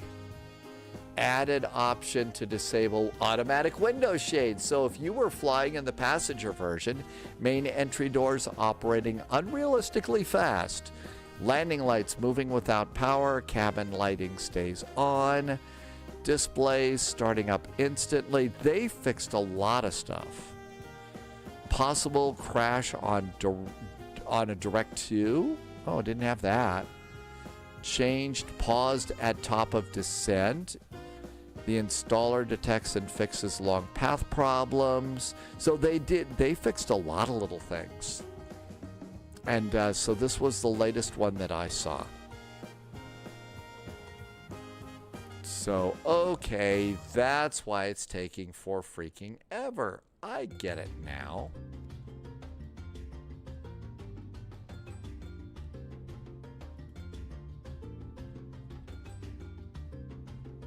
And let's make sure I click off the wrong thing there. If they only put some headings to... Well, see, that's the thing. You know, all we've got is this spinning little wheel right now. And it would be nice if they could do a little progress bar. See, one of the things that I've noticed about Microsoft Flight Simulator is it's always... you know, when it starts, it says ready to fly, you know. And the problem is when it says ready to fly, it's not really ready to fly. All right, the whoosh is a good sound. We're getting closer. And when it says ready to fly, actually the sim really isn't ready for you to start punching buttons and stuff. You kind of got to let it sit there. So here we all are. We're at the gate. And it's going to pop a few things on, and then it says ready to fly. Well, technically, it's not really ready right now. If I push this, it's going to stutter and burp and belch and all this other stuff. It's not ready to go. So I usually wait until the little pan around the airplane view goes through about 3 or 4 views before I will hit. It says ready, but it's just going to sit there and be, you know, not so great. So now it looks like it's smoothed out. So now it's probably ready to fly. There's our big old airplane. And then after that, I'll have to yell a bit, but, you know, you've got to go and give it another few seconds before you go and hit shift ready. So I wish they'd fix those things. Diamond Mike, did you take this airplane and you had a good time? I never refer to Betty as bitchin' just because Betty, whenever Betty says anything to me, I need Betty to say that. So our views are all good and we're all ready to go. Turning down the LOD speeds it up for you. It might be a little placebo-y, plus, you know, I want it to look at least a little bit good. All right, is there still a place to park? There's still a place to park. So let's go get VATSIM. And this is going to be FDX 441 MD11 and connect.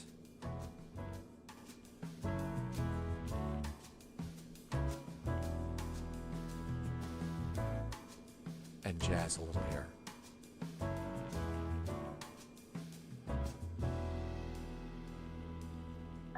Well, yeah, I don't usually use that word anyway, but whenever the plane talks to you on this airplane, it really is, hey, you need to do something.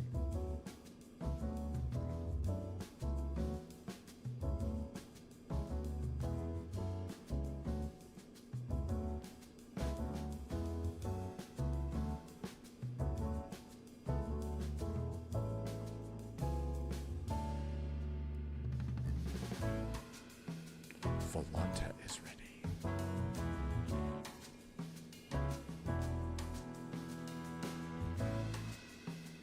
I think we're done with all the preliminary stuff. We get to go and do our airplane.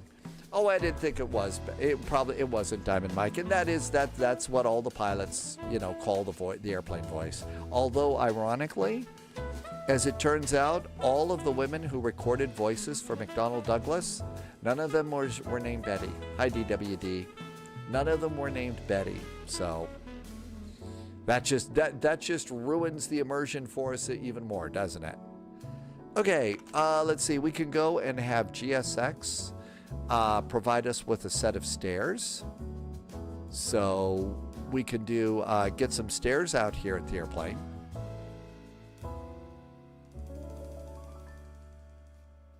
So here comes some stairs. Hey, wait a minute. Where's the Panda? I had the Panda plane. Oh, well. Okay, the payload, everything's aboard. Services.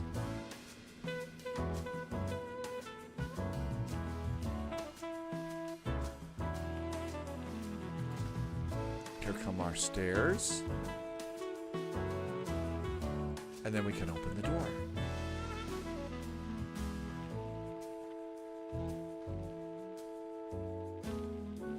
That's a lot of stairs.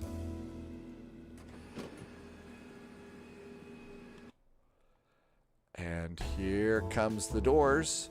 And the big door's opening too. Okay, all of that looks really good. I got a GPU connected. All that is good. Let's see. I don't use charts on this one, so dispatch is our next page. And let's turn the airplane on. This is one of them. I think it's really hard. It's really kind of hard to say which one's a favorite. This one is one. You know, you can't pick a single one though. Battery. And kind of pops up here. Pretty good sounds. Next step is external power, and this is when we get to hear our first check-in with Betty. Autopilot. Betty is aboard. Hey, Betty. Sunjammer is going to call in tonight. Sunjammer, thank you for sticking around today. Emergency exit lights, navigation lights, no smoking, backlighting. I hope you're having a good weekend. See you soon, Sunjammer. And that looks really good. We're going to need flight guidance and a little bit of flood later. Okay, everything looks good here. FMC1. Nav data is good till January 21st. Send our flight plan to the FMC. It's over there. And do flight plan init. IAH to ATL is aboard and correct. You have to put in your own Ultranet. IQ is back. Morning from Borneo. What a good way to start the morning. Welcome aboard. Thanks for coming in. First thing in the morning.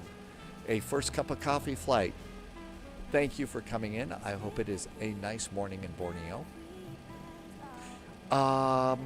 Alternate KHSV. KHSV is our alternate. Our flight is FDX 441 flight number. And then stop. 631 Mike Flight Sim. Welcome in, Mike Flight Sim. We've got the MD-11 and we're getting ready to take it from Houston down to up to Hotlanta. So let's go ahead and do nav. Click the first one on, wait for the fire test. And the cargo fire lights up and the test is good, so no fire there. Let's do nav 2 and aux nav. And that looks like it's really pretty good. Cruise level is flight level 350. Initialize the IRSs. And our cost index, oh wow, 30. Burning up the skies on this one. Cool. Let's see. We have got a little ATC here. Let's go get a clearance while we can. So Houston, information. Kila, same runways we are expecting. Arrivals expect. The wind's 250 at 5. Beautiful weather for flying.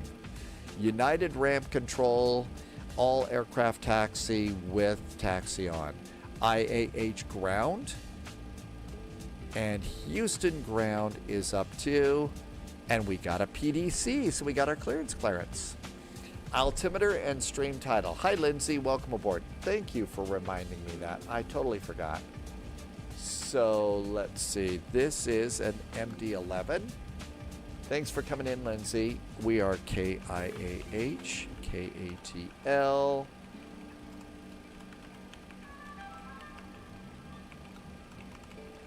And I think I also forgot to put in the flight plan. Does anybody need my flight plan numbers? Okay, I got the title updated.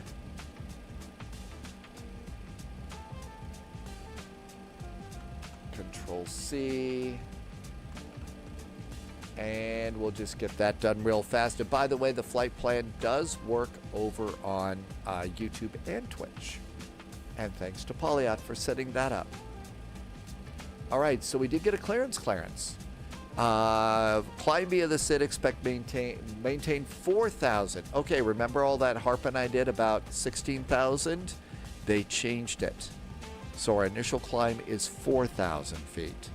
So 4,000 is that. Squawk is 7404, Mugs for departure. Climb via the SID, expect 15 left for departure. That's good. Let's put in our squawk code and start doing the airplane. 7404. Okay.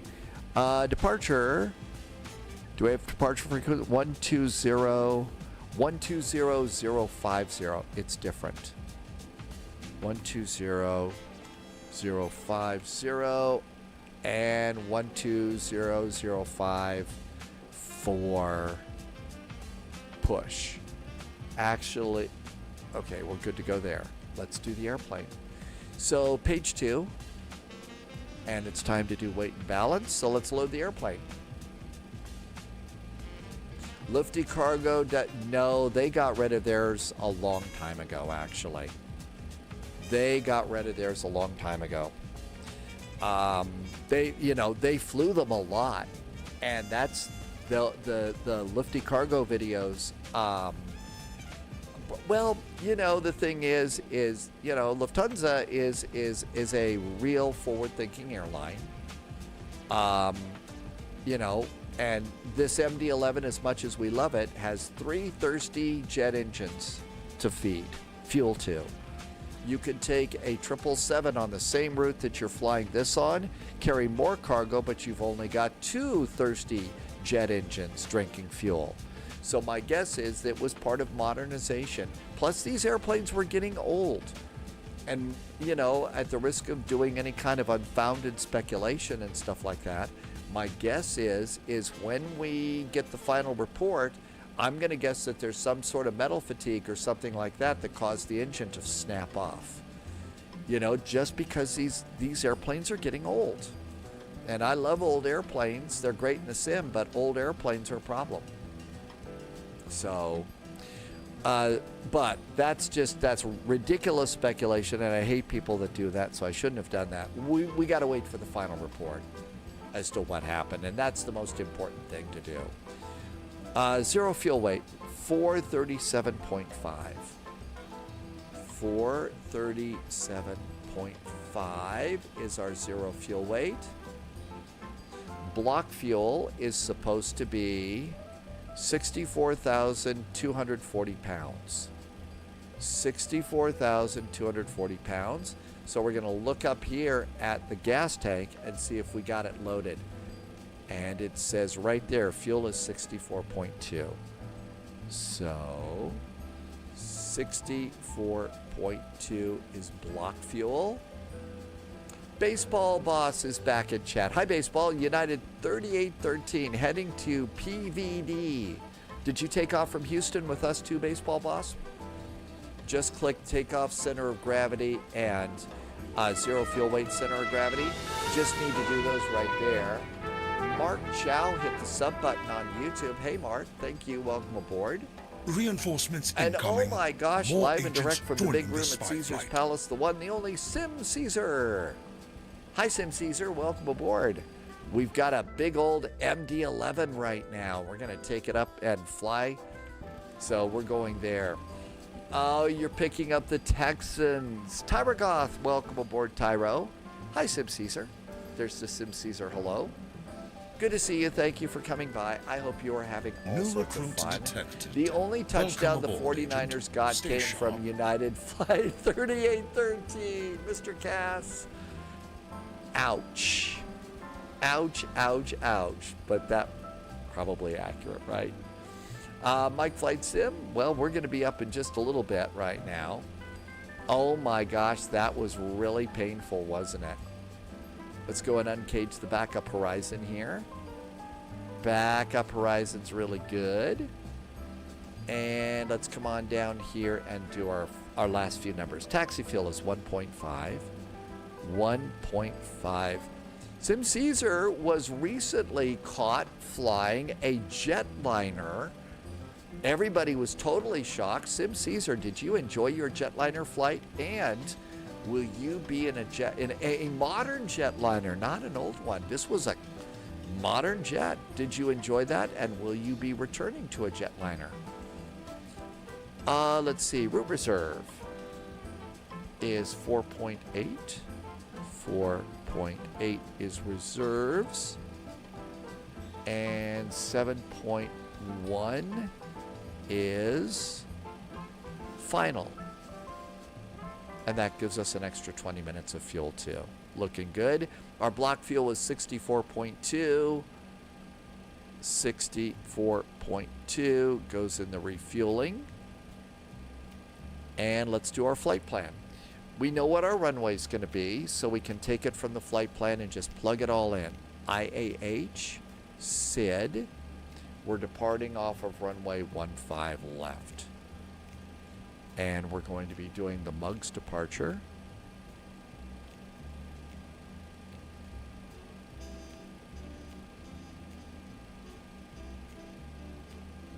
All the way at the bottom. Santiago made it to Houston. There's Mugs 4. Mugs 4 departure. And we exit at Lake Charles. And insert. Come on down. The real pilots, even though they might not know about their arrival runway, if they check what's currently up, what they're using, and they'll go and, complete the flight plan. Even on some of the long hauls, I think you take off with a complete flight plan. Expecting 26 right for the arrival. 26 right. And it's going to be the Hobbit 3 arrival. Hobbit 3. We enter via Shire.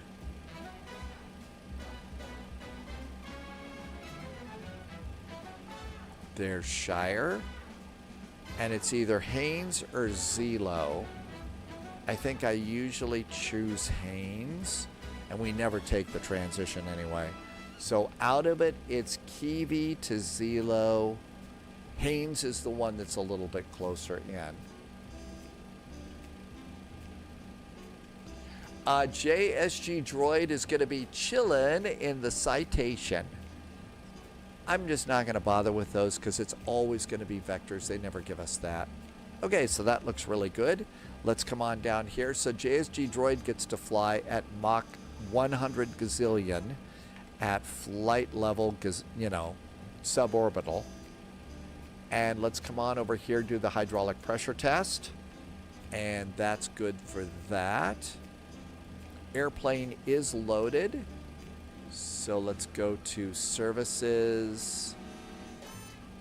And let's close the big cargo door. Cargo door is closing. Our initial climb clearance was 4,000 feet. So 4,000 feet goes in here.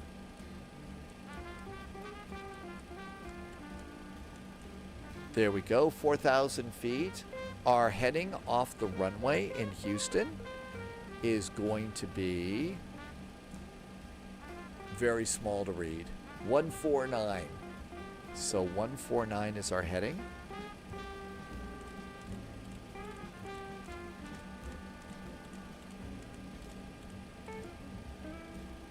There we go. That looks good. We'll turn off terrain for now. And the master caution for now. We did get a squawk code. We should put that in, and it's 7404. 7404. There is a squawk code. Ground is 121.7.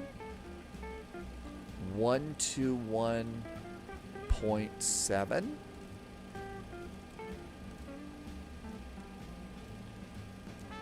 IAH tower is 125.35. 125.35. Which means that JSG Droid Reinforcements gets incoming. pizza. More agents joining the And spy flight. Speedbird gave us a nice raid. Hi, Speedbird. Speedbird 14, thanks for coming by. We are just getting ready to go. That Country Dad is in with the raid. Welcome in, that Country Dad. Takeoff and approach. All right, let's go ahead and we're going to close that passenger door. There goes the passenger door. Yep, pizza and JSG Droid's airplane. So far, so good. Thank you, Speedbird. And the hydraulic test looks like it's complete. So the hydraulic test is complete. Let's go start up the APU. APU starts on up. And let's come out here and get GSX to go prepare for pushback and departure. Not Nurky. Did I say that right? Welcome in, Not Nurky. Welcome, welcome. Thank you for stopping by. So once we get ready for pushback and departure, that's going to retract the stairs and all the ground crew will get ready. Is it ready for GSX? So GSX is getting better and better, I think. I'm enjoying GSX for sure. Sometimes when GSX doesn't work, it doesn't work and it just gets really, really messed up. But when it does work, it works relatively well. It really does. APU is up and on. I'm going to go ahead and turn off external power.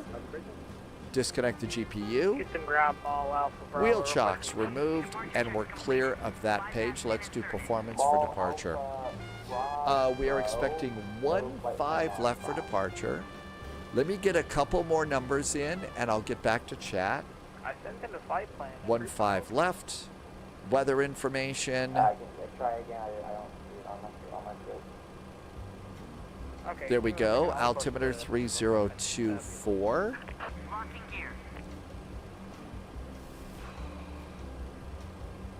Yep, that's correct. So the altimeter is 3024. High pressure in Houston today. It's going to be a nice chilly night. 3024. Looking good. And that looks great.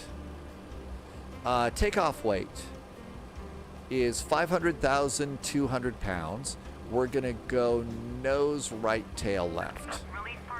I don't want flaps or anything. Let's calculate it. Let's see. AJC Sky Racer. Welcome aboard. You plan your flights using real flight schedules, real flight ops. How do you do that? Sometimes, yes. Mostly the way we plan our flights is we kind of figure out one flight, our first flight's based on where there's some VATSIM ATC, and we do that. And then after that, we'll go in and see what real airlines fly it, what real routes, what their gates are. And the two places that we'll look for those pieces of information are, so there's VATSIM. JSG Droid is rolling. So VATSIM events, here's a calendar for you. I'll put that in chat. So there's another one for VATSIM traffic in the United States. I'll put that link in for you. That's where we'll find ATC on VATSIM. And then the last place that I'll go and look is after we decide on a route, I'll go to FlightAware. You could also go to Flight Radar 24 and get some real flight information and try and plug a real flight into that. And that's how I go, that's how we figure that out. Let's see. Did you purchase? No, Kelvin. I was one of those that bought the collector's edition like a year before they were ready to release it. This has been a favorite airplane of mine, so I knew I wanted it, and it was a way that I could support the developers, so I did it that way. Let's see. Okay, flaps are going to be 10 for takeoff. Flaps are going to be 10. So flaps takeoff is 10. And let's do dial a flap and do flaps 10.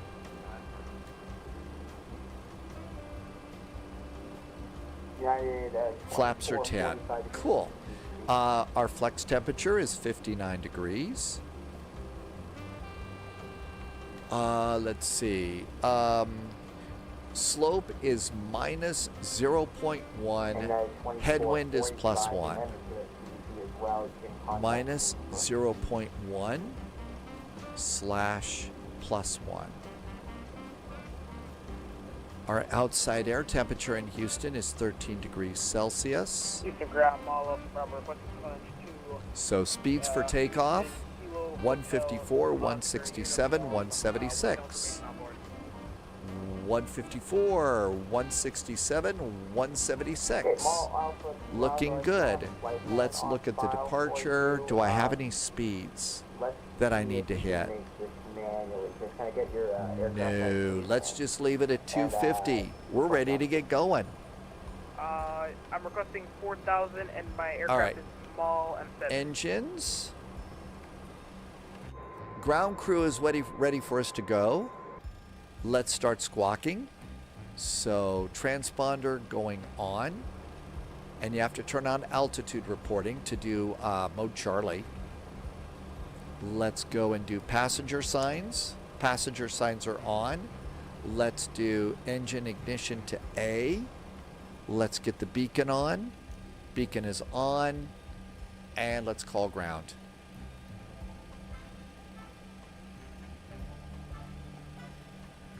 Houston ground, hi there, FedEx 441 at the FedEx Midfield Terminal with information Kila, requesting startup and pushback.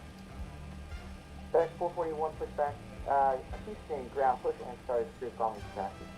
Give you a call for taxi, FedEx 441, thanks. Ready to go? And parking brakes off.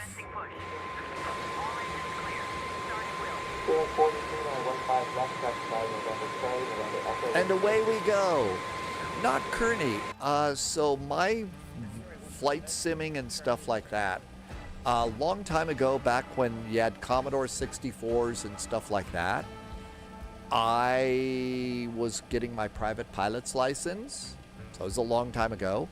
And I was getting my private pilot's license, and the first flight simulator from SubLogic came out. And so I kind of learned flight simming and airplanes at the same time.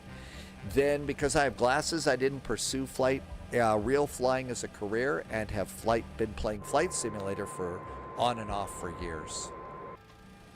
All right, let's go ahead and start an engine on this airplane. It's 321. So starting engine number 3.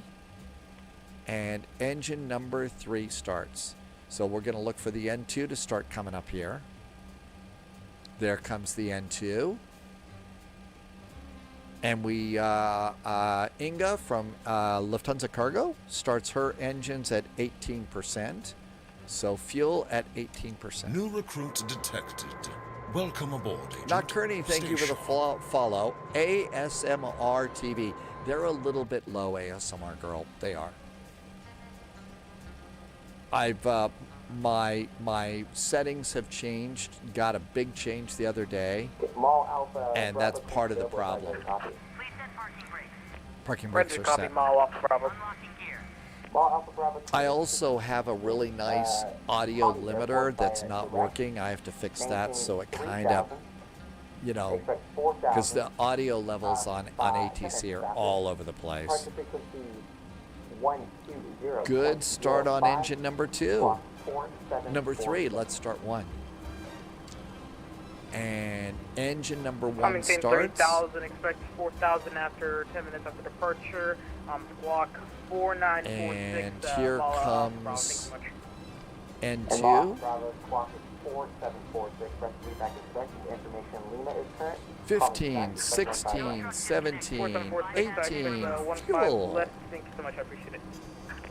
There goes the tug. Straight wing 483, contact tower 125.35 with the flight.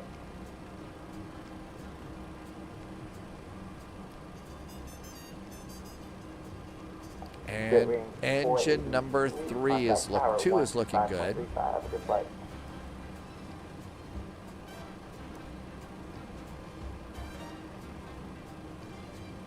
Check the oil over on 3. That's looking good. Starting engine number 2. Engine number 2's going. There goes N2.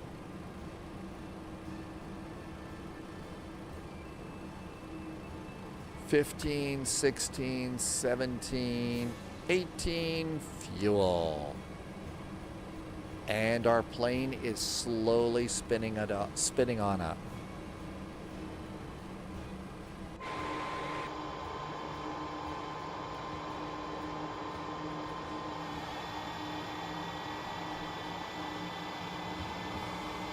All 3 engines going. Use the ground model for Bravo ready for taxi. Good starts on 3 engines. Looking good. APU bleed can go off. APU bleed is off. Flaps. Wait, can you repeat Flaps that for are 10. Model Alpha Bravo, please? 1 second. Could you turn your mic down a little bit, Maul? And speed brakes, auto brakes, set, trim, Oh, I can intersect 5.7. Alright, and Mall Alpha Bravo with intersection delay. I'll take Whiskey Golf. Alright, I'll get into that. For now, 15. All right, trim is set. Let's go ahead and move forward just a little bit, and we'll get to the hold short point, call for taxi.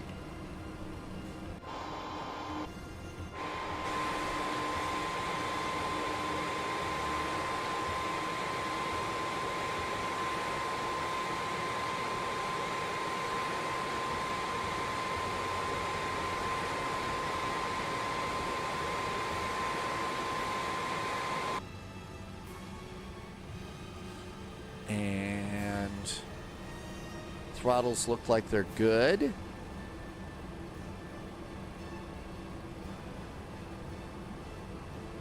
Over here on the map, we are we'll be holding short of Whiskey Bravo.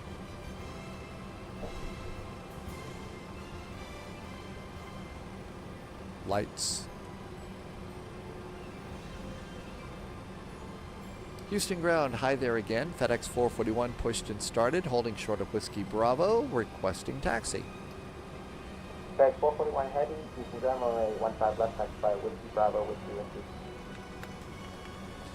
Whiskey and Whiskey Bravo and Whiskey, which is a lot of whiskey for FedEx 441. Thanks. Lots of whiskey today. And slats are out on the right side, flaps are out over there, and you know there's some rattlesnakes in that ditch down there, right? Whiskey Bravo is the inner, so we'll make our first turn here. Nobody coming over there, and it is a right turn. Remember, we're sitting about a mile ahead of that nose wheel tire, so you have to taxi over a little bit. Whiskey Bravo, Whiskey Golf, Model Alpha Bravo, thanks so much.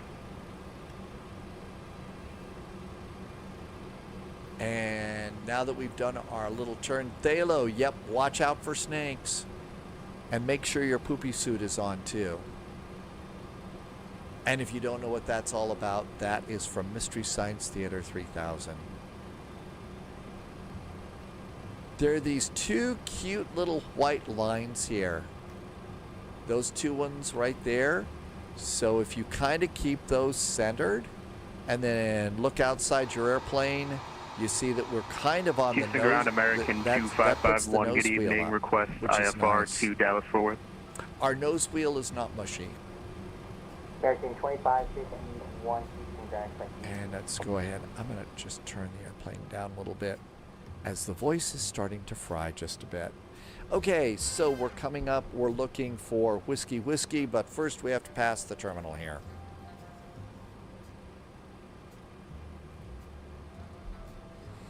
With these, if you just got this, the real world, at least one set of real world pilots that I've seen, they will, to get the airplane started on a taxi, all 3 engines go up, and then as soon as you're rolling, the wing engines go to idle, and then you keep the center engine up to keep the airplane going. This airplane does not do a thrust idle taxi like, you know, the baby bus and stuff like that. So that's the way I saw Inga doing the taxi. Drunken Monkey says posture check. Yeah, I'm kind of squelched down a little bit. And now we're looking for Whiskey Whiskey up here. The EAD box is clear, is green, so that means we're actually totally configured and ready to go. Let's get the autopilot ready. Arm the nav, arm the profile, and we're good to go there. And someone was telling me you don't just arm them, you also hit auto flight after that. There's Whiskey Victor, there's Whiskey Whiskey. New So Whiskey recruits Whiskey is the detected. second one. Welcome aboard, Agent. Stay sharp. ITY matched. Thank you for the follow. Let's test that. Let's do auto flight and pre-arm it and see what happens.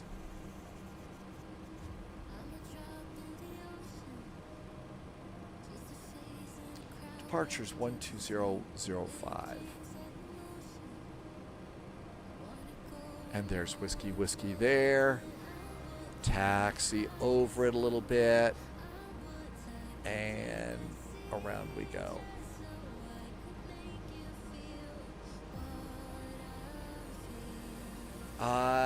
Jill phone 6662. Reinforcements Not quite, incoming. but really pretty More cool. agents joining the spy flight.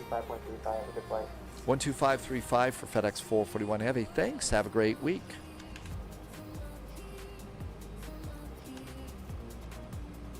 And departure is 120050.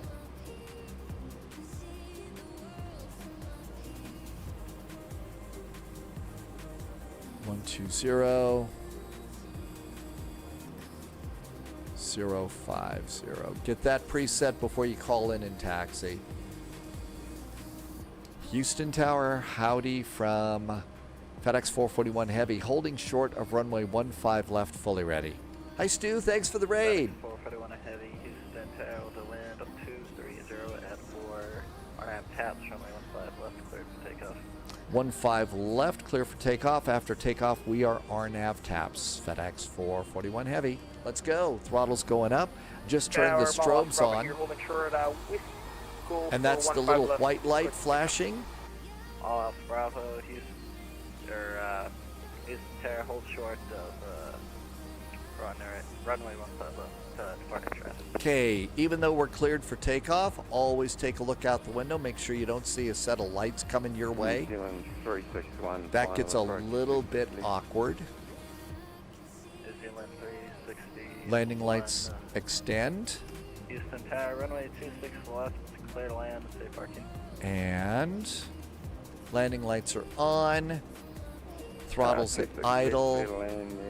Engines are good. Throttles up about halfway. Engines are stable. And then push them up. And then the clamp should take over and the auto throttle should handle setting the thrust level. And it looks like it did. Clear, 26 left at November Foxtrot. American 1, turn left, or right on November Alpha, left November Romeo, contact ground 121.0. Coming up on V1. Right on November Alpha. V1, left hands on off the November throttles. Romeo, There's not enough contact runway to ground stop, so we gotta 21.7 fly. for 1. And rotate.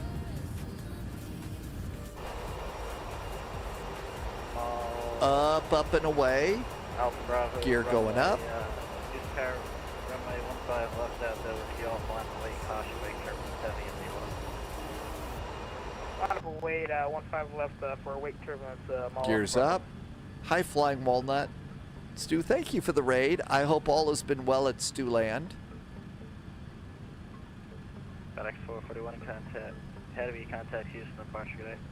Over to departure, FedEx 441 Heavy. Thanks, have a great week. You too, see it.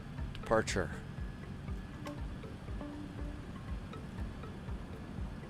And here comes our turn. Looking good. AP. Departure, very good evening. FedEx 441 Heavy is passing 2,600 for 4 direct taps. FedEx 441 Heavy, Houston departure. Hello, radar contact. Climb via the Mugs for departure. Climb via the Mugs for departure. FedEx 441 Heavy. Flaps 1. And that means...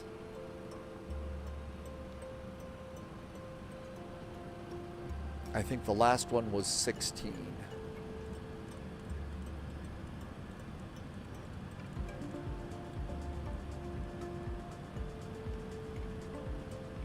Okay, looking good there. Almost time for slats to go up. And you know that when the SR changes to green. There we go, a little bump. And slats going up. Those are the things on the front ends of the wings. Stu says that it's wild today in Anchorage. There was more traffic than you ever had in Anchorage. Really? Everybody coming up for the Salmon Festival? Something fishy going on? Sorry. Departure controller, one of the best Texas controllers ever. He has the best voice. Yeah, there's some really good Texas controllers here. Always fun to throw out a howdy every now and then.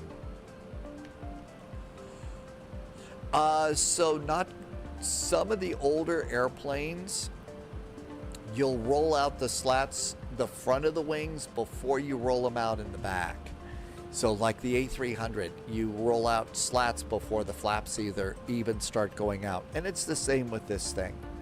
So flaps are up, auto brakes off, disarm the speed brakes. And we made it. Houston, let's see, Wilson Volleyballs on the way to Atlanta.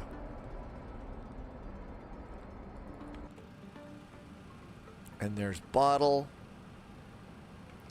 And I couldn't see this. I was going to set this to 16,000, which I believe was the original climb clearance for this departure.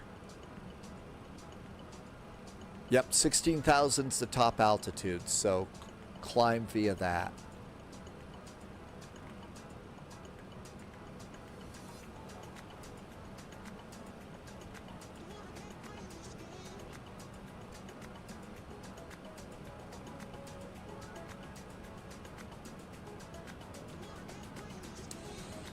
Stefan Adrian is in chat. Southwest 41 at Geo, cleared ILS runway 4 approach.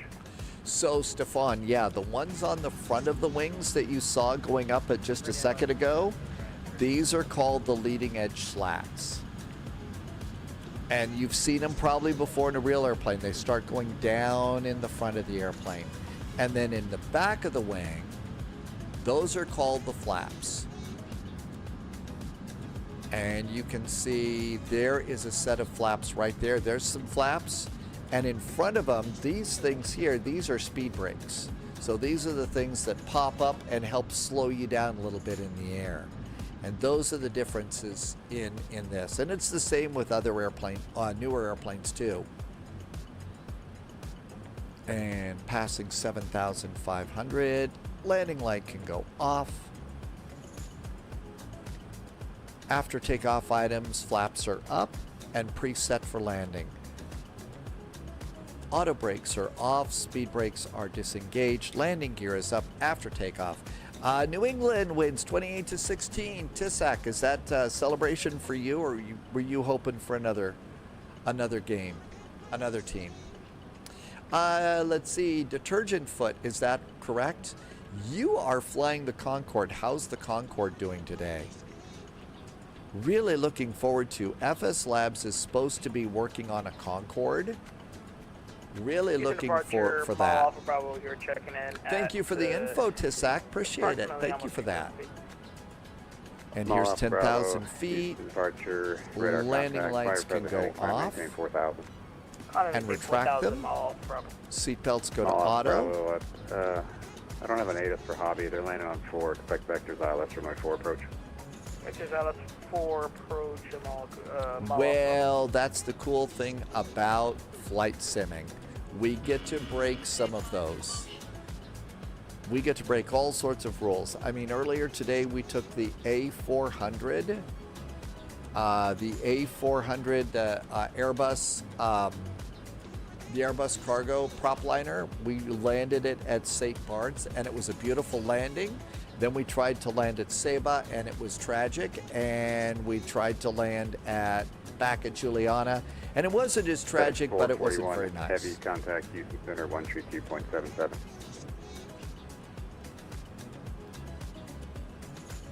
132.77 now for FedEx 441 Heavy. Thanks. Have a great week. You too. Take care. 13277 Houston Yeah, go Center. ahead.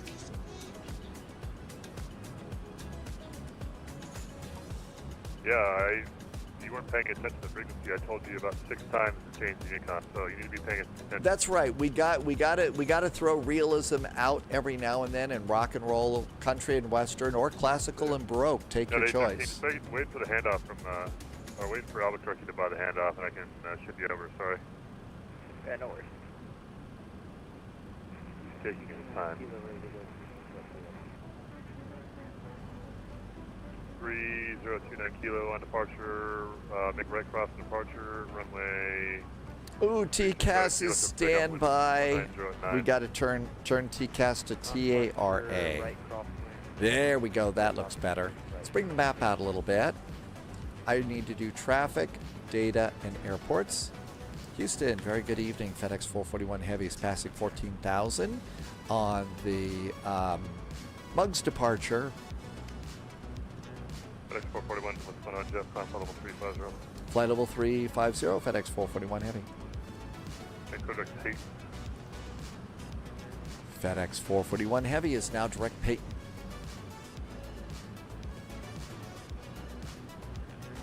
Sub 586, code Knox.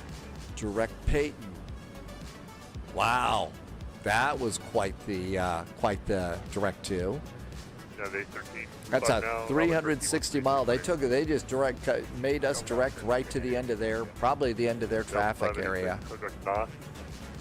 Okay, all this is looking very nice. Let's do 586, progress.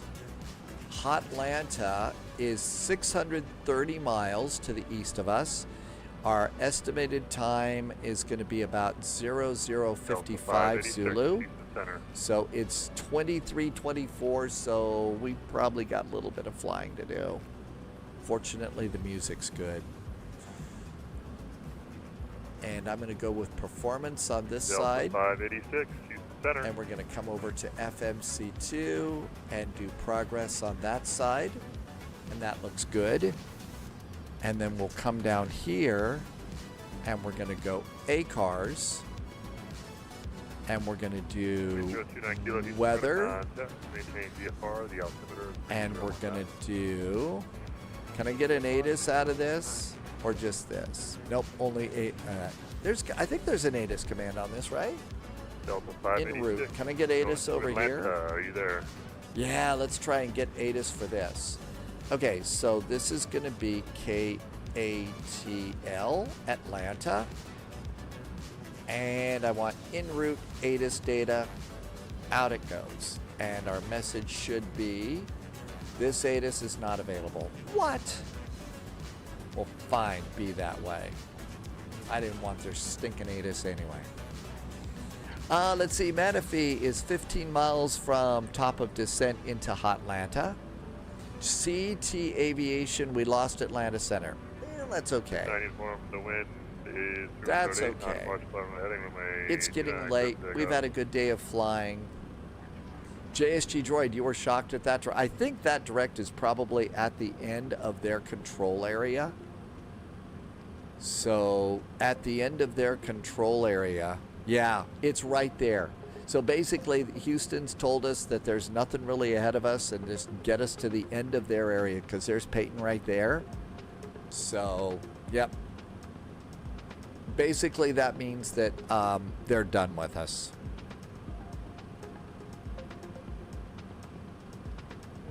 Jet 583, descent via the Kids 5, arrival to Houston altimeter 3024. Okay, so we do know from the last bit of data from our friends at Atlanta. Let's go to Digitatus.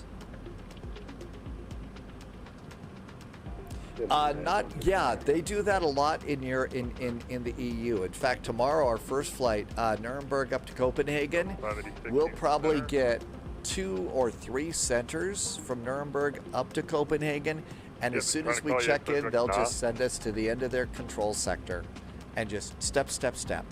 That seems to be the way they do it.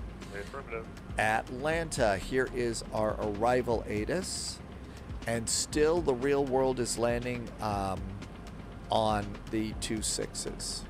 So since we don't have ATC, I'll put that into chat if you'd like it. And I'm going to put that over in my notes. If the MD-82 is the Mad Dog, so I think Moose calls it the Megadeth. I don't know if that's what they call this airplane or not. But yeah, the 80s are the Mad Dogs. I'm not sure what they call the other ones.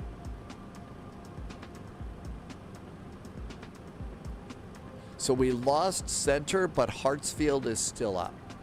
Yeah, the Mega Dog, not Megadeth. It's the Mega Dog. Yeah, that sounds a lot better.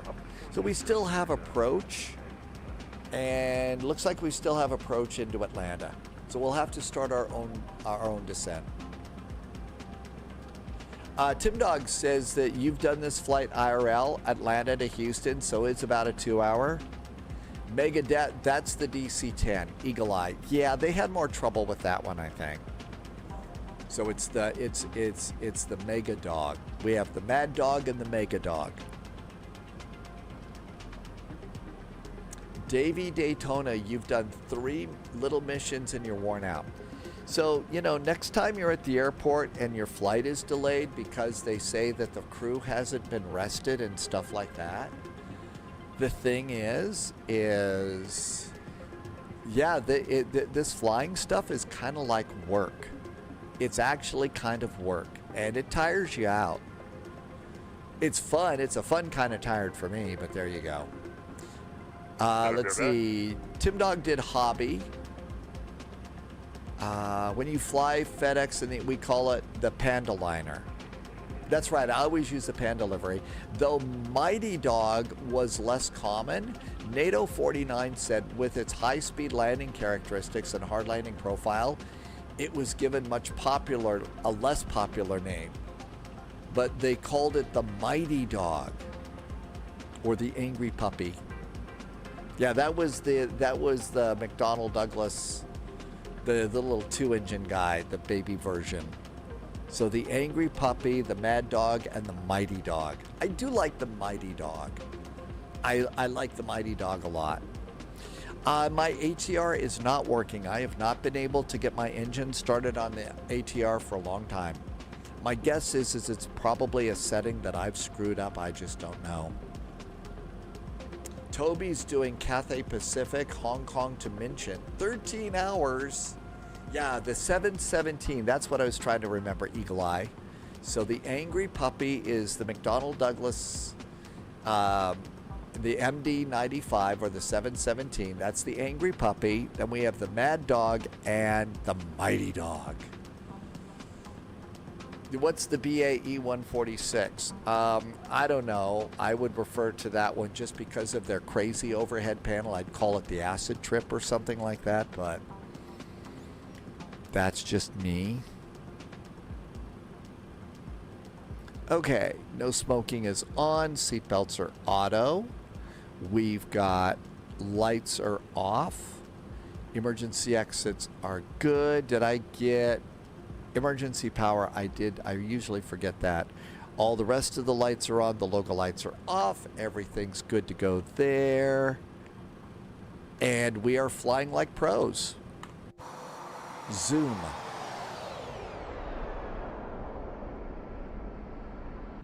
They call the BAE 146 the baby jumbo because it's got 4 engines on the wings, or as some of us that are less charitable, 4 hair dryers on the wings. Let's see, how are we doing here? Still climbing. Our ground speed's at 507, so we are actually getting a little bit of help from the jet stream on this one. Right now our tailwind is 31 knots, and it's supposed to pick up a little bit as we get closer to Atlanta. NATO liked the term Dreamliner as the Boeing name for the 717. What I had heard is that there were airlines that really liked the 717 when it came out. So the MD-95 717, there were a lot of airlines that wanted that one. Tim Dog found a page of airplane nicknames. The one for the BAE is 4 oil leaks connected by an electrical fault. Ooh, that hurts. That hurts. Yeah, I don't want to beat up on it too much. I don't want to beat up on the BAE too much because it was made a long time ago in a galaxy far, far away, and there weren't a lot of airplanes out there. You know, now we've got these really cool airplanes that we're flying. They got these really cool airplanes, the modern ones that we have now, and they're really, really good. They're great airplanes because they were able to learn from those older airplanes. So, Dad Game Time says ATS, Delta, and Hawaii. Yeah, Hawaiian had a bunch of 717s, and I think Delta actually flew a 717 from here over to Minneapolis every day.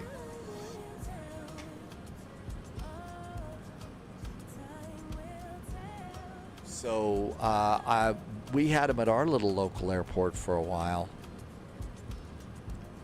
Starting to cool off a little bit.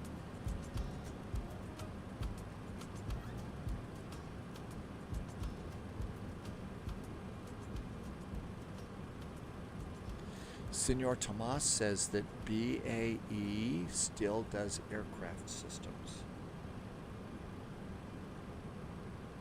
And one of the cool things that we learned about the BAE was that there's a bell in the BAE, and the bell that's a warning bell in the BAE that rings, and it's the same bell that is in the London Routemaster buses. You know, the classic double-decker buses in London.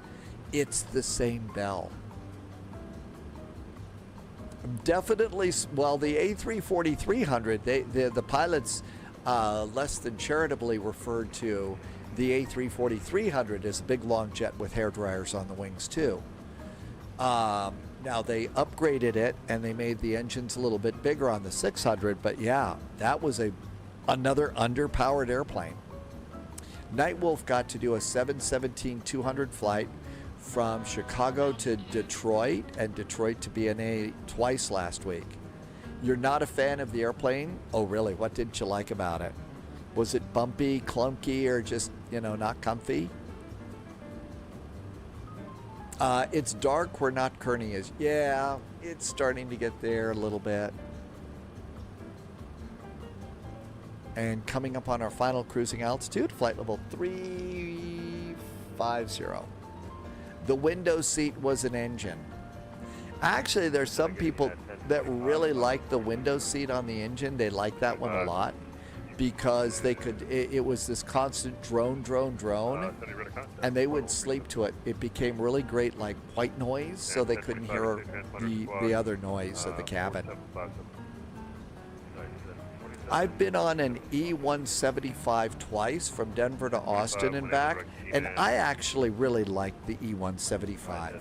It was a United Express flight, and it was a great little airplane. I liked it. 2x2 seating, that's great. No chance of getting a middle seat, which nobody likes, right? That being said, so Loviz flew on an, I think it was an E190. It was a different airline. Center American 2551, 16,000. Oh, turn your mic down, dude. Climb maintain 300, American 2551. I've got to fix my radio. But Loviz did not have a good flight at all. All right, I have got to turn on. I got to get the Katie Pilot app going. I got to get that. We can't have our ears blasted out. So I got to do some. So this is the Katie Pilot app. This is the Katie Pilot audio normalizer. You can get it for free at flightsim.to. And you heard, what the problem was over on. 1962, that was not for you, sir. Over on. I'm going to get you a link to it. Delta 586, Houston. That's not me. Nightwolf liked the E-Jet. Yeah, I liked it too. So there's the link to this little app. It's the Katie Pilot app. What I need to do is I need to find another audio output device. Which one did I use?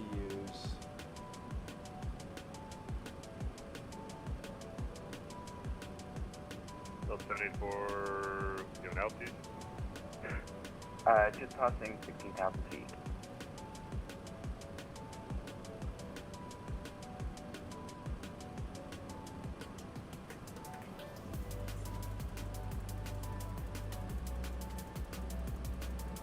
That one's not it.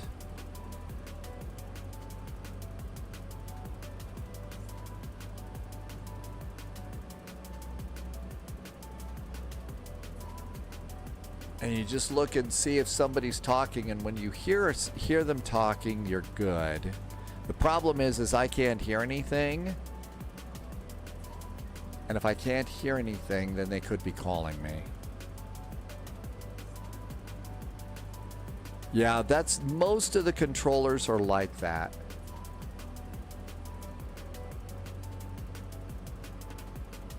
Most of the controllers are very soft-spoken. That's actually supposed to be it right there. I don't hear anybody.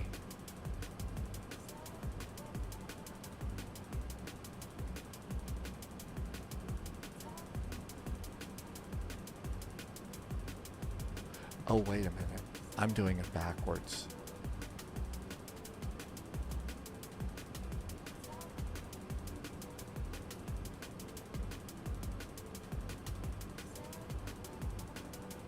I was doing it backwards.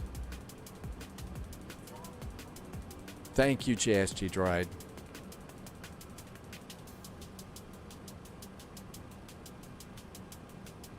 Delta 586. All right, I was doing this wrong.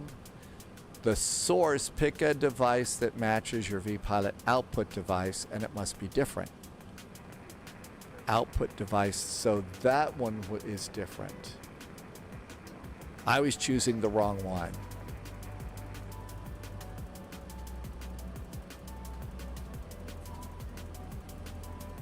Trajectory 40 Houston, block 5201. Digital audio S. Okay.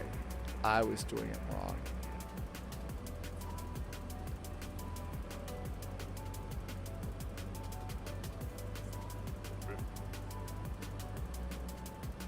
Okay. Delta 586, Houston Center.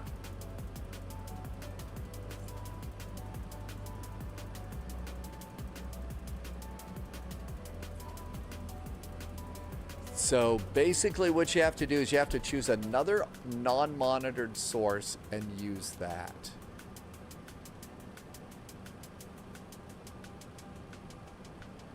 Because what this is going to do is run this through a processor.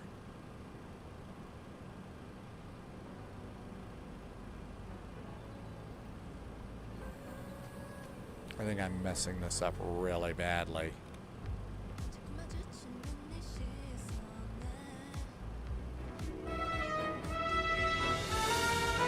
Somebody just followed. Hey, who just followed? Oh, I missed it. Sorry about that. Small Bats is back. Welcome aboard. Thank you for coming in today. Okay, I'm just messing this up all over the place. Let's turn it off. Go back to this, and I'll fix it another day. Probably ought to just go and read Katie Pilot's instructions again. Let's see. Not Kearney, you got yourself the MD-11, but you don't think it will fly that fast. Oh, this is a fast airplane. It's fast. I mean, let's see. I got a 48 knot tailwind, so our ground speed's 518 knots over the ground, and our Mach is 8.1. It's actually a really fast airplane. Yeah, it's basically something that is on top. Michael James, what sim is this? Oh, it's Flight Sim 2024, Michael. Welcome aboard. Thanks for coming in. I've been asked a million times, but that's part of what we do. If you're live streaming Flight Sim or any other game, you basically need to answer that question. My altimeter, I did not set it. I didn't set the altimeter. Subscriber confirmed. Nemesis is back with a clearance resub on agent. Twitch. Nemesis has been here for 62 months. Hey, Nemesis. Thank you for a resub. Welcome aboard. Thanks for coming in. Stu, thanks for the raid.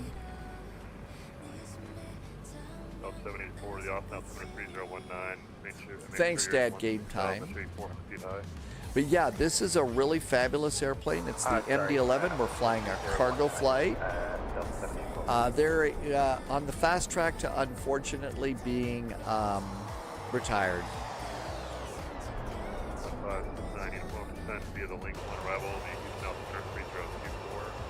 But these sims, Michael, some of these airplanes, Michael, I don't know if you know that this is a payware. This one, the PMDG, the Phoenix Airbuses, these are incredibly well modeled. Just amazing. Not Kearney. We had somebody do a resub for over 100 months earlier today. Spy Flight's been around a little bit. I'm afraid it's still part of being on the ground. Well, that's it. No airplane ever truly retires. You could fly the Wright brothers airplane if you want. You could actually fly the Wright brothers airplane.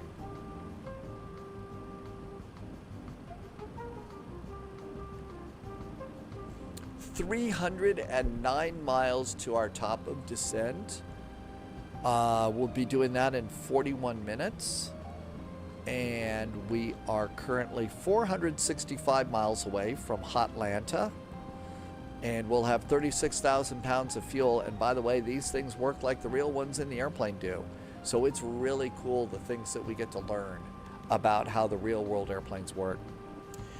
Now we know that there's a new part number that resolves the issue. Maybe the FAA will update the airworthiness directive to require the new part, and that could get them flying again.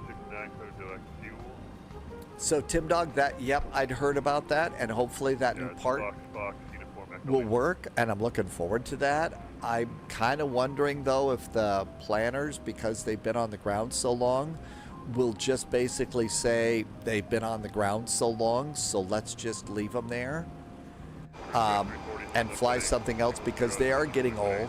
I like them, but they are getting old, so I don't know what they'll do.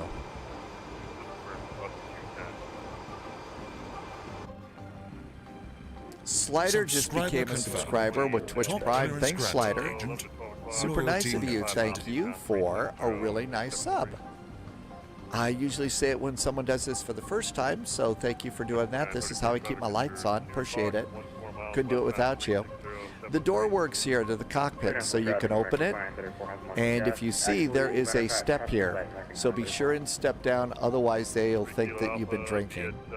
And you can see we've got 3 comfy seats for people to deadhead. And there is the back area here. There is a lavatory aboard, which is not modeled, but we do have a galley.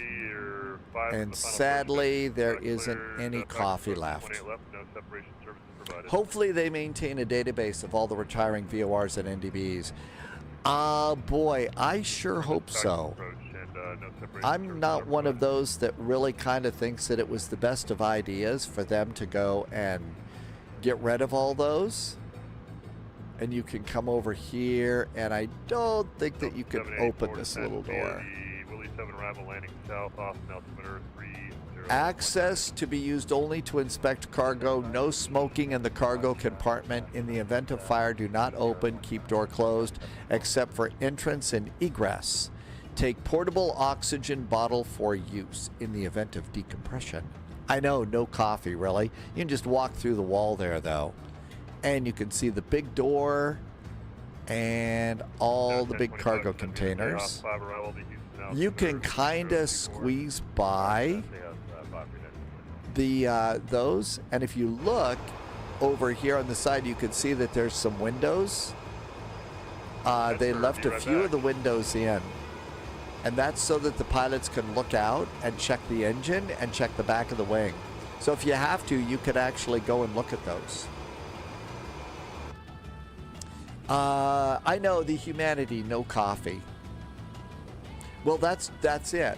They won't get rid of all the VORs, but they're getting rid of a lot of them. And, you know, if the GPS satellites get hacked, and, you know, which they are in some places, you know, really, it's just, you know, it's a lot harder for them to hack all the VOR stations as opposed to the GPS satellites. But yeah, that's the concern. I know, where are the parachutes for no coffee, right? It is a tight squeeze there, isn't it? Yeah, it is a tight squeeze to get back there. But, you know, you can see here's the little window by there. And you can kind of see, okay, we can kind of get a little bit by this. So we can kind of get by here. They did put a plug over the back door there. And then there's the window to look out the back windows. So, yeah. That way, if they've got, you know, something's wrong and someone's got to go back and do a wing inspection, they can. Michael says, yeah, there are some, they are giving us some redundancies on that, and I think that's great. Especially, you know, for the pilots that are up in the sky like this, you got to have them. Absolutely, you've got to have the multi-redundant GPS systems. and good INS types of things too in the airplane. And Luca is in chat on YouTube. Hi Luca, welcome aboard. Tim Dog says you can't, it's not easy to hack them all. Yeah, so they spoof or jam them. That's what they do. How do you do that with the camera? You mean move around the cockpit like I do? So basically, for basic flight simulator, you can move. I have it set so I can move forward and backward with the forward and backward, buttons on the keyboard, right and left, and up and down. So you set those, and actually, I think a lot of them are already preset. And so those are available there, but I also use another cute little app called Chase Plane. And Chase Plane adds a bunch of different ways to look around the airplane. And you can set a bunch of different views. So like here we're looking at my main pilot view. And then if I go and hit the one button, there's the autopilot view number 1 and autopilot view number 2. Here's flight management system, big view, and the one on the right side. Chase Plane, you can get it from a developer called Parallel 42, and I haven't saved their link yet in my massive list of links. So I haven't saved their link yet. Everything's looking good. And let's go and just turn that off. We don't need it. Tim Dog says it's really simple. Parallel42.com. That's simple. Thanks, Tim Dog. Martel, well, is calling it a night. Good night, Martello. Iced tea and lemonade, cheers. Thank you for coming in. Always being here. Have a wonderful evening. We already given the rebel turn right back. See you in a bit.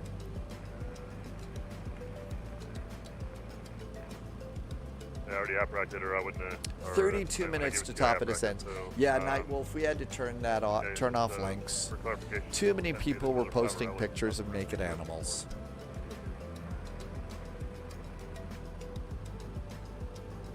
At 11:48, Houston approach 12005. Nothing else to really worry about yet.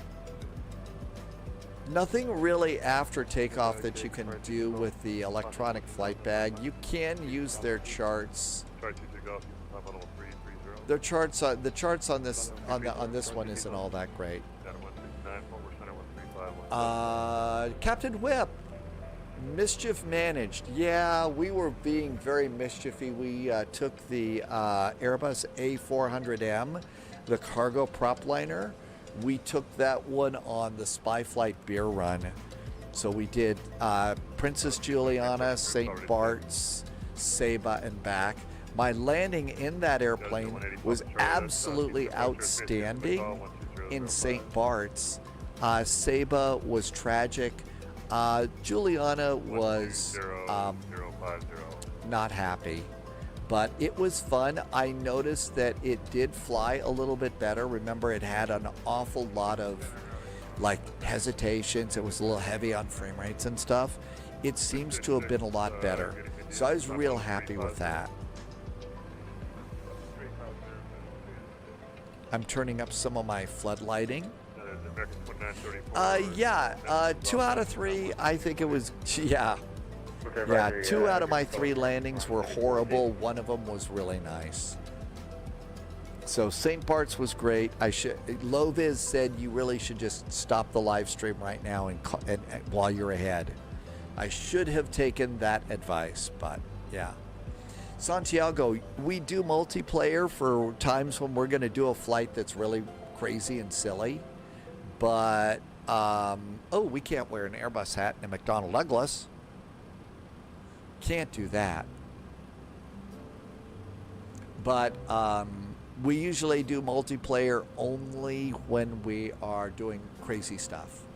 Most of the rest of the time we are on VATSIM, so regardless of the simulator you're flying, P3D, X-Plane, 2020 or 2024, you can fly. We can all fly together. I'm turning down the CRTs. They start to get a little bit bright and they start blazing a bit. Subscriber confirmed. Top clearance and so granted, it's agent. harder to read Loyalty the numbers. Noted. And I usually turn them down about 3 or 4 clicks.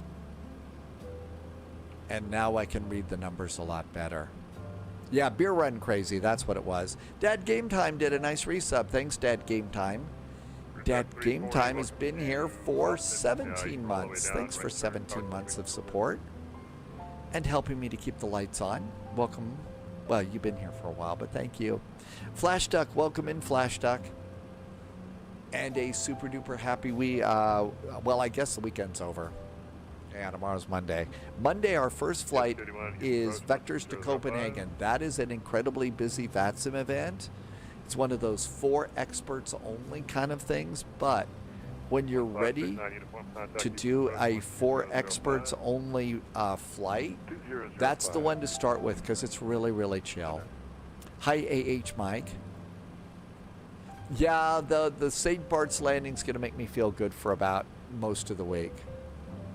Dad Game Time tomorrow is MLK Day in the U.S. Absolutely.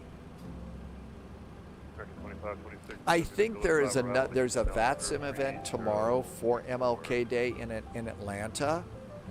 Let's go and have a look. So over on VATSIM Europe, you'll see tomorrow we've got Dusseldorf and Nuremberg Montag, but then we've also got Vectors to Copenhagen.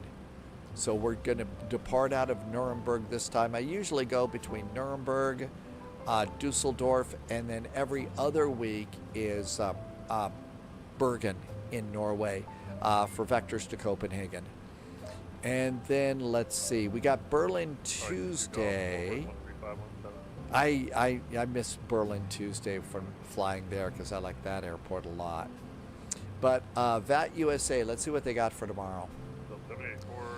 So it's going to be Monday, the 19th, and all we have on the schedule is Midway Monday.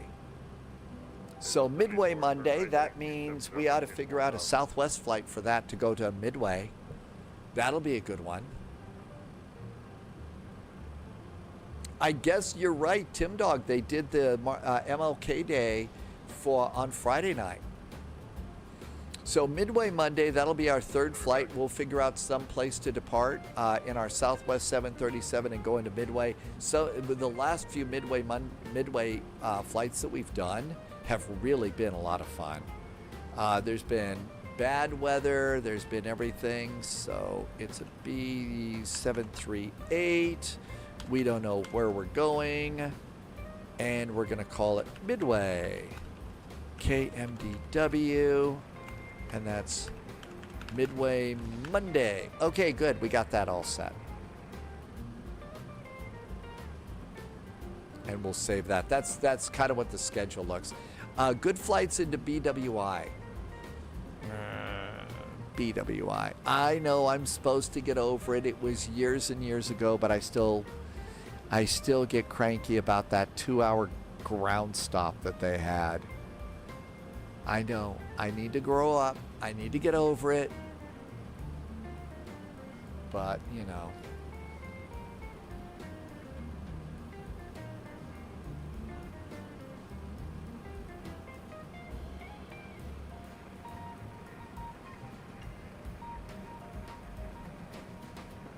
I'm just clearing out a couple of inbox things here that we don't need.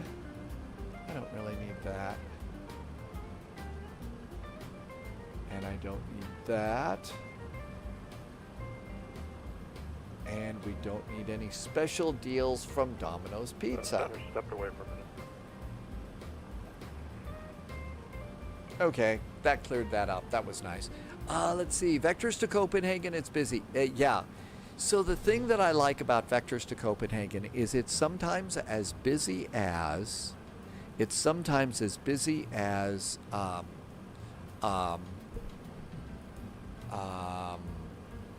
Frankfurt Friday. I mean, it really can be. It really is. Busy. But what I really like about it is it's so calm. The controllers just, if you do what you're supposed to do when you're supposed to do it, the controllers are super duper calm, and you just fly, and it's really, really great. Yes, you also get practice because you're almost guaranteed to get a hold. And so you learn about putting a hold into your flight management computer. And so I think that when you're ready to level up to, the A game of big VATSIM events, that's the one to level up to. Thanks, Captain Whip. Yep. Vector Frankfurt Friday. BWI was flawless. Now we have to depart since we flew in. Okay, so we'll do BWI. We got a great airport. So Baltimore. Baltimore, KBWI. Baltimore to Chicago Midway. All right, that's what we'll do. Chicago here is a huge mess. Santiago, cheers. Drunken Monkey is flying back to Cleveland today. Yeah, they keep it moving so well. Rome is another place that's a fun challenge, and they keep it. Actually, yes, there are regular VATSIM events in Rome. And those are really good events. The ATC in Italy, VATSIM Italy, is out freaking standing. I mean, there's some great places for ATC that's really good. Although they don't like it if you refer to it as Rome, the way they did in Monty Python. Hi, Dylan. Welcome aboard. Had a long flight today in VATSIM. Yeah, you did have a long flight. How long was that?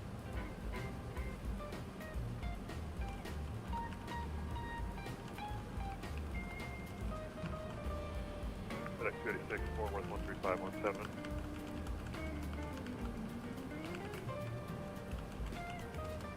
FedEx 36, Fort Worth 13517. 6-hour flight for Dylan. Captain Wick, Zurich is crazy. You might get discouraged. The thing about flying into Switzerland, whenever we've gone in to do one of the events in Switzerland, I mean, most every time we end up having to divert because we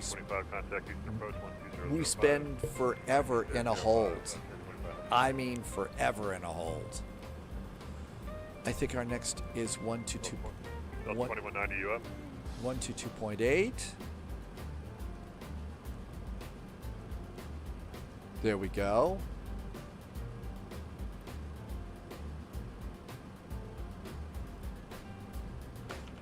FedEx 441, Unicom 22.8. 122.8 for FedEx 441 Heavy. Thanks. Have a good week. Yeah. Delta 2190 you up.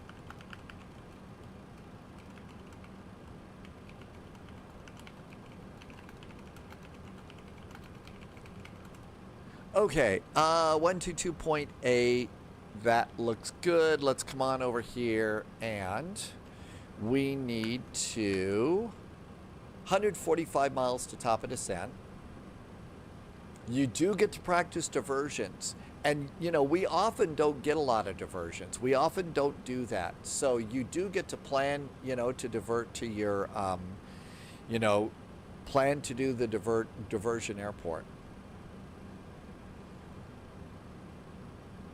All in the Mighty Dog. Maybe we'll take the Mighty Dog into Copenhagen tomorrow. Well, I already did that. I've already proven we can take the Mighty Dog in, so we probably don't have to do that again. Atlanta ATIS is now up. Information Hotel is current. So we've got a nice information hotel. Let's see, still doing the same runways. So that all looks good.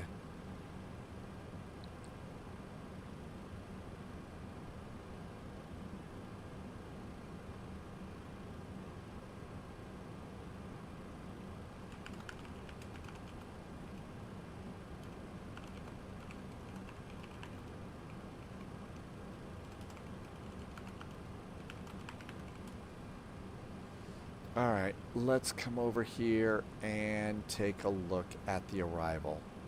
So on the arrival, there's Peyton. We're doing the Hobbit 3 arrival. Hobbit 3, it's 12,000 feet. So let's make sure. 130 to go. We are in profile, so let's go and do 12,000 at Ensel. So we'll dial in 12,000, and since it's already set up, the airplane will automatically descend in 126 miles.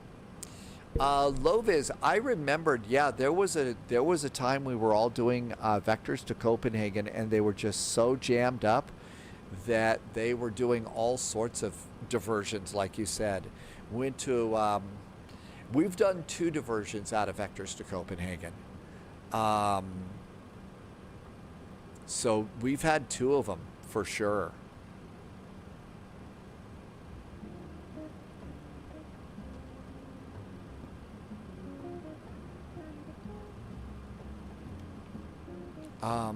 It was a cute little airport that we went to on the first diversion, and I thought, oh, this is a neat one. We ought to go back to that.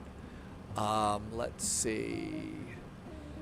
EKCH is Copenhagen, and the diversion airport, if I remember, Malmo. Yeah, that was one of our first diversions. We did Malmo, and then there was another one, I think it was up here.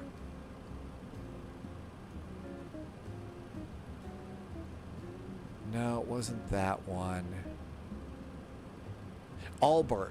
So the two diversions that we did were Malmo and Aalborg out of there. We've been to Aalborg a few times. That's a cool one. But I also thought that the Malmo airport was kind of a neat little airport to go to. And I don't think we've done that, to go back to that. But those were the two diversions that were good. Nikki is back. Hi, Nikki. Bryler Gaming. Actually, there is somebody that has done that. That does a lot of Amelia Earhart flights. And Subscriber gosh darn confirmed. it, why can't I Top remember clearance any granted, names Agent. today? Loyalty I must noted. be losing my brains. Abelar's did a nice resub. Abelar's, thank you for the resub.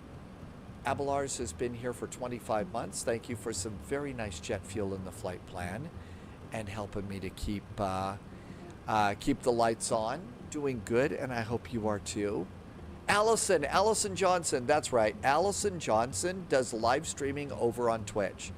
And Allison and Captain Arash together have done all of the Amelia Earhart flights, including doing the old school navigation that they used to do. So yeah, Allison Johnson, thank you, Tim Dog, thank you, NATO. Agent. Stay sharp.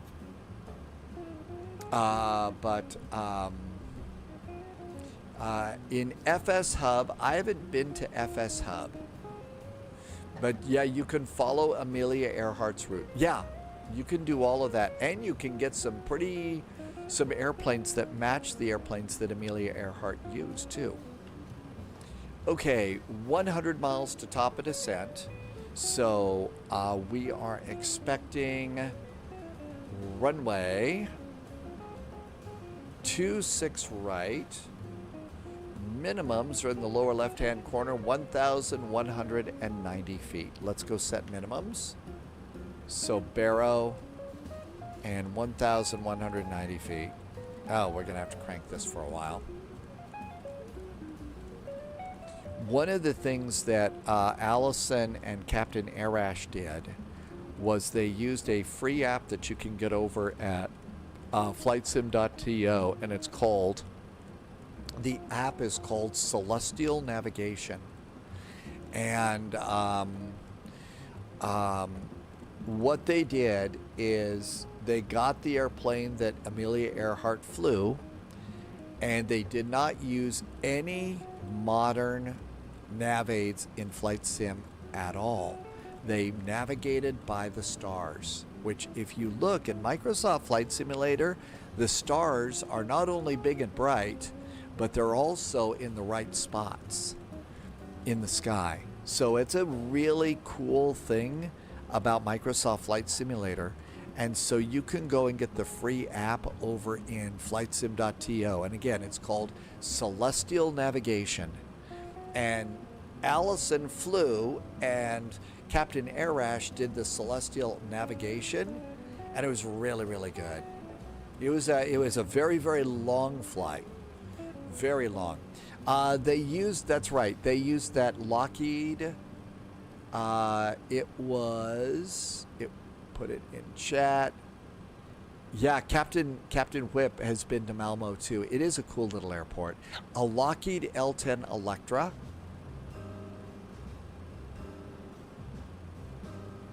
The live weather, yeah, Michael, I mean, the live weather isn't always perfect in the sim, okay? It isn't always perfect, but it's good enough, and we fly with it all the time. So if you were on your way into Atlanta, just making the turn like we are to start heading north at 35,000 feet, and you look out the window of your airplane, that's what it looks like.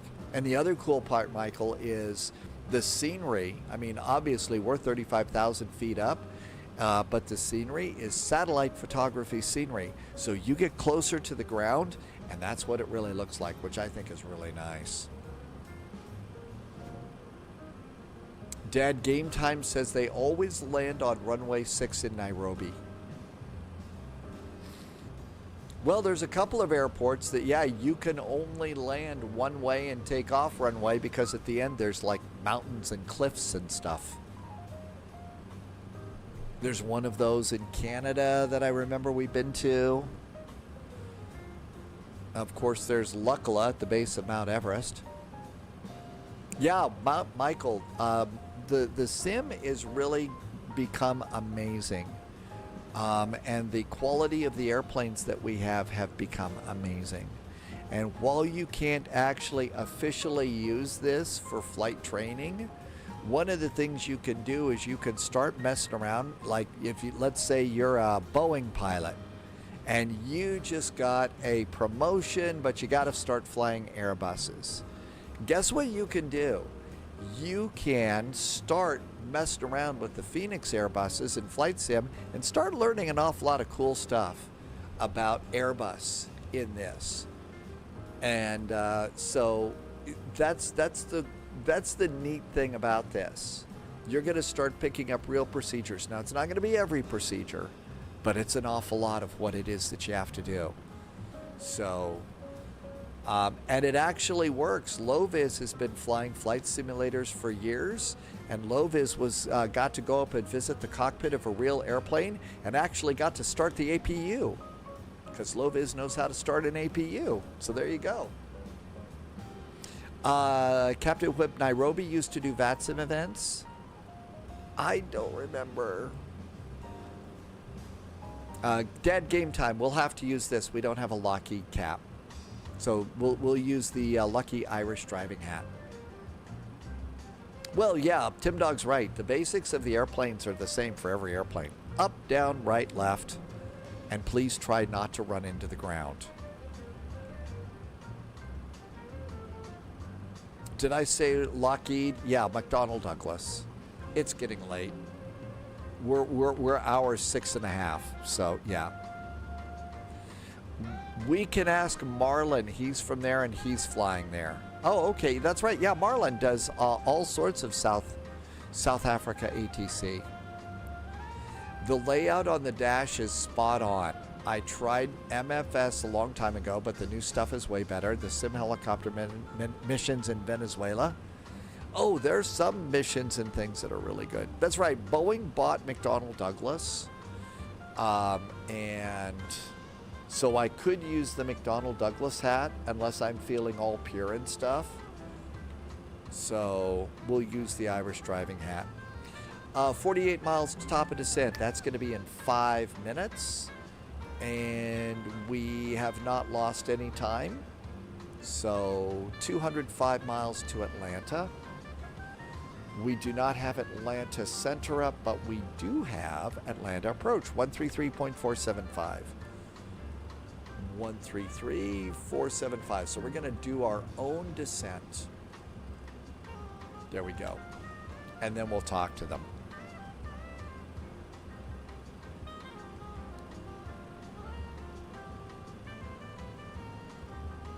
So here we all are coming into Hotlanta. I'm thinking JSG Droid is getting ready to turn final in the little biz jet. Because, you know, they get to go at warp factor 10. McDonnell Douglas hats on eBay with MD-11 jackets. There's a satin MD-11 jacket.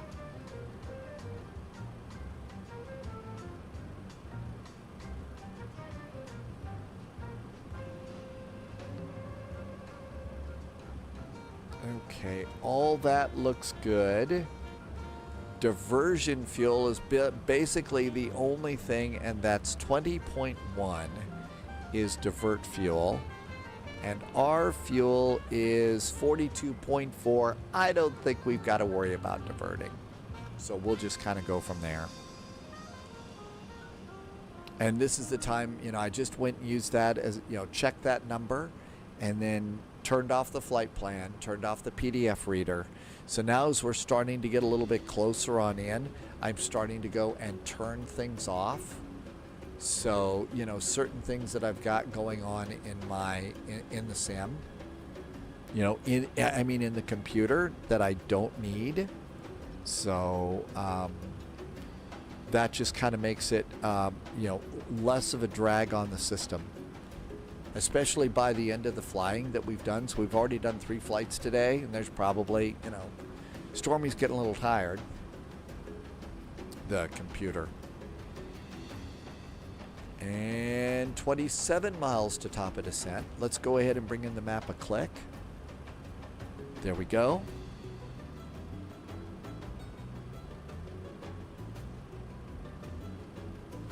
And everything is in profile. That's what all the pink stuff is up there. So everything's in profile. It even says profile to 12,000.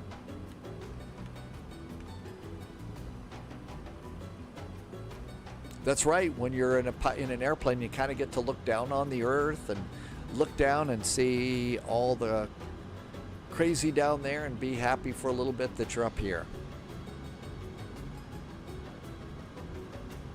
I actually really do like, window seat flight. Haven't done one for a very long time, but it's really kind of peaceful to be able to just get in the plane and look out the window and enjoy the scenery going by. I'm sure that if I did that every day, I would very probably get tired of it, but never really got tired of being a passenger. I got tired of some of the other passengers. They were a little bit annoying, which is why if I'd had a choice to go and fly, be a pilot, I would have flown cargo. Wilson volleyballs are not rude. Here comes JSG Droid making the turn. So JSG Droid's making the turn, coming on into Atlanta. Hopefully they will clean up all the butter that JSG Droid leaves on the runway. And our airplane's down here. And this red circle, if you don't know, that is Atlanta approach. And as always, we hope that the controller is approachable. You knew that was coming, right? 7 miles to top of descent. Airplane should start our descent automatically.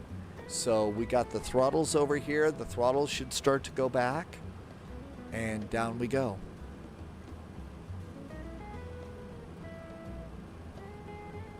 Bryler Gaming, I think that's the one.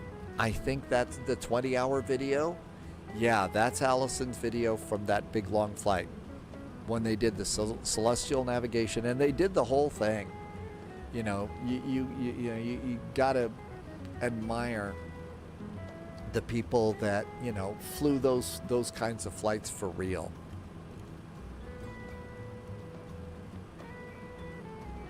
Another way to tell if it got the descent, I don't know if you saw, but the flight management computer just clicked over to descent. You see the throttles coming back a little bit, and we've started our descent. Atlanta, here we come. Somebody should call and make reservations at Vortex for burgers.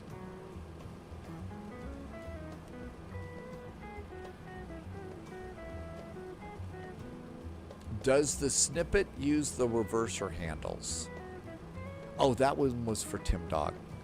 And you can see over here where we've got a descent deviation right here. So that tells us if we're high or low.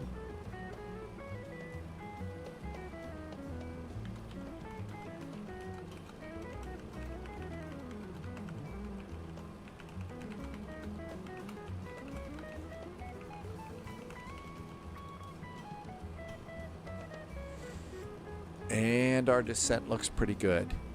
So we do have a constraint here. There's a at or above 17,000 feet at Schmag. So that's why it is that we've got that profile. We're going to stop there. But chances are we'll be above that anyway. Chances are we'll be above that anyway.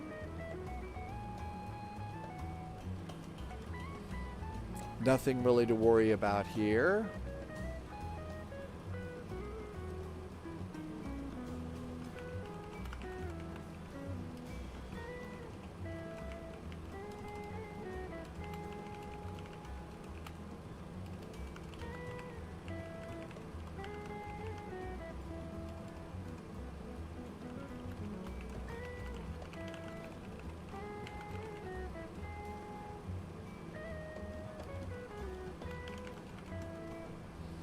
Okay.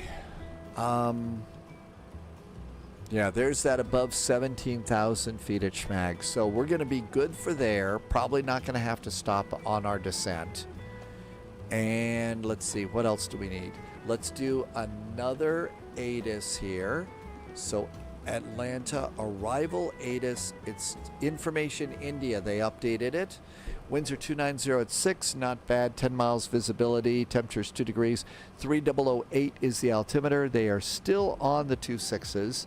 And ATC in Atlanta is usually really pretty good for us over in, for us flying FedEx. They'll put us on the north runway so that we don't have a long taxi.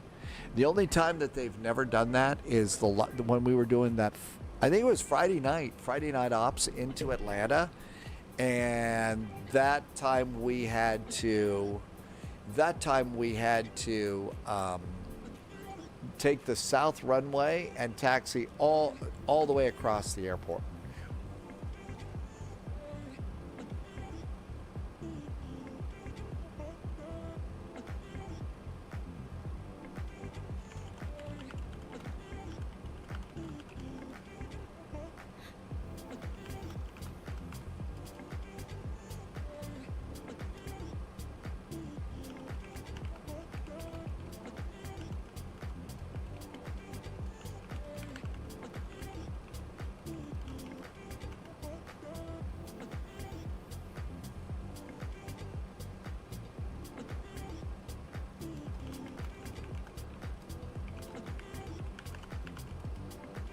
All right, just helping somebody over on a chat, over on VATSIM with a problem. Okay, Michael James, good book, How to Find Your Way Without a Map or a Compass, written by Harold Gatty, became one of the world's great navigators. In 1931, he and Wiley Post flew around the world in a record-breaking 8 days, breaking Jules Verne's 80-day record by quite a bit, right? Yeah, some of the navigation skills that they did in some of the other in the old days before we had GPS and satellite and everything else. I mean, it was really pretty impressive. All right, seatbelts on. Looking good. Let's see, Red Baron, I just became sick out of nowhere and threw up. Well, that's why it is, Red Baron, that we here on the Spy Flight are the only flight simulator live stream that comes equipped with, I'm sorry, barf bags. Not to make fun of what's going on, but get well soon. Is it something that you ate, Red Baron? Okay, and we're at 22,000, so it's not going to stop us at Schmag. But we need to get ready to talk to Atlanta. Approach 133.475. Let's listen in. 1,800. And say again, please. Delta 122, field to 12 o'clock and 6 miles, report site. We do have that check in place. Delta 122, do you have the field in sight? Hey, firm, we do have Delta 122. There's been some nasty flus that have been going around lately. And we've had several folks come into chat and say, yeah, the flu's been around here. It's been really pretty bad, and they've had a hard time kicking that flu for like a couple of weeks. It's hung around. So I hope you don't have it, because it's been kind of nasty. But take good care of yourself, because some of it can get really rough. Altimeter 3008 as we approach 18,000 feet. You're 5x5 now, thank you. Delta 1099, clear direct. And Atlanta is dead ahead. Gunslinger says garlic. Direct rivet. Garlic helps with flu and vampires. Gunslinger Center, and maybe alligators too. Delta 176 Heavy, runway 27 right, taxi via Mike, Sling Charlie. 27 right, Mike, Sling Charlie, Delta 176 Heavy. JetBlue 1697. Okay, there is 18,000 feet, so altimeter is 3008. 3008. There we go. Altimeter is checked and set. You're not sure about the alligators part. Got it. Signature ramp via Alpha 5, welcome to Atlanta.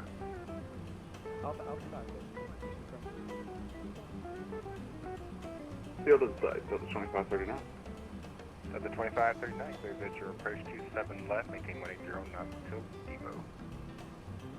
Alright, clear visual approach 27 left, and you want Take 180 off or and greater, or approach. you want 180 now for Delta 2539? Flaps 35. 180. VAP is 166, so Alright, about 180 169 to Delta land. 2539, we're clear for the visual 27 left. Do you have flu Delta going on 1099 in Brazil right now, Gunslinger? Thank you. JetBlue 1697, Atlanta Center's offline, frequency change approved, good night. There's to Quebec Alpha via 4% at your discretion, proceed direct to Fox View. We're going direct to Fox for Wonder if that ATIS would work now. En Delta route 1057 RS flaw, runway 27. ATIS, Take off 27 right. Atlanta, send. Oh, look at that. There's the ATIS. There is Information India. Just came out. There's the whole thing. That's really nice. That's perfect. Look at that. Nice to get that kind of information in the airplane like this. Series 2 Quebec Alpha, you're outside Class Bravo airspace, maintain VFR outside the Bravo. Okay, VFR out the Bravo for 42 Quebec Alpha. Yeah, we're getting the actual ATIS for there. Hotlander approach. Hi there, FedEx 441 has your pizza delivery. Overhead Ensel with Information India. FedEx 441 heavy Atlanta approach. Get you on, wow. Runway 26 left would be close to the tower. You can just toss it up here. Which runway do you want? FedEx 441, we've actually got 26 right and the transition already set in there, but the co-pilot used to play baseball and they can toss it, you know, to the tower. All right, Roger. We'll keep the window open. You can expect the visual 26 right. Clear for the visual, 26 right, FedEx 441. And we've got the north transition loaded in. Is that okay? Fine for me, thank you. Cool. All right, we're all set and ready to go. 12,000 feet, they'll send us down. After we pass the runways. So we're at 12,000 here, but there's the runways, and we're going to fly over them. So they need to have us above 12,000 feet. So for airplanes that are taking off, so they'll stay below us, so we won't, you know, crash.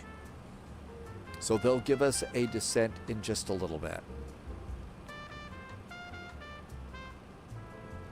And ILS is loaded up. Somebody just blasted off. We got an airplane up ahead of us here. So this is the other cool thing. If you just came into Flight Sim, over here on VATSIM, there's an airplane that's flying on the network with us right now. And if you look over here, there is somebody that just took off. There's a small airplane there. And so there's the airport right over there. Delta 122 cross 27 right at November 5. Bryler Gaming says if you're interested in all the chatter we had about Amelia Earhart, they have a version of the Lockheed Electra, Delta 10, the Model 10, so you can get one at Sim Market. That might be the one that Allison was using.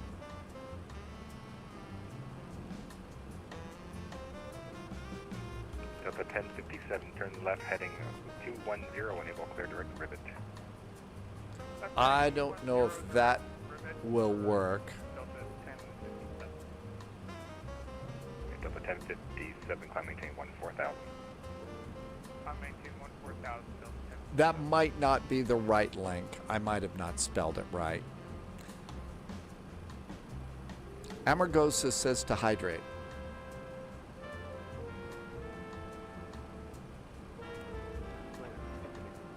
Now we're actually going over the runways here. But they should stay below us. Where are you? So there's the airport. There's somebody coming on in. Pilot Clip 318, roger. When you're loaded up, I'll find you. Gotta stay hydrated. Absolutely, Amargosa. And not just me. If you've been flying with me all day. So if you look over here, you see there's another little light. There's somebody that's on approach. There's somebody who's departing over there. And then there's somebody on approach. And our runway is the far north runway on the left side of the screen. Pilot Clip 318, squawk 0373.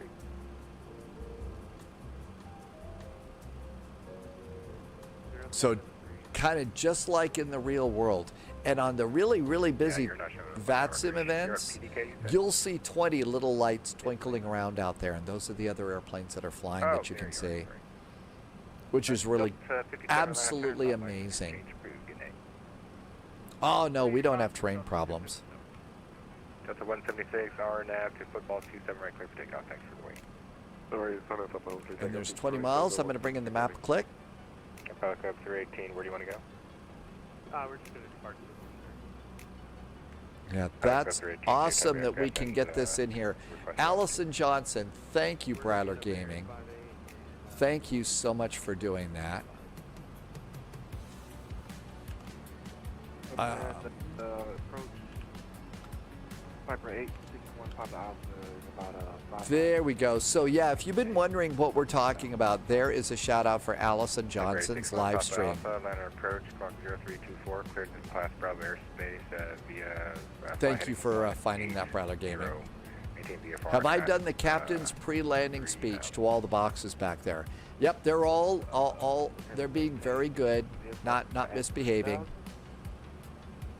At or below 3,000. Jesus Torino, or Torino. Sorry about that. It's been a long day. Welcome aboard. Thanks for coming in on YouTube. Top Alpha, squawk 0324. All right, 0324.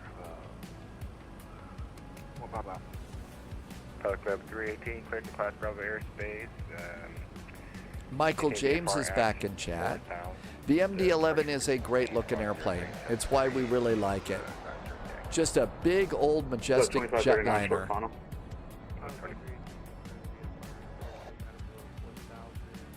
2539, cleared to land 27. Clear to land 27 left, 2539. Pilot Club 318, 27. Actually, let's get you out of... We're a little fast right now. They're going to descend us soon, so I'm going to go and start slowing us down a bit here. So the 1057 frequency change approved. So we were at 300 knots. Bonanza 6 Bravo Sierra, turn right heading 350. Right, 350. Papa Alpha, fly heading 180. Okay, we've got a little yellow thing here. It says slats extend. So as we're going down to 210 knots here, but when that turns green, we can throw out those slats. Oh, 1 Papa Alpha, clear 3 and 2, 1 left, 2 1 left. All right, 2 1 And left. so that's going to change. And it'll change. 44. Wow, FedEx 441 heavy. Does that maintain 4,000? 4,000 now for FedEx 441 heavy.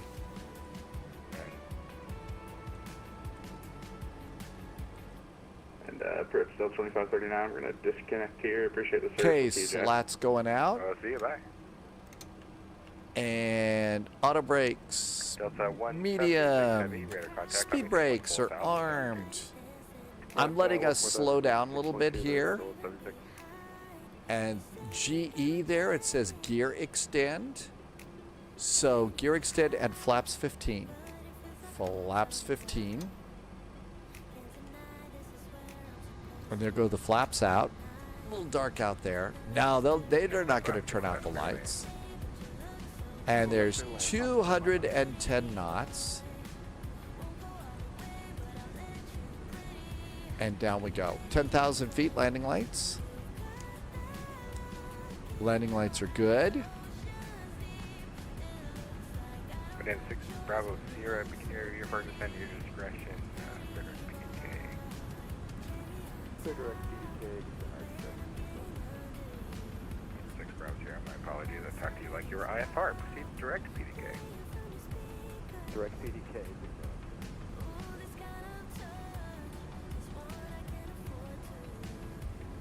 Delta 176 heavy Atlanta. Holy moly, look at that. It's pointed straight at the ground. Wow. This airplane decided to descend fast. Okay, landing. Flaps 35, 169, 170 should be good. Unfortunately, oh, that's for somebody else.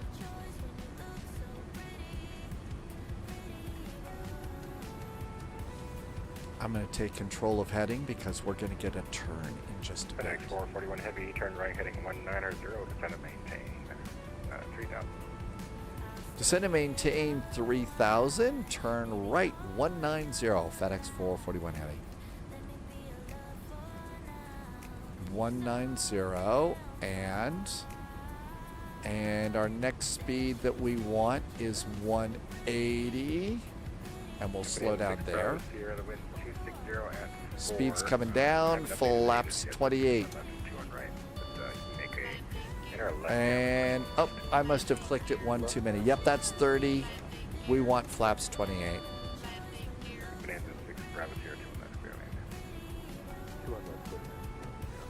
Quebec. Oh, thank you. Wheels.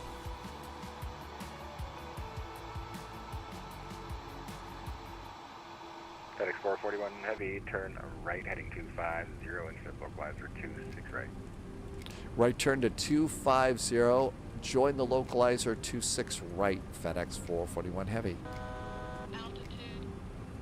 FedEx 441 Heavy at about 2,000 feet, you got like a 20 knot wind from the northwest, so that's your delivery thrower go.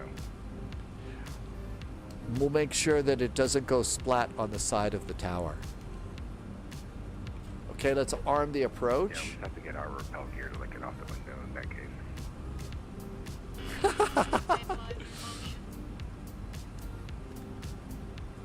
And let's extend that and that. Okay, we're all ready to go. Looking good there. Betty is happy. 139 to land. Gear down, 3 green. Auto brakes, speed brakes. There's the runway, and we're good. I didn't know that you could get people to rappel down the side of a control tower to lick the windows, though. That sounds cool. I mean, what if a bird went splat there earlier? That'd be a little gross.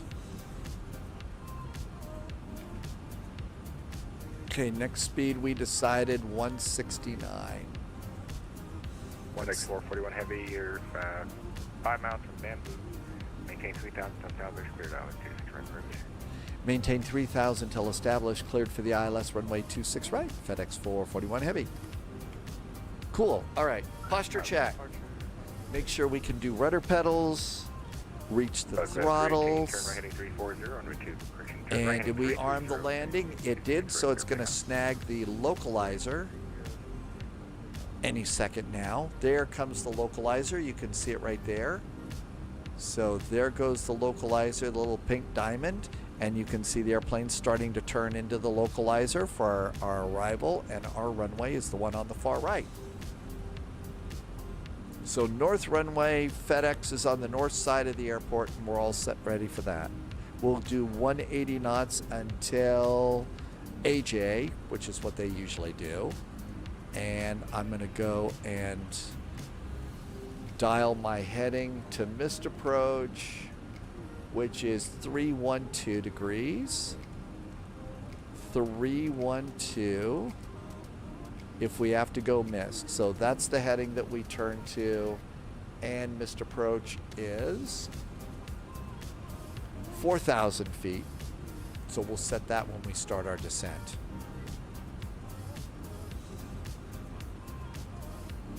Let's bring in the map a final click.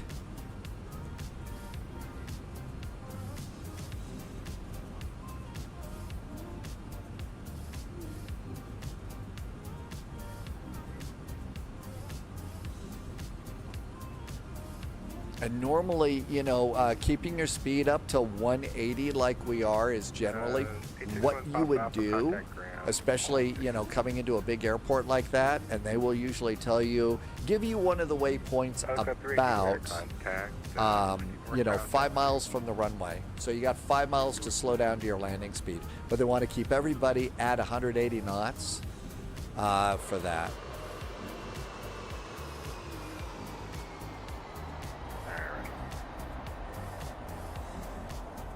When it absolutely positively has to get there overnight.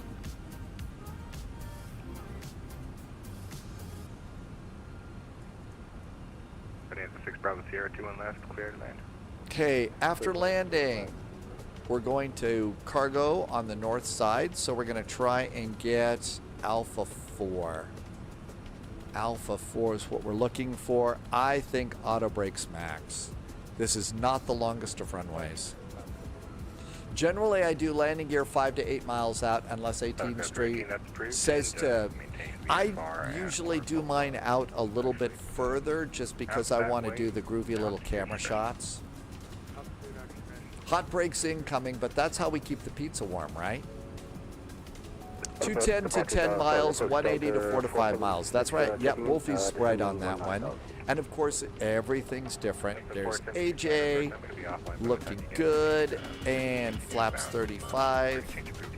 Gear down 3 green, auto brakes, speed brakes, everything is set. We got a little bit of a breeze from the right blowing us to the left, but most of the wind is right down the runway.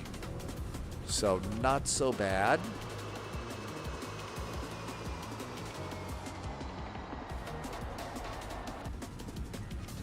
That's right, it probably would ignite the pizza box.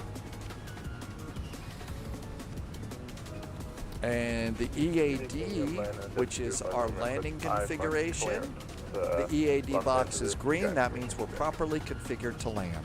Smart airplane. Autopilot going off. AP is off. Captain's got the airplane.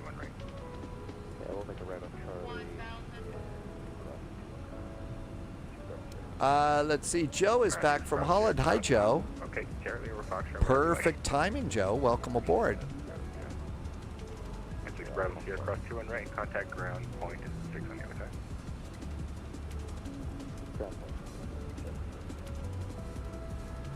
Alright, who is requesting IFR clearance?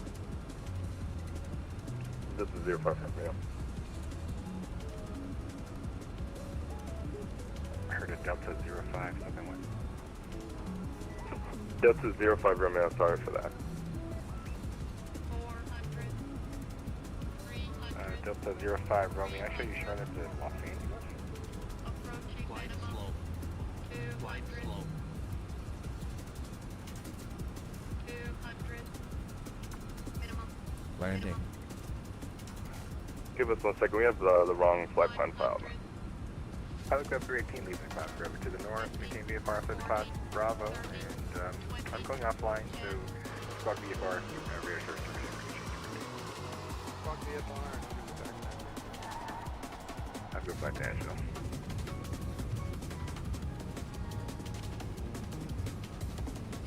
Vector 11 Heavy, making a right onto Alpha to the ramp. Back. Right to Alpha, over to the ramp. Nice to be home in Atlanta. See you at Vortex for burgers. Say again? See you over at Vortex in Atlanta for burgers and stuff. Vortex? How about the varsity? What are you talking about, Vortex? Well, they've got the volcano burger at the Vortex place, and it's kind of a cool building, I hear. I'll have to go check that out. Cartesian aircraft land approach is closing. Class Echo airspace is affected at Atlanta. Got one coming in on the Aussie. They're at 9,000, about 30 miles northeast of the field. I got one coming in on the Jedi, about 30 southeast of the field. That's also at 9,000. Good luck, everybody. See you.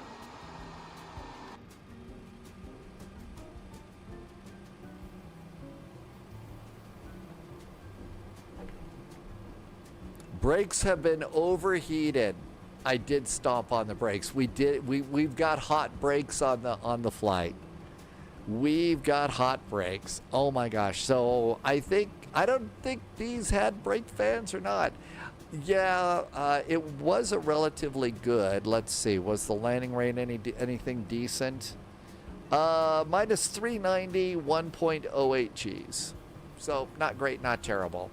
It looks really good outside, and my guess is my the heavy landings and stuff like that, are actually pretty good because they look great outside the airplane.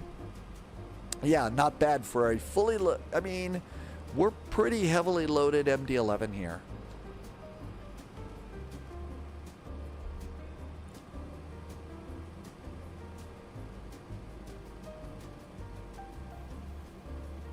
And we turn into FedEx land by the big tanks up there.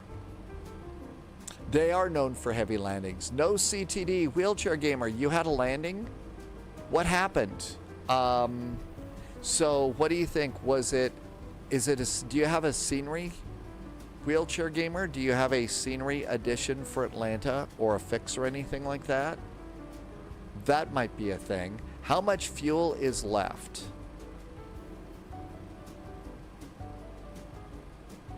We'll make our turn.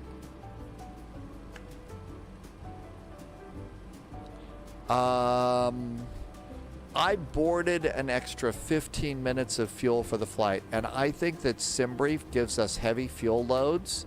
I've got 34,700 pounds of fuel aboard.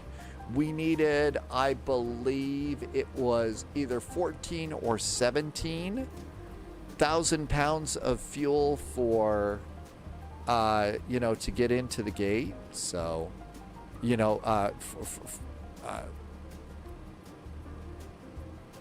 before we had to divert. I might have blown a tire.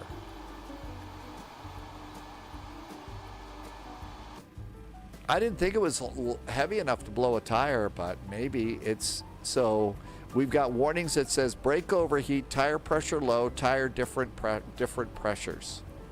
So we can come down here to, do we have a wheels page here? Oh, turn too soon, not paying attention. I think it was max braking. Let's get over here where we belong. So let's see. Yeah, I guess our max braking caused a little bit of a problem here.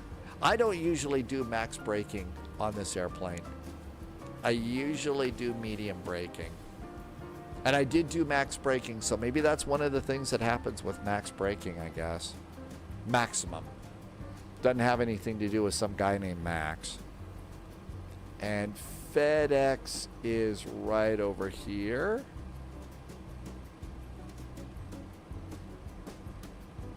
First flight tomorrow, Nuremberg to Copenhagen. Not sure which airplane. Usually for vectors to Copenhagen, even though I really like the A3, the A319, I usually have been trying to take the A321 on that one, which is the longer one.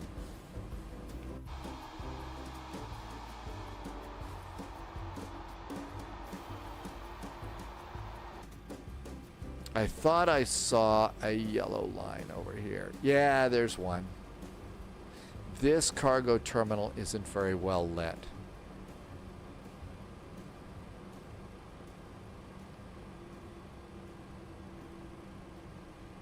And that's probably pretty good.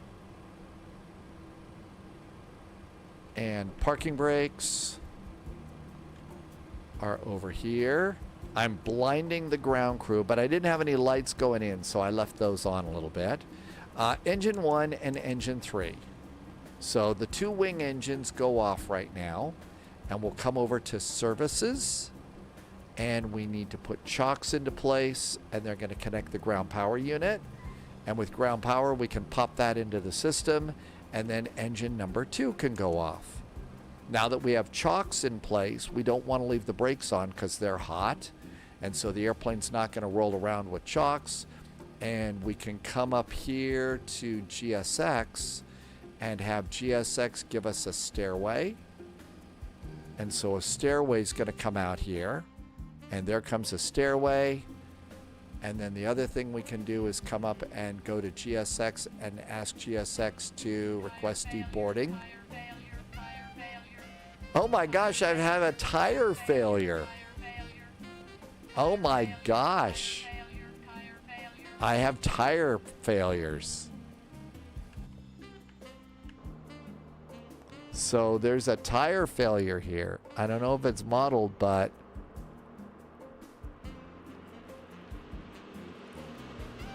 okay, well, there's a tire failure. Apparently, I was a little too heavy on the landing or something, because it's really upset with me.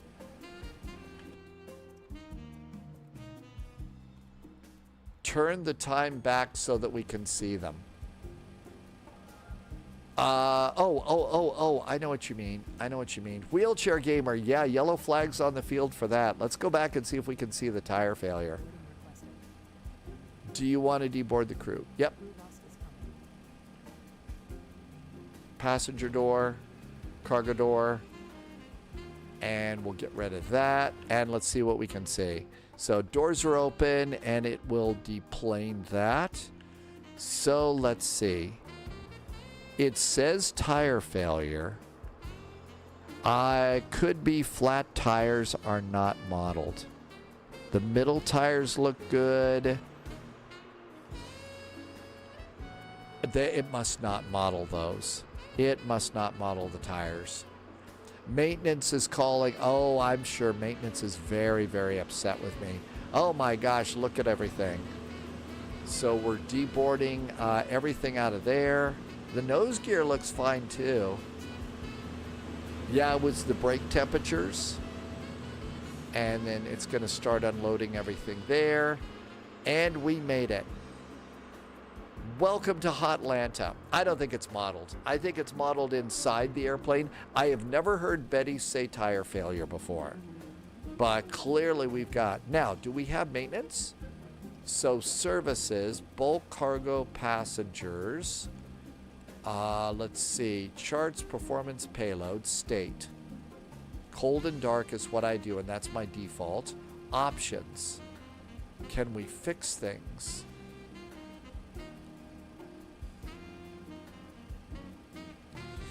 Okay, general. So we have options for general. I don't see anything there. Systems. Automatic. No. Altitude callouts.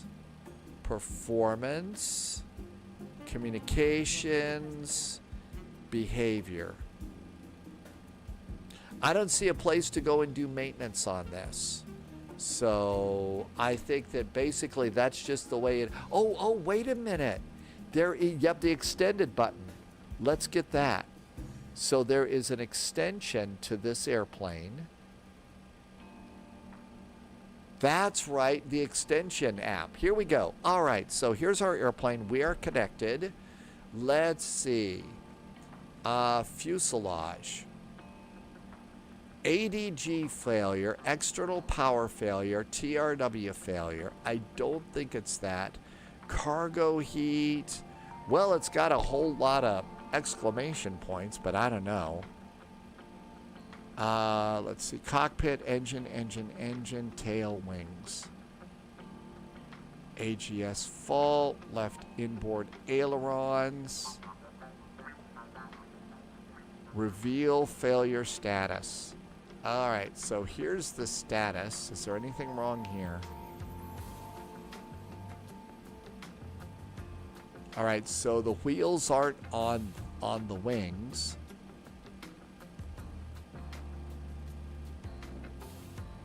Set aircraft to factory new. Set aircraft. So we could perform maintenance on that. Active failures. Let's just look at active failures. Okay, look at that. Center gear tire failure. Center gear 2. Left gear 1 and 2. Left gear 4. Right gear 1. So I just blew like 1, 2, 3, 4, 5, 6, 7, 8, 9 tires. I'm going to get written up by maintenance for this. They're not happy with me. So we got all sorts of failures there. Let's come on over here and do routine maintenance on the airplane. And in 3 minutes, the airplane's going to be very, very happy. Yeah, probably I blew the tires off the airplane. So in 3 minutes, my airplane will be very, very happy. And I guess we need to be sure that we take care of the airplane. And I need to not do maximum auto brakes ever again. So no more max auto brakes in the MD-11 because I'll get yelled at. You could skip the timer. Okay, so now the airplane is all fixed and everything looks good. Okay, so life is good. Our airplane is happy.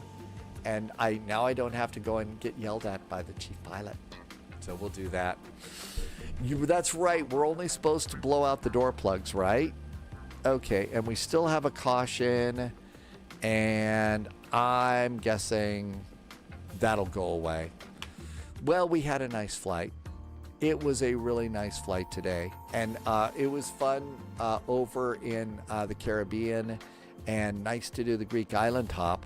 Our next flight is going to be tomorrow. Our departure time's normal time, 1800 Zulu. Nuremberg to Copenhagen is our first flight. After that, we then should do we're going to need some sort of a flight. One of the things we could do is we could do a Southwest flight. We could do a Southwest flight into Baltimore, and then from Baltimore, we could go up to Midway. So we could choose one of the other Southwest airports and continue on, Baltimore, some departure point, Baltimore, and then Midway for the big Midway Monday VATSIM event. So we got those going on, and I'm already excited about that. It should be looking good. JSG Droid is going to be taking tomorrow off. That's what the plan is. Loviz is going to fly Copenhagen tomorrow, and Loviz may be taking the cute little Fokker, which means those of us with the sense of humor of a 7-year-old may be going to fly. Loviz is going to fly the Fokker. I'm just going to tell really stupid jokes. I'm just going to do really stupid jokes about it. But it's an amazing airplane. Prowler Gaming, thank you for being here. I hope you are doing good, had a really great weekend, got to go and do all the fun things that you like to do on your weekend. JSG Droid is also going to be focking around a little bit too. I'm not sure what I'll be doing for Copenhagen. I'm probably going to Airbus that one. Just because that's the airplane I do the best in, and I like to try and do the best on it that I can on an airplane. Hey, thanks for coming on in here. I hope you're good. And JSG Droid says, oh, no, there is controversy. Hey, I can't wait to see you tomorrow. Thank you for spending a little bit of time with me. There was some nice gift subs today, some resubs, some cheers. Thank you for the support and helping me with the business side of all this crazy stuff. But you know what? Crazy times in all parts of the world right now. So as usual, I like to say, please, please, please stay healthy and stay safe. And I can't wait to see you tomorrow because this is still so much fun. Have a really great evening. We're going to go over and see Conti. Conti is flying a mega dog or a monster dog or a mighty dog. So you get another mighty dog on that one. Thanks for coming in. Have a really great night. In the meantime, I'll cut it here and stop rambling. Say hi to Conti. Have a great evening. Cheers. Good night.